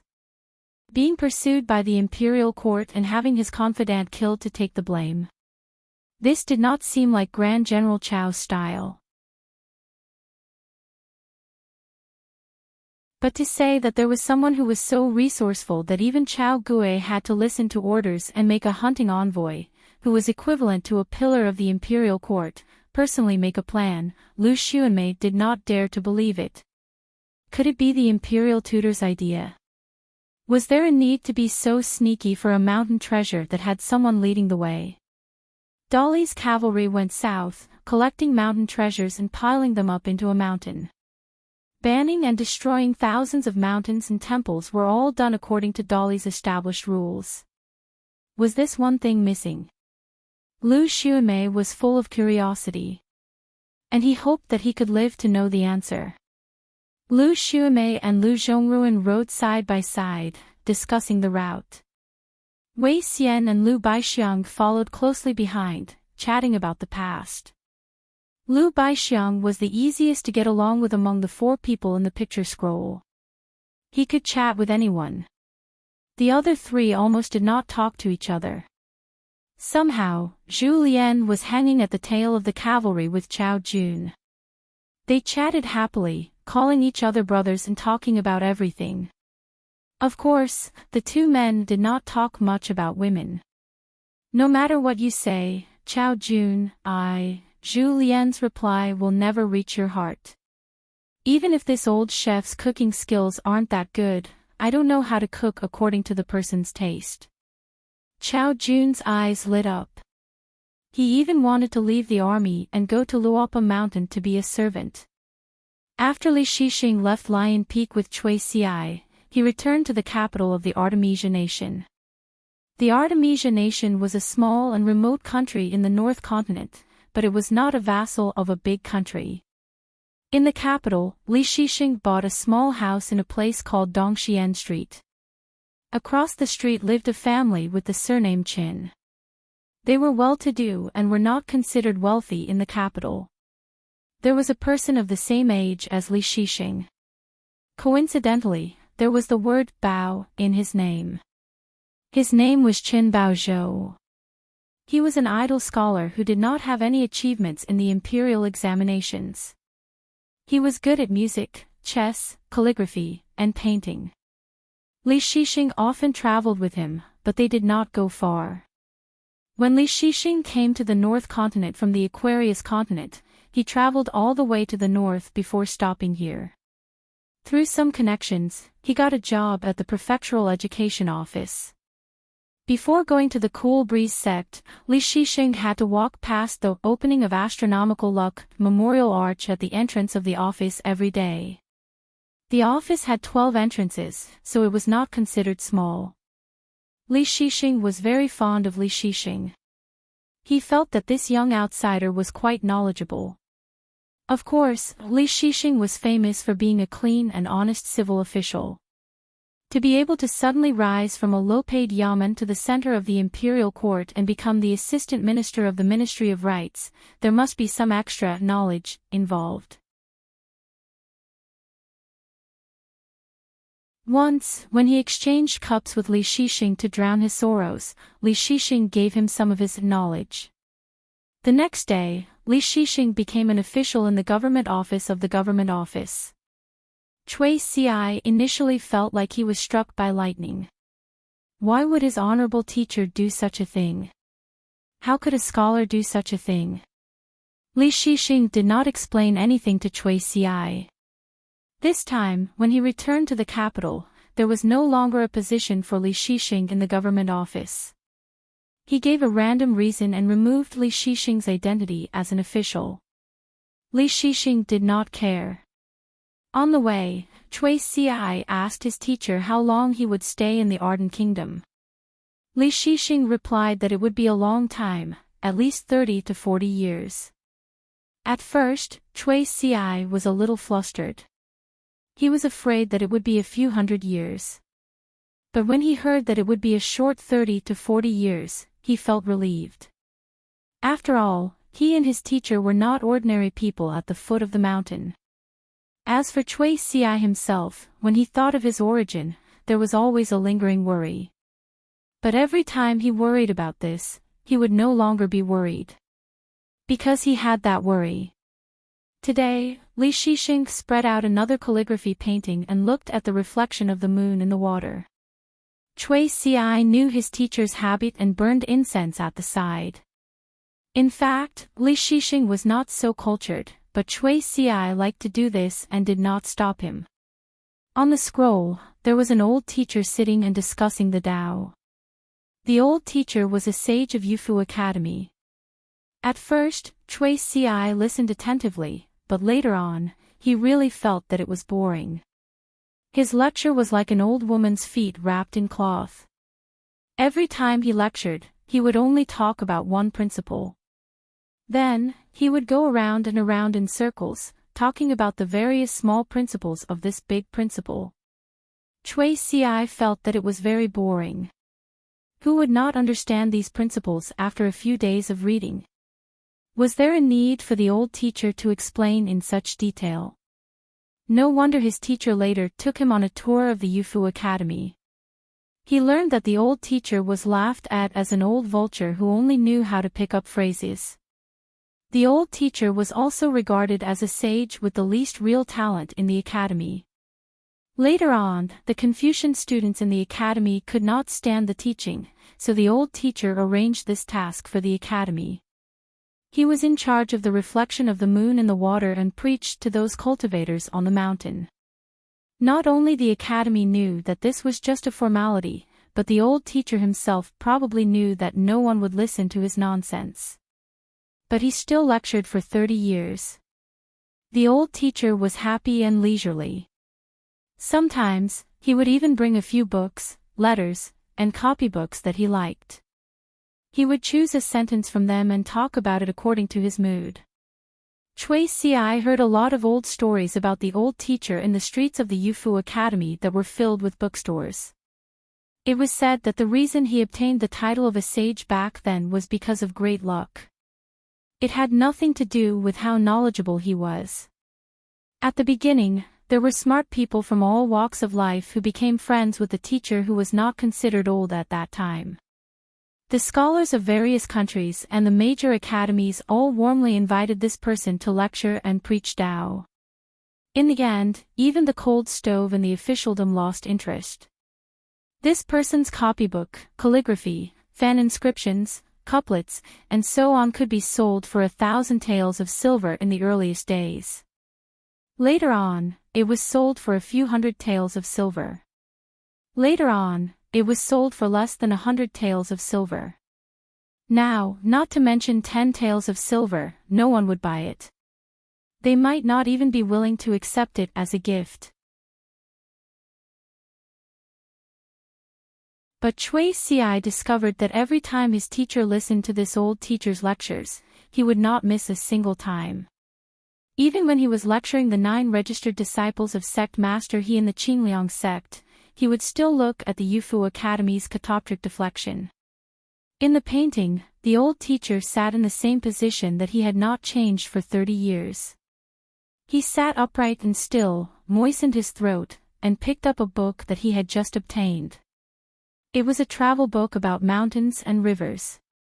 After quickly reporting the title of the book, the old teacher opened the book and said that today he would talk about what was so wonderful about the line in the book: the small stove in the village has just started to burn, the peach blossoms in the temple are falling, and why the words village and temple were such imperfections. The old teacher blushed slightly, his expression unnatural. He raised the travel book high up, holding the book with both hands, as if he wanted to let people see the title of the book more clearly. Chui Ci had a helpless expression. "Teacher, is this old teacher about to starve to death? Why is he still helping the bookstore do business?" Li Shixing smiled. "This is the first time. It has never happened before. It's probably an old friend's request, so it's not good to refuse." Chui Ci leaned over the table, sighing. For a wise person to be like this, it's indeed time for his old face to turn red. Chui Ci smiled. But today the old teacher is finally not talking about those empty principles. That's pretty good. Otherwise, I guarantee that after the time it takes to burn an incense stick, I'll be sleepy. Li Shixing listened to the old teacher in the painting talk about the way of poetry. He asked, "Who said that knowledge must be useful for it to be good knowledge?" Chui Ci thought that he had misheard. "Teacher." Li Shixing was still looking at the painting, listening to the old teacher's words. He smiled at Chui Ci. "Chui Ci, let me ask you a small question. 1 tael per caddy, 2 weights, how heavy are they?" Chui Ci was even more confused. Was this even a question? Li Shixing continued, "Who set the rules for the 2 weights? In the beginning, who had the scales and weights in their hands? 10,000 years ago, 10,000 years later, would there be the slightest deviation? If there was the slightest deviation, how would it affect the operation of all things in the world?" Chui Ci pondered for a moment and felt a splitting headache. Li Shixing slowly said, "Some of the most pure knowledge in the world seems to be very far away from the human world, but you can't say that it's useless. There will always be some seemingly useless knowledge, but someone has to do it. If I tell you something, will it help you earn a copper coin? Or will it help you improve your cultivation?" Chui Ci shook his head. "Not really." Li Shixing looked at the old academy scholar in the picture scroll and felt a little sad. He turned his head and looked at the inhuman teenager who was only pieced together by a pile of broken porcelain. He said, "Refining spiritual qi and turning it into your own use, ascending to heaven step by step, and becoming immortal, is the cultivation of Tao. We Confucians use moral articles and paper knowledge to feed the secular world.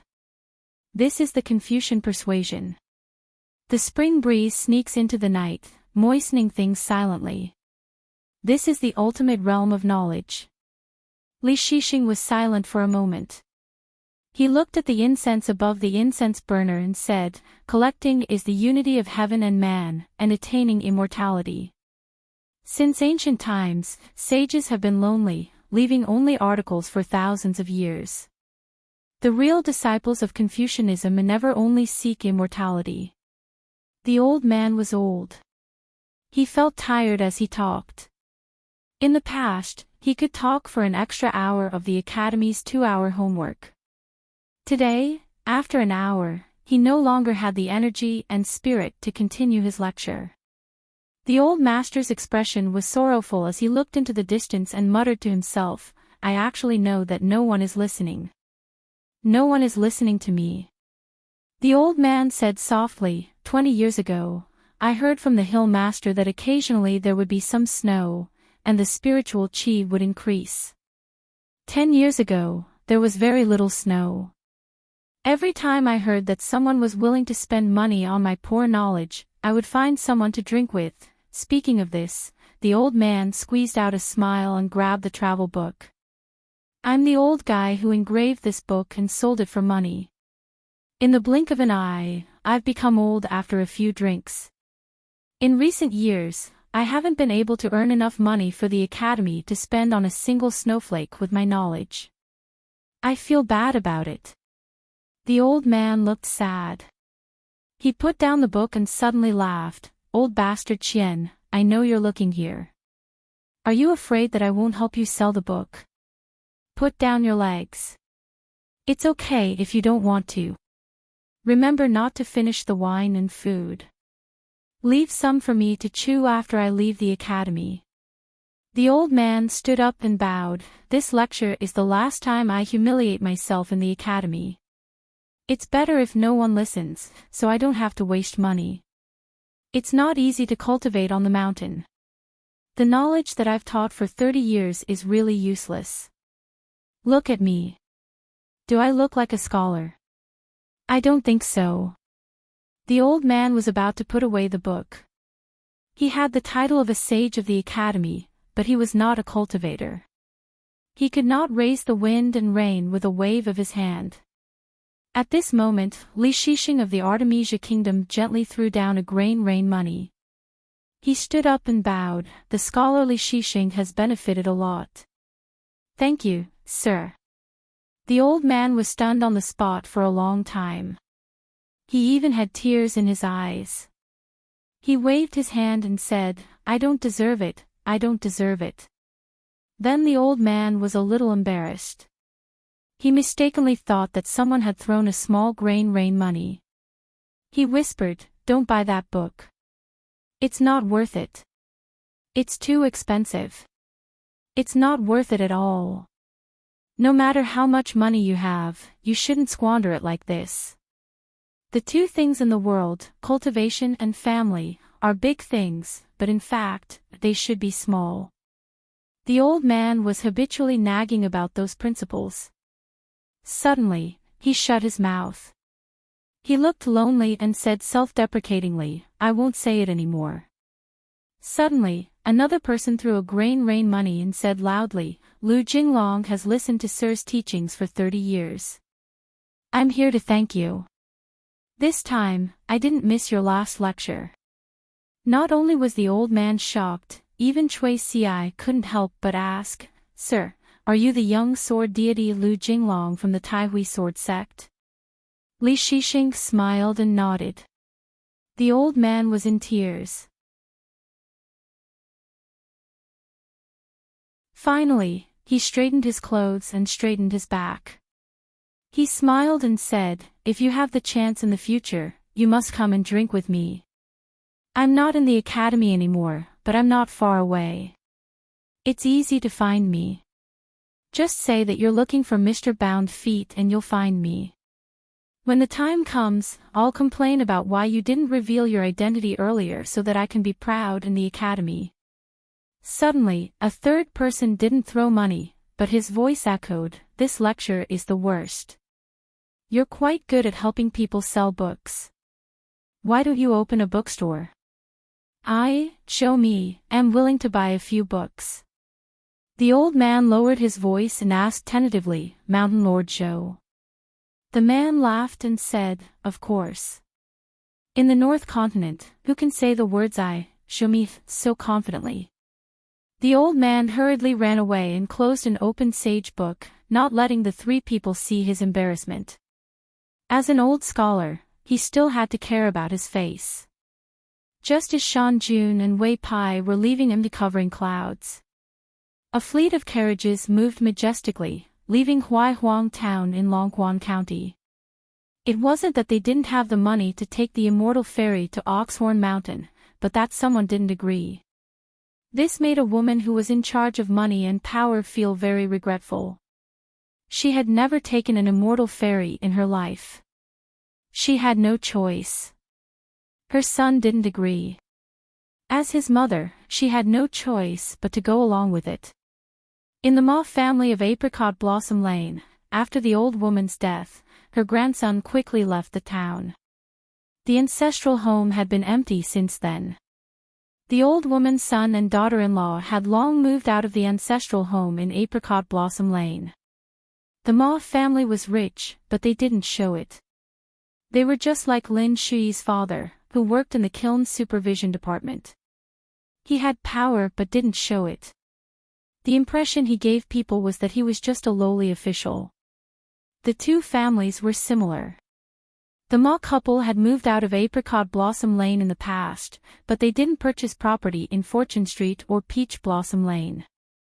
Now, they had secretly sold the dragon kiln that had been passed down from their ancestors to the Sioux family of Clear Breeze City for an astronomical price. Then, under the arrangements of her son, the entire family moved to the territory of True Marshall Mountain, one of the ancestral halls of the military school. In the future, they would settle down there. The woman was actually not too willing. Her husband wasn't too interested either. The husband and wife hoped to settle down in Dolly's capital. Unfortunately, their son had said so as his parents, they could only comply. After all, their son was no longer the silly kid from Apricot Blossom Lane. He was Ma Kuxuan, the most outstanding cultivation genius of the Aquarius continent. Even the Jindan sword cultivators of the Zhuiying dynasty who were famous for being skilled in killing had been slaughtered by their son. The woman lifted the curtain of the carriage and saw a rider outside. It was a young woman who was outrageously beautiful. She was now her son's servant girl. Her son had given her the name Shu Dian. The woman found it rather amusing. Only this matter made her feel that her son was still the silly son of the past. He was still sulking with someone. In the early years, Song Jisin from Clay Bottle Lane, who was rumored to be the illegitimate son of the supervisor, had a servant girl called GQ. According to her mother-in-law when she was still alive, her son had actually always liked that GQ. The woman riding slowly beside the carriage felt the woman's gaze. At first, she didn't want to see it. But the young man riding at the front of the group turned his head and looked at her coldly. She was so scared that she kept quiet out of fear. She immediately turned her head to look at the curtain of the carriage and asked softly, "Madam, do you need to stop and rest?" The woman smiled and shook her head. She slowly lowered the curtain. The young woman named Shu Dian glanced at the back of the young man in front of her. She was sad, but she didn't dare to show the slightest trace of it. Back then, she, the mother and son of the Sioux family from the Windy City, and the mountain-moving ape from the Zhengyang Mountain entered the Black Pearl Heaven together. Everyone was there for the opportunity. But in the end, she was the most miserable one. Not only did she fail to get any good fortune, but she also got into a big trouble, which was a real disaster for her family. Her grandfather, the master of the Tide Cavalry, had lost his military power after being wiped out by the unstoppable Li dynasty. But he kept an official position in the imperial court and then retired to his hometown. But that young man appeared. He returned to his hometown with honor. The guards from the imperial court and her grandfather's retinue, more than 100 people, were all dead. The ground was littered with corpses. She knelt on the ground with the old man. Ma Kuxuan stood between the two kneeling people and pressed his hands on their heads. He said that the two heads couldn't pay off the debt. Even if the entire Tide Cavalry died, they still couldn't pay off the debt. Ma Kuxuan asked the old man what to do. The old man began to kowtow, begging Ma Kuxuan to let go of his granddaughter and just take his life. He had a lifetime of military service and had countless military achievements. Who would have thought that he would end up like this? The woman knelt on the side.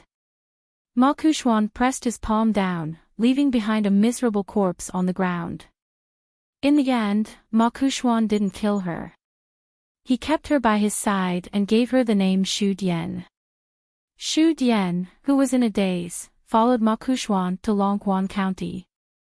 The first place the young man, who had killed many people along the way, went after returning to his hometown was not Apricot Blossom Lane, nor was it his parents' residence. Instead, he walked along the banks of the Dragon Whisker River. At the waterfall where the Dragon Whisker River and the Tiefu River met, Xu Dian saw a god holding a sword appear. It was the #1 water god of the Li dynasty, named Yang Hua. At that time, Ma Kuxian was squatting at the boundary between the river and the river, gently throwing pebbles into the water. He smiled at the great Li deity, who had an extremely high divine position, and said, "I know you're the Empress Dowager's maid, and I'm just the grandson of the river god under your command. Logically speaking, I should show you some respect, but I heard that you weren't very polite to my grandmother, so you should be careful.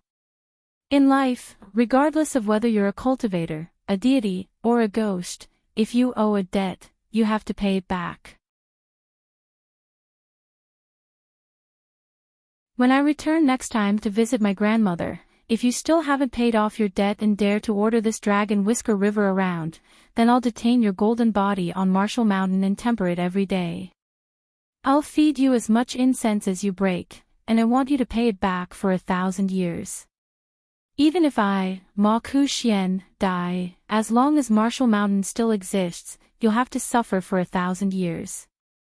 The water god Yang Hua snorted.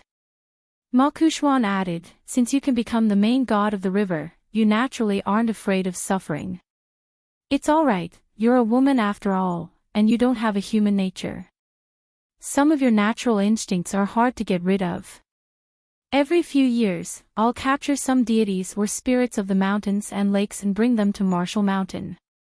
Then, I'll teach them a divine secret technique that has long been lost.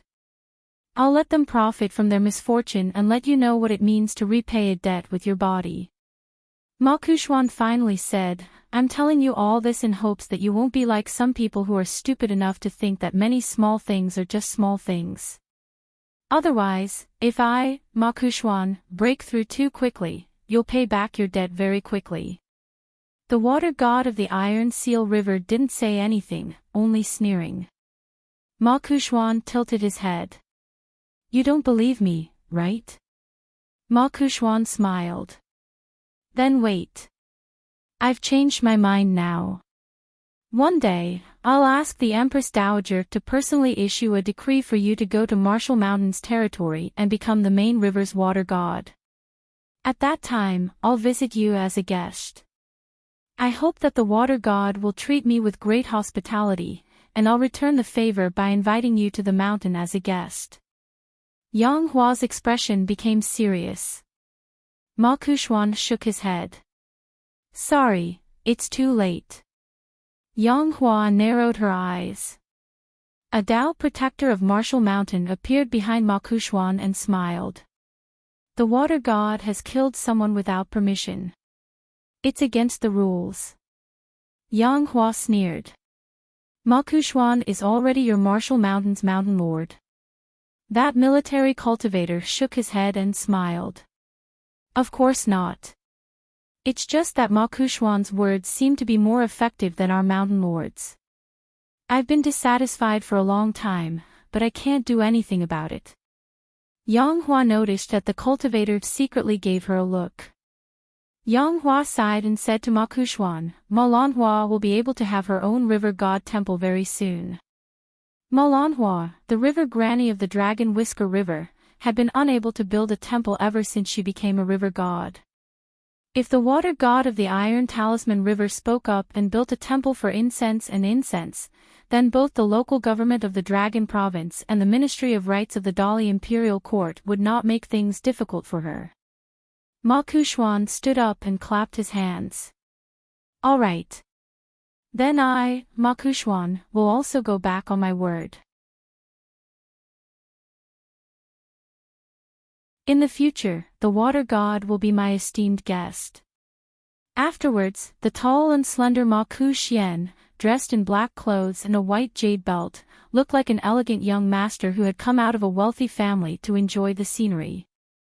He walked along the Dragon Whisker River, and when he no longer concealed his aura, he purposely leaked it out. Not long after he walked, water plants began to appear in the river, swaying in the water, as if they were spying on the movements on the shore. As if she was afraid to acknowledge Ma Kuxuan, the woman who no longer seemed old and decrepit poked her head out of the river and looked at the young man on the bank. The river gods did not cry, but the woman wiped her face subconsciously.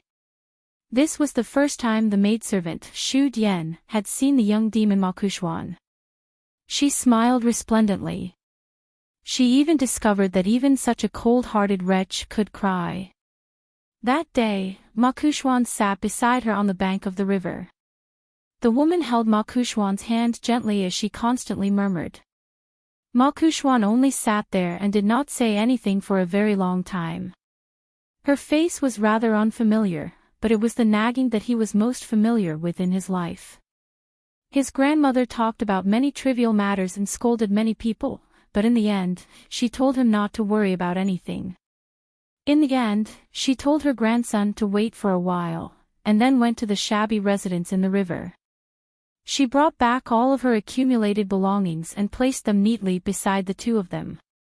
She explained the origins of each item one by one, and in the end, she told Ma Kuxuan to take all of them away.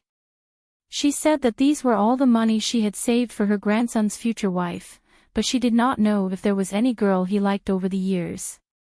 In any case, that GQ was a natural seductress, and she was not a woman he could marry into the family. Other than her, she would accept any woman as her granddaughter-in-law. Ma Kuxuan said that it was GQ. The woman habitually stretched out her finger and gently poked her grandson's forehead, scolding him for being obsessed and not knowing the slightest bit of good. He was an idiot who did not care about his parents and deserved to suffer hardships. In the end, as the woman spoke, she began to cry. She said that in order to become Granny she had suffered a lot.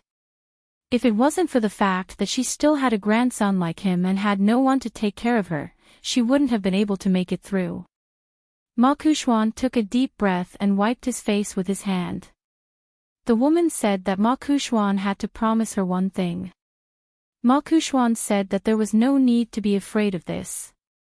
If they really followed the clues to the Apricot Blossom Alley's Ma family, if that Qin Pingan dared to kill one person, he would kill the two people that Qin Pingan cared about the most.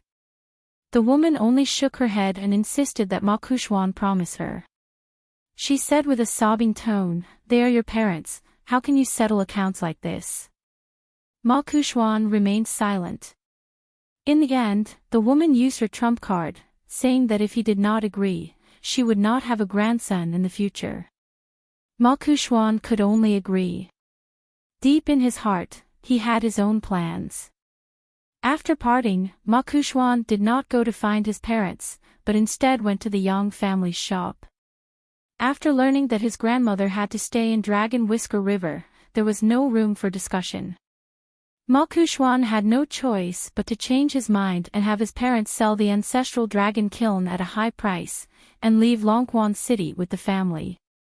In the end, there was this leisurely journey away from home. Along the way, Xu Dian discovered a strange thing. For some reason, it seemed that Ma Kuxuan's relationship with his parents was very ordinary. It was not the kind of estrangement that immortals had. It was as if he did not have any feelings for his parents since he was young. After going to the mountains to cultivate, the two sides became even more distant. As for the couple, they seemed to be immersed in great joy. Towards their son, who had brought glory to their ancestors, he did not even smile and remained silent. The couple did not feel that there was anything wrong with this at all. It was as if their son was so high up, and this was a matter of course. Of the couple, the man in the ordinary clothes of a gentleman gave off the shrewdness of a tycoon. The woman had a pair of peach blossom eyes, but her appearance was not outstanding. When she looked at people, even if she had a smile on her face, there was still a trace of coldness in her eyes. Along the way, some people and monsters who did not have eyes and were unlucky all died. Ma Kuxuan seemed to have purposely chosen the paths that were barren and unruly. He wanted to kill those bandits and monsters to relieve the frustration in his heart. During this period of time, the cultivators of her sect came to save her for the second time. The first time, the ancestor personally came to denounce Ma Kuxuan. Ma Kuxuan personally killed more than 10 people in front of her, as if they were ants. Before Ma Kuxuan attacked, he asked her to make a second choice. Would she live, or would the people who saved her die? If she answered incorrectly, she would die. Xu Dian answered correctly. Therefore, those people died. This time, it was a senior martial brother from the same sect who had the potential to become her Tao companion on the mountain. He came with his friends to save her from the abyss of suffering. Ma Kuxuan asked her to make a choice again. Would she die as a couple, or would she live alone? Xu Dian still wanted to live. As a result, the senior brother whom she had always thought she loved deeply, and his friends, all died without any suspense. At that time, it was raining heavily and muddy. Xu Dian's entire body collapsed. She sat on the ground and loudly asked why Ma Kuxuan did not allow her to die the first time. After that, he fulfilled her wish again. At that time, Ma Kuxuan was dressed in a long robe that was not stained by the rain. He laughed at her. I want you to live a life worse than death. What is there to not understand? Your lack of understanding is the reason why a fairy like you is sitting in the mud and crying pitifully. When you understand, you will be able to live a carefree life. Everything that happened in the past is not worth mentioning. Ma Kuxuan grabbed her head and threw her onto the back of the horse. As a servant, if you disrespect me again, I will cut your tongue. There will be no next time. The caravan continued its journey in the rain. At the end of spring, the sun shone brightly. Ma Kuxuan was at the front of the caravan. He sat on the back of the horse, swaying leisurely. In his mind, he was silently calculating which upper 5 realms cultivators were in the Aquarius continent. Dolly Imperial Tutor, Embroidered Tiger, Cui Dong, not counting, this old man was indeed someone who did big things. He hid in Dolly's capital for many years. The Mo clan branch's son had forcefully killed a Yinyang Lu clan cultivator. He was quite capable. Ma Kuxuan had seen the 12 mountain fairies with his own eyes. When he looked up, they covered the sky and covered the earth. Under the fairies, the human territory within 100 miles was as dark as night. This was the main reason why Dolly's cavalry could travel south so quickly. The construction of each huge ferry was tantamount to cutting off a large piece of flesh from the Dolly imperial court and the Song clan's emperor. Not only that, the Song clan also owed a large debt to the Mo clan's main branch, Shang clan, and other big shots of the central region. Dolly's cavalry scraped 3 feet on the way south to secretly repay the debt. As for when they would be able to repay the debt, it was hard to say. The Mo clan ranger named Su Ruo was not to be underestimated. The North Continent's heavenly lord Xie had already returned. It was meaningless to continue staying in the Aquarius continent. Moreover, it was said that this heavenly lord was suspected of having a fire in his backyard. If he did not return to the North Continent, he would become a laughing stock. The rest seemed to be dispensable. If they died, their spiritual energy would return to heaven and earth. If they were alive, they were mountain thieves who knew some magic. They were misers who would not spit out what they had taken. The heavenly lord Qi Zhen of the Divine Grandeur sect could not even keep He Xiaoliang, a disciple of a sect with great fortune. Wouldn't it be better to break He Xiaoliang's arms and legs and keep her in the Divine Grandeur sect as a treasure bowl? The True Realms sect, which had moved from the Jade sect, was in the limelight after annexing the Calligraphy Lake. However, Jiang Shangzhen was a good person. As the sect master, he was willing to behave himself. He did not ask for the reason of any conflicts between the sect's disciples and the outside world. It was all his fault. The ancestral master Hall punished him according to the sect's rules. There were a few times when he took the initiative to kill the sect's enemies. The wild cultivator Lu Laoqing of the Gong Willow Island had reached the jade primitive state. Perfected cultivator Lu Jimao had also broken through and became the second wild cultivator of the upper 5 states. Of course, they were now the immortal masters of the True Realms sect. The childlike ancestral master of the Wind Snow Temple had not left the mountain for hundreds of years. He only showed up once during the battle between the Xingyang Mountain and the Wind Thunder Garden.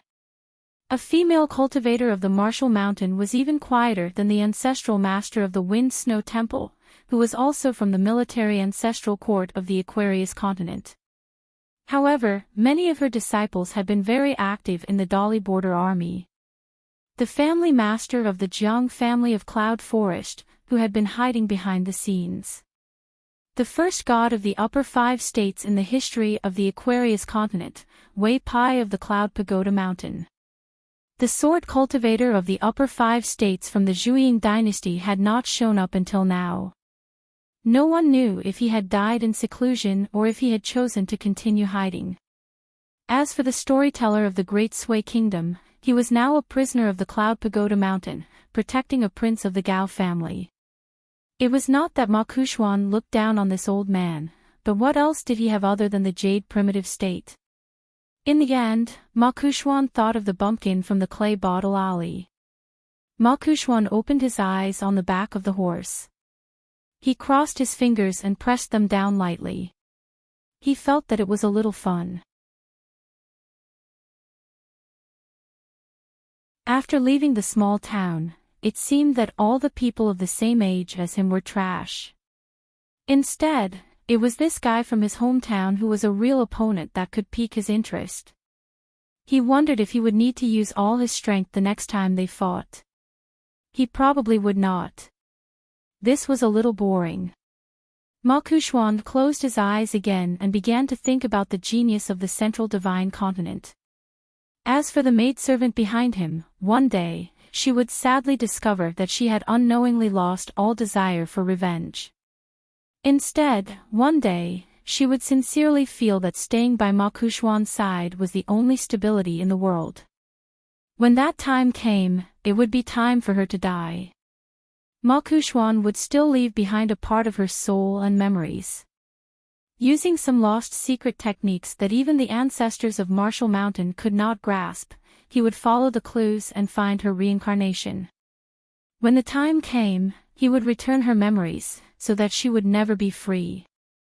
She would reincarnate again and again as a human, living a life worse than death. As for that Chen Pingan, if he dared to take revenge, he would only be worse off than her. But before Chen Pingan took revenge, Ma Kuxuan would not do anything. After all, the Ma family was in the wrong first. No matter how cruel and merciless Ma Kuxuan was, he would not go so far as to kill innocent people. It was just that there were many people in the world who wanted to die. If they happened to offend Ma Kuxuan, he would help send them on their way. Early in the morning on Luopa Mountain, Pei Qian had already prepared all her belongings. She was about to go on a long trip. Yesterday, the old man had told her, "Carry your small bamboo box and bring your walking stick. We'll go to your hometown and study together. Don't worry, just treat it as accompanying this old man to relax. Things like practicing martial arts can wait." At that time, Pei Qian had just shouted, "Old man Chui, did you eat your fill today?" Then, she pushed open the second floor's bamboo door and steeled her heart to eat another beating. In any case, if she did not say a few heroic words, she would be beaten anyway. She might as well take advantage of this situation and treat it as earning a few copper coins for herself. In the end, the old man, who was wearing a green robe and was barefooted, said such a thing. Pei Qian was still a little uncomfortable, so he quickly replied, "Old chef has left, but there's still Nguan Shu on the mountain to take care of our meals. Besides, I didn't snatch your bowl at the dinner table, did I? Cui Qing almost couldn't resist giving this girl another solid punch. In the past few days, Cui Qing had frequently appeared and eaten at the table. Cui Qing only said one sentence, "Go downstairs and cool off." However, Pei Qian's eyes turned rapidly. After dilly-dallying for a long time, she swaggered out of the bamboo building and stood in the corridor with her hands on her hips. She shouted, "Zhou Mili!" The black-clothed girl sitting by the stairs on the first floor immediately ran to the empty space and asked, "Why didn't I hear any howls today?" Pei Qian raised her eyebrows, crossed her arms, and sneered, "What do you think? After entering the second floor, do you think I can walk out without a winner?" Zhou Mili frowned and thought hard about the problem. Finally, she asked, "Did we put laxatives in that bowl of rice? Why didn't I know beforehand? This kind of thing shouldn't be handed over to Nuan Shu. I'm the right protector of Luopa Mountain. I should be the one doing it." Pei Qian jumped down from the second floor and landed beside Zhou Mili. She reached out like lightning and pressed down on this little idiot's head. With a twist of her wrist, Zhou Mili began to spin on the spot.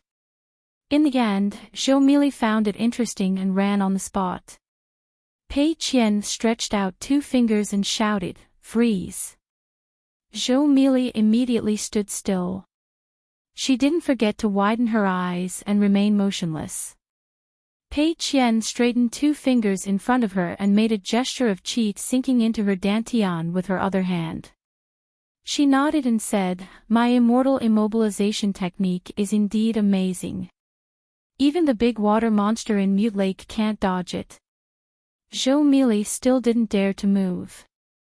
She could only watch with shining eyes. Pei Qian was satisfied. He threw 2 fingers at her. "Move!" Zhou Mili quickly clapped and said excitedly, "Amazing, amazing. I really couldn't move just now." On this day, Pei Qian took Zhou Mili to find Chen Rishu to play. The 3 girls gathered together and chattered. It was like countless peach blossoms in the mountains with orioles on the flowers. Then, a day passed in the blink of an eye. This morning, not only Chen Rishu and Zhou Mili arrived, but even Jing Dafeng and Chen Lingjun came. Jing Dafeng was expressionless. No wonder Jing Dafeng couldn't stop them. Chen Lingjun looked at old man Cui Qing, then walked to the cliff and stared blankly. Cui Qing said to Jing Dafeng, "Tell Zhu Lian that he doesn't want the other half of the martial fate. It's not bad." Jing Dafeng held onto a Tongyi umbrella and laughed mischievously, "If old chef doesn't want it, you can give it to me." Cui Qing kicked out. It wasn't fast, but Jing Dafeng could still easily dodge it. Pei Qian was at the side showing off the long-lost blades at his waist. The bamboo blade and bamboo sword were all there. He also held onto a mountain walking stick and carried a small bamboo chest. The old man was also dressed in scholarly robes. It was not that Pei Qian had never seen the old man dressed like that before, but he felt that it was extremely unfamiliar. Cui Qing laughed, "You don't know. This old man is also a scholar. I learned a lot in my early years, and am one of the great scholars in our Aquarius continent." Pei Qian said, "Did you count it yourself?" Cui Qing laughed, "Oh." Pei Qian immediately said loudly, "That shouldn't be the case. It is definitely a fact that everyone in the Aquarius continent knows." Jing Dafeng sighed in his heart, "The location has been chosen. According to senior's wishes, we will start from the westernmost desolate mountains of southern garden country." Cui Qing nodded his head, and turned to look at Pei Qian, "Are you prepared?" Pei Qian nodded her head. She held on to the mountain walking stick tightly, and said with a trembling voice, "It is somewhat done." Finally, one old and one young, as though they were riding on clouds, they landed on a desolate mountain peak. Pei Qian's face was pale white. Cui Qing chuckled. After we finish this journey, you won't be so afraid anymore. Trust this old man. Pei Qian stabbed the mountain walking stick into the ground and sneered, What are you afraid of? Cui Qing looked into the distance and said, Then I will have to trouble you to keep the talisman in your sleeves. Pei Qian's sleeves trembled slightly, and pretended that she did not hear anything. The two of them walked down the mountain. At the start, Pei Qian was still uneasy, but she was used to the mountain roads, and as she walked, she felt that there was nothing to be afraid of, at least for the time being. They were still very far away from the capital of Southern Garden Country.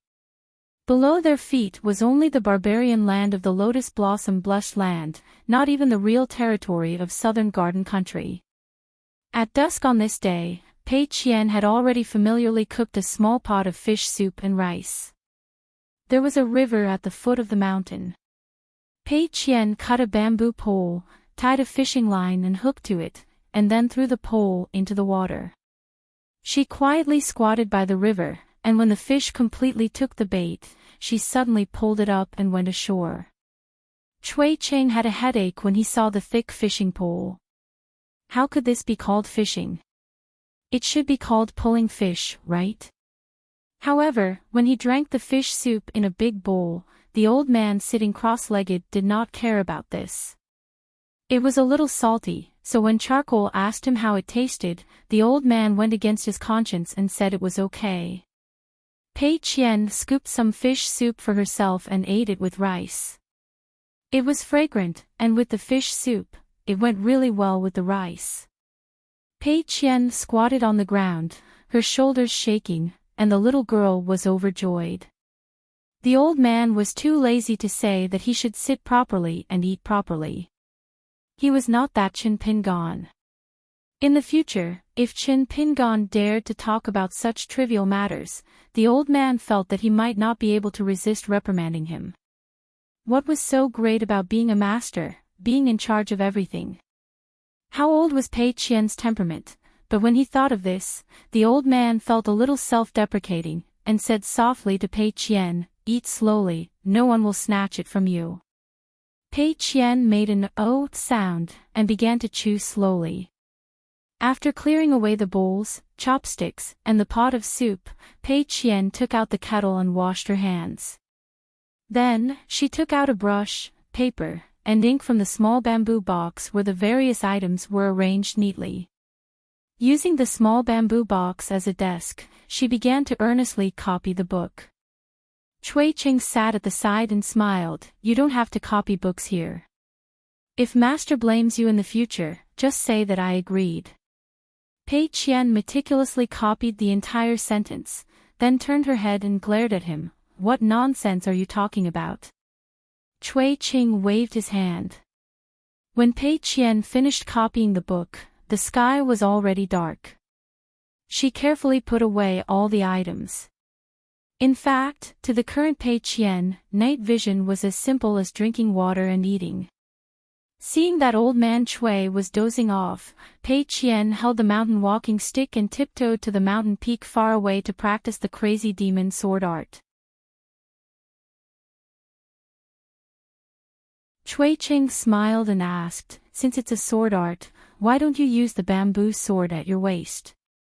Pei Qian stopped her sword and replied loudly, I'll learn from master. Master won't easily use his sword, you won't understand. Of course, I don't really understand either. Anyway, I'll just do as I'm told.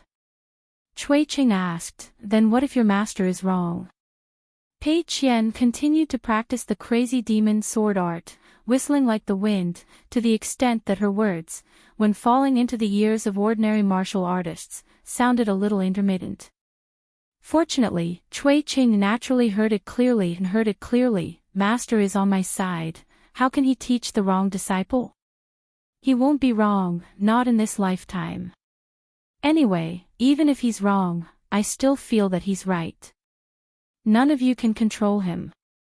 Cui Qing smiled and no longer said anything. He began to close his eyes and rest. Around midnight, Cui Qing woke Pei Qian up. Pei Qian rubbed her eyes and didn't complain. Traveling day and night, trekking through mountains and rivers, what's so strange about it? When going down the mountain, Pei Qian was carrying a fishing rod that didn't look like it. Cui Qing asked, "Aren't you tired?" Pei Qian seemed to be waiting for this sentence. She said pitifully, "I'm tired." Cui Qing said, "Don't think that I'll help you carry the fishing rod. This old man can't afford to lose face." Pei Qian sighed and asked Cui Qing to wait for a moment. She took off the fishing line and put it back in a small bag in the bamboo box. After carrying the bamboo box again, she grabbed the fishing rod and shouted, "Let's go." The fishing rod was nailed straight into a big tree in the distance. After that, the morning and evening meals of the day, because they were walking along the river, were still fish soup and rice. Cui Qing sipped the fish soup and said, "If we walk along the river, will we eat this every day?" Pei Qian rolled his eyes and said, "You should be satisfied with something to eat. Why do you still want to make trouble?" Pei Qian finally snorted and said, "You don't know that when I was traveling in Jianghu with my master, it was just the two of us. Old chef and the others didn't have anything to do. At that time, it was really hard. Master was testing me and hadn't officially accepted me as the first disciple. Master was good at fishing, but I couldn't. Once, I was really hungry, but Master didn't ask me to eat with him." Cui Qing smiled and said, "Begging Chen Pingon to give you a bite to eat." Pei Qian sneered and said, "Bullsh*t, I went to a muddy river. The water wasn't deep, and it reached halfway up my waist. With a splash, I plunged into the water and stretched out my arm to explore the cracks in the rocks. With that, I hooked a big fish for me. It was a big catfish about the size of my arm. It was very fierce and wouldn't let go once it bit me. I quickly surfaced from the water and ran ashore. I raised my arm and swung it a few times with all my strength before I smashed the big catfish to the ground." Pei Qian said proudly. Master was dumbfounded. He gave me a thumbs up and praised me non-stop. Cui Qing smiled and said, "Nonsense." Pei Qian immediately relaxed his shoulders and said, "All right, Master didn't give me a thumbs up, nor did he say anything good about me. He just glanced at me." In fact, at that time, Charcoal stubbornly hid her injured arm behind her back and glared fiercely at Chen Pingon. At this moment, Pei Qian quickly made a solemn vow to the old man. "I really caught that big catfish." At this point, Pei Qian was worried that Cui Qing wouldn't believe him, so he quickly rolled up his sleeves. In the end, he was very upset and sighed, "I forgot that the mark was long gone." Pei Qian's face was soon full of smiles. Fortunately, Master casually grabbed a bunch of herbs and threw them in front of me. I crushed them and applied them to my arm, and it didn't hurt at all. Don't you think it's strange? Doesn't it work? You don't understand, do you? Cui Qing smiled and nodded. After that, Pei Qian would still copy books every day and practice the crazy demon sword technique from time to time. Cui Qing just took Pei Qian slowly and hurried along. One day, seeing Pei Qian playing with stones, the old man casually asked, "Little Pei, what's the saddest thing you've heard in your life?" Pei Qian purposely didn't hear it. The old man asked again. Pei Qian squatted by the water and slowly said, "Just 2 times. The first time was at the border inn of the Great Spring Empire in the Tongyi continent. Master didn't actually say anything, but he just looked at me and I felt sad. After that, there was a sentence that the big white goose said. He asked me if I was only willing to practice martial arts after Master died. It was all so sad and made me unable to sleep." Cui Qing didn't say anything else. Pei Qian, who seemed to have quickly become carefree, had already plucked 2 nameless blades of grass by the river and was playing with the favorite grass of the countryside children. The mountains and rivers were far away and they gradually reached a place with signs of human habitation. Cui Qing still took Pei Qian to the scenic place. At a precipitous cliff, the old man put his hands behind his back and smiled. What an iron flower-embroidered cliff, the murderous aura of a frog. Pei Qian made a sound of acknowledgement and nodded lightly, as if he completely understood. Cui Qing turned his head and smiled. We're used to trekking over mountains and rivers. Next, let's go over mountains and ridges. Do you dare? Pei Qian stuck a talisman to his forehead and said heroically, for people of the Jianghu, there's only the can't, there's no dare. Cui Qing didn't travel with the wind, but instead climbed up the cliff with Pei Qian following behind him. When they reached the peak, they were at least 10 miles away from the green mountain in the distance. Cui Qing smiled, hold on tight to the mountain walking stick and the bamboo box. Before Pei Qian could ask anything, the old man grabbed his shoulder and shouted with a smile, go. Pei Qian, who was like an immortal riding the clouds on the mountain, was so scared that his hands and feet turned cold. However, he quickly adapted and started to play dog paddle. Looking down, the mountains and rivers meandered under his feet. There was nothing to be afraid of. When he was about to hit the green mountain, Pei Qian gently adjusted his breathing and stretched his body in the air. He changed his posture and slightly changed his trajectory. Stepping on a towering tree, he bent his knees and curled his body up. The whole tree was broken by him. When the broken tree fell to the ground, Pei Qian lightly touched the ground with the tip of his foot and floated to the ground. Cui Qing was already standing beside him and said, let's see who can reach the top first. Pei Qian ran like a wisp of smoke. Cui Qing kept a distance of 50 or 60 feet from Pei Qian. He could see but couldn't catch up. The old man and the young man went in a straight line in the following mountain road. When there was no road ahead, Cui Qing threw Pei Qian. In the end, Pei Qian could even play the crazy sword art in the clouds. One day, when the moon was bright and the stars were few, the 2 people landed at the foot of a famous mountain in Xie of the Nanyuan Kingdom. Pei Qian blinked his eyes and eagerly said, throw me up. Cui Qing smiled and said, it's time to walk. Scholars should respect the mountains. Pei Qian nodded, that's right. In the history of the mountains of the Nanyuan Kingdom, there were naturally no real miracles. As for the legends in the unofficial history, there might be many. But now it was hard to say. Cui Qing took Pei Qian to climb the mountain. Walking on the steps, Pei Qian bounced the small bamboo box and gently tapped the steps with his walking stick. He smiled and said, it's a bit like the steps of our Luopa mountain. Cui Qing said, if you don't look carefully, the scenery in the world will be similar. Pei Qian nodded and decided to silently remember this sentence. In the future, he could show it off to fool Zhou Meili, the little fool. Cui Qing slowly climbed the mountain, looked around, and recited a poem, thousands of mountains towering over the scales, thousands of valleys full of pine trees, strange things startle centurions. Pei Qian nodded and said, good poem. Cui Qing smiled and said, you know it.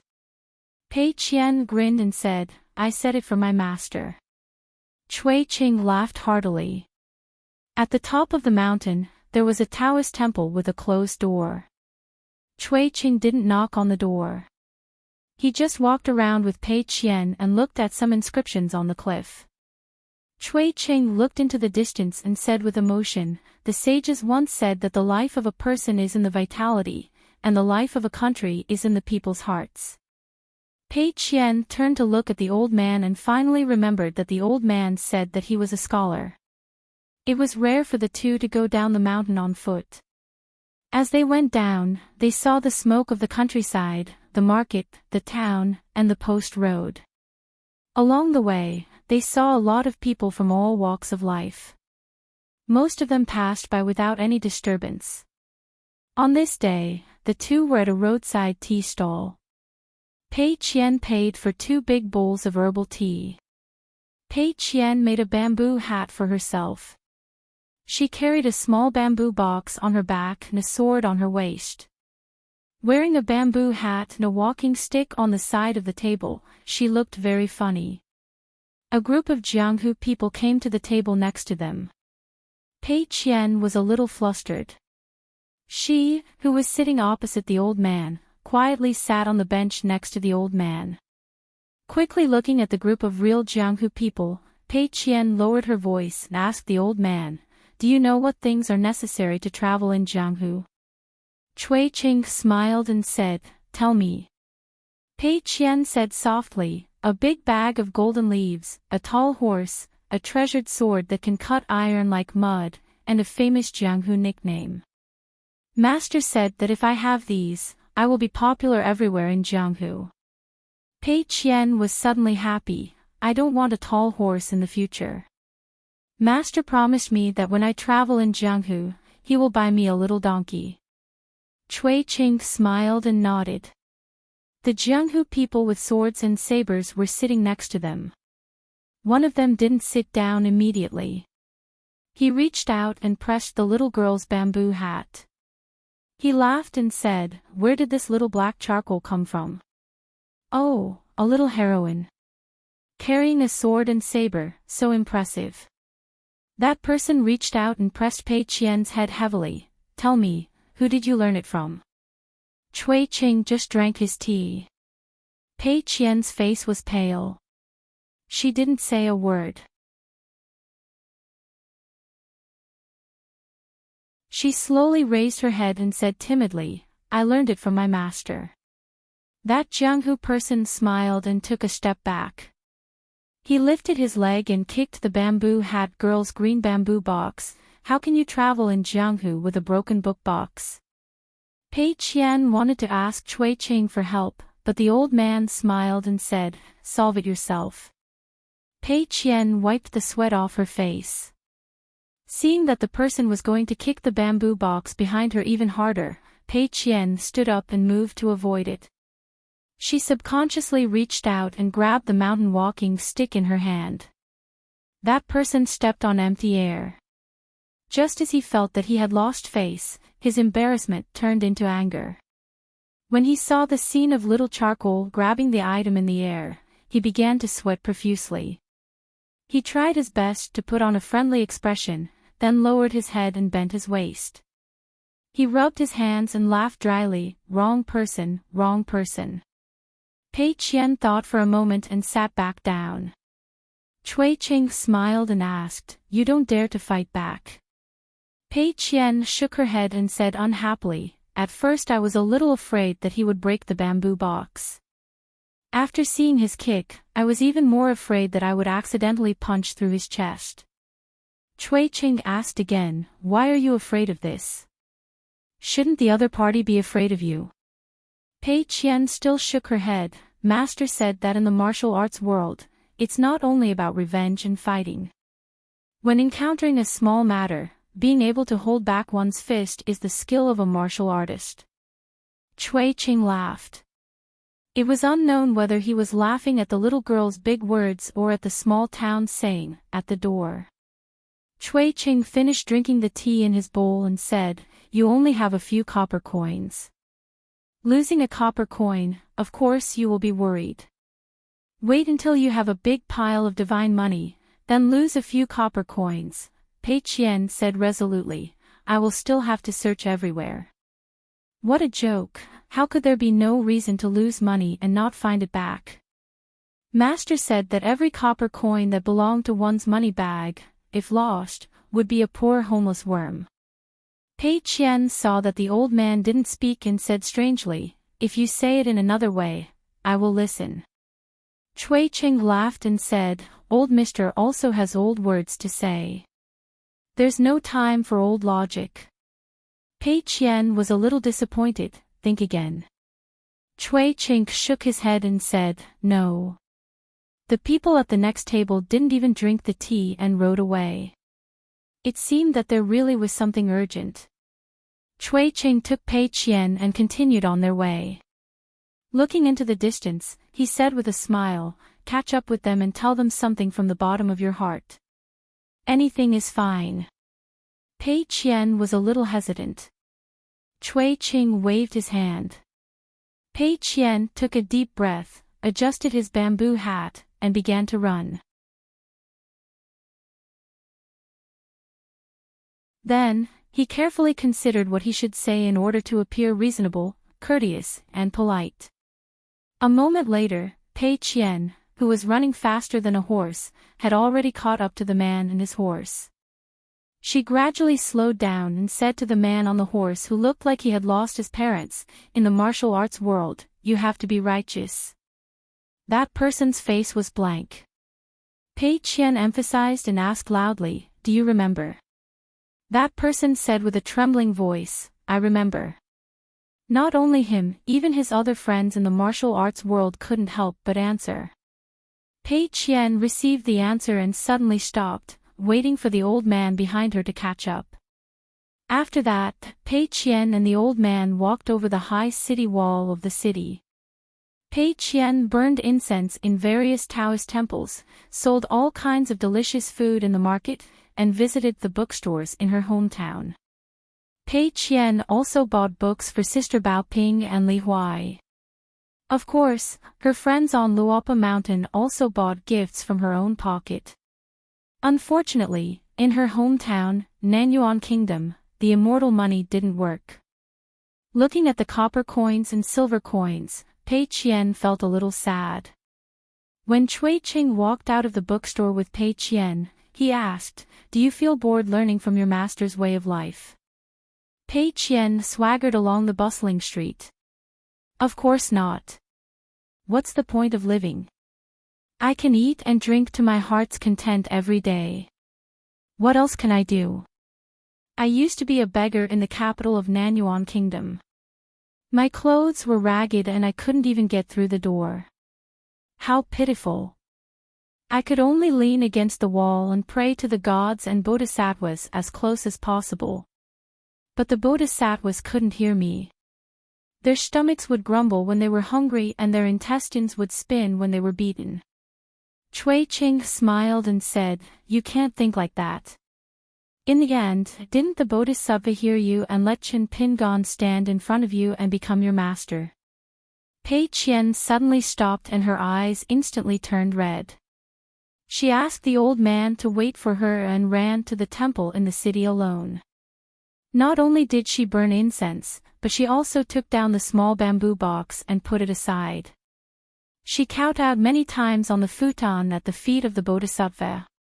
After the two left the city, Cui Qing said that they were going to the capital of Nanyuan Kingdom. Pei Qian nodded and said nothing. At a river not far from the capital, Cui Qing sat by the river and Pei Qian squatted beside him to wash her face. The old man asked, "Are you still afraid of that Chao Qinglang? If you are, we can enter the city later." Pei Qian was silent and looked across the river in a daze. The old man picked up a stone and gently threw it into the river. He smiled and said, "It doesn't matter if you are afraid of a person or a thing. But you don't have to be afraid to face it. How could an ordinary person of the younger generation possibly catch up to the scholars who had spoken so much about the principles of the sages? Don't they study? How can they compare with the poems and sentences written by the predecessors that the later generations can only stare at? Don't they write articles? The most frightening thing is that since you are on the same path, it is destined to be difficult to avoid it in your life. Deceive yourself and only do some comfortable work that is within reach." The old man pointed to the distance, "But you have to know what it is like over there. Open your eyes wide and look carefully. You can't be afraid and hide. Then you will be afraid for the rest of your life." The old man smiled and said, "It's not me, an outsider, who is making sarcastic remarks. The old man continued, when I was a student and studied in the study room, my ambition was higher than the sky. I never lost when arguing with others.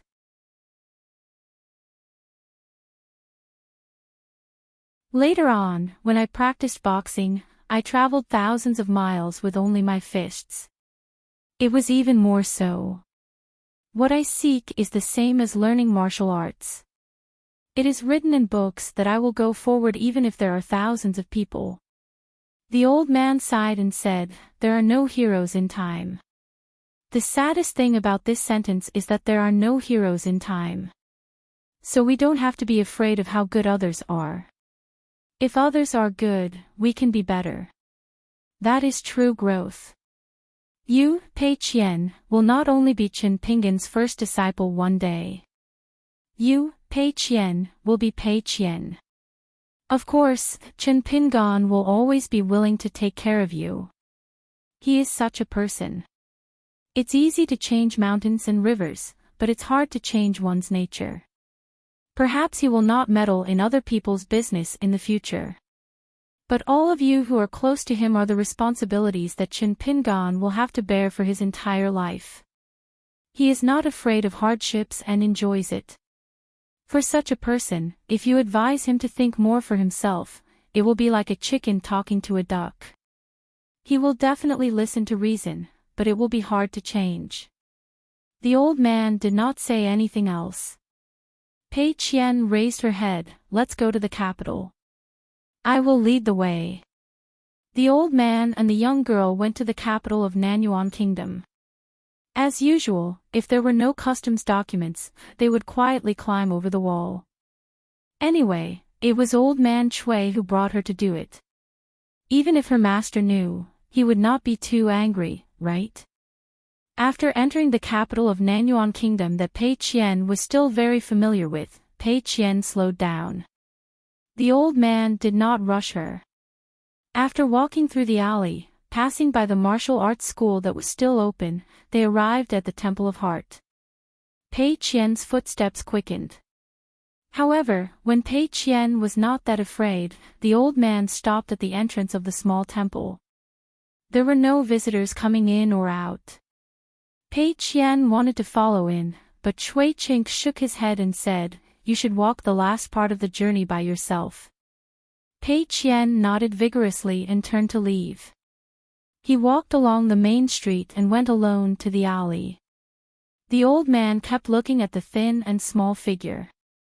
He smiled and walked into the temple. He did not burn any incense. In the end, he found a quiet corridor and sat there.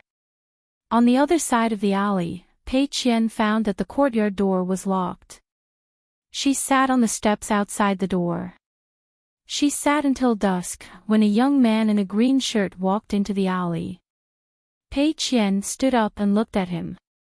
Chao Qinglang walked forward quickly with a smile on her face. Pei Qian said slowly, long time no see, Chao Qinglang. Chao Qinglang smiled and said, hello, Pei Qian. Then, Chao Qinglang opened the door and turned to ask, you left in a hurry last time. I didn't have time to ask you how Mr. Qin is. Pei Qian was a little annoyed and blurted out, why are you so annoying? Chao Qinglang laughed involuntarily. He was really a little afraid of her. Pei Qian looked at him. Chao Qinglang was puzzled and asked, what's wrong? Pei Qian strode into the courtyard and picked a familiar stool. Chao Qinglang, I want to talk to you about something. Chao Qinglang smiled and sat down. There were two small stools and two old friends who weren't very old. In the corridor of the Heartseong Temple, Chui Qing closed his eyes and was silent for a long time. It was as if he had been waiting for the reunion in the alley. He wanted to know the answer so that he could be at ease. However, Chui Qing looked more and more tired. After Pei Qian left, he could no longer hide his old appearance. During this time, a monk came near, but Chui Qing just smiled and shook his head. The monk smiled, put his palms together, bowed his head, and left. Cui Ching sat cross-legged on the spot. It was as if he had finally let go of his worries. His hands were gently folded and his eyes were in a daze. After a long silence, he gently closed his eyes and muttered, "There is true meaning in this. I wanted to explain it, but I forgot to say it." You're tuning into the Journey of the Soul YouTube channel. Don't forget to subscribe and join us on this journey to catch the most captivating stories.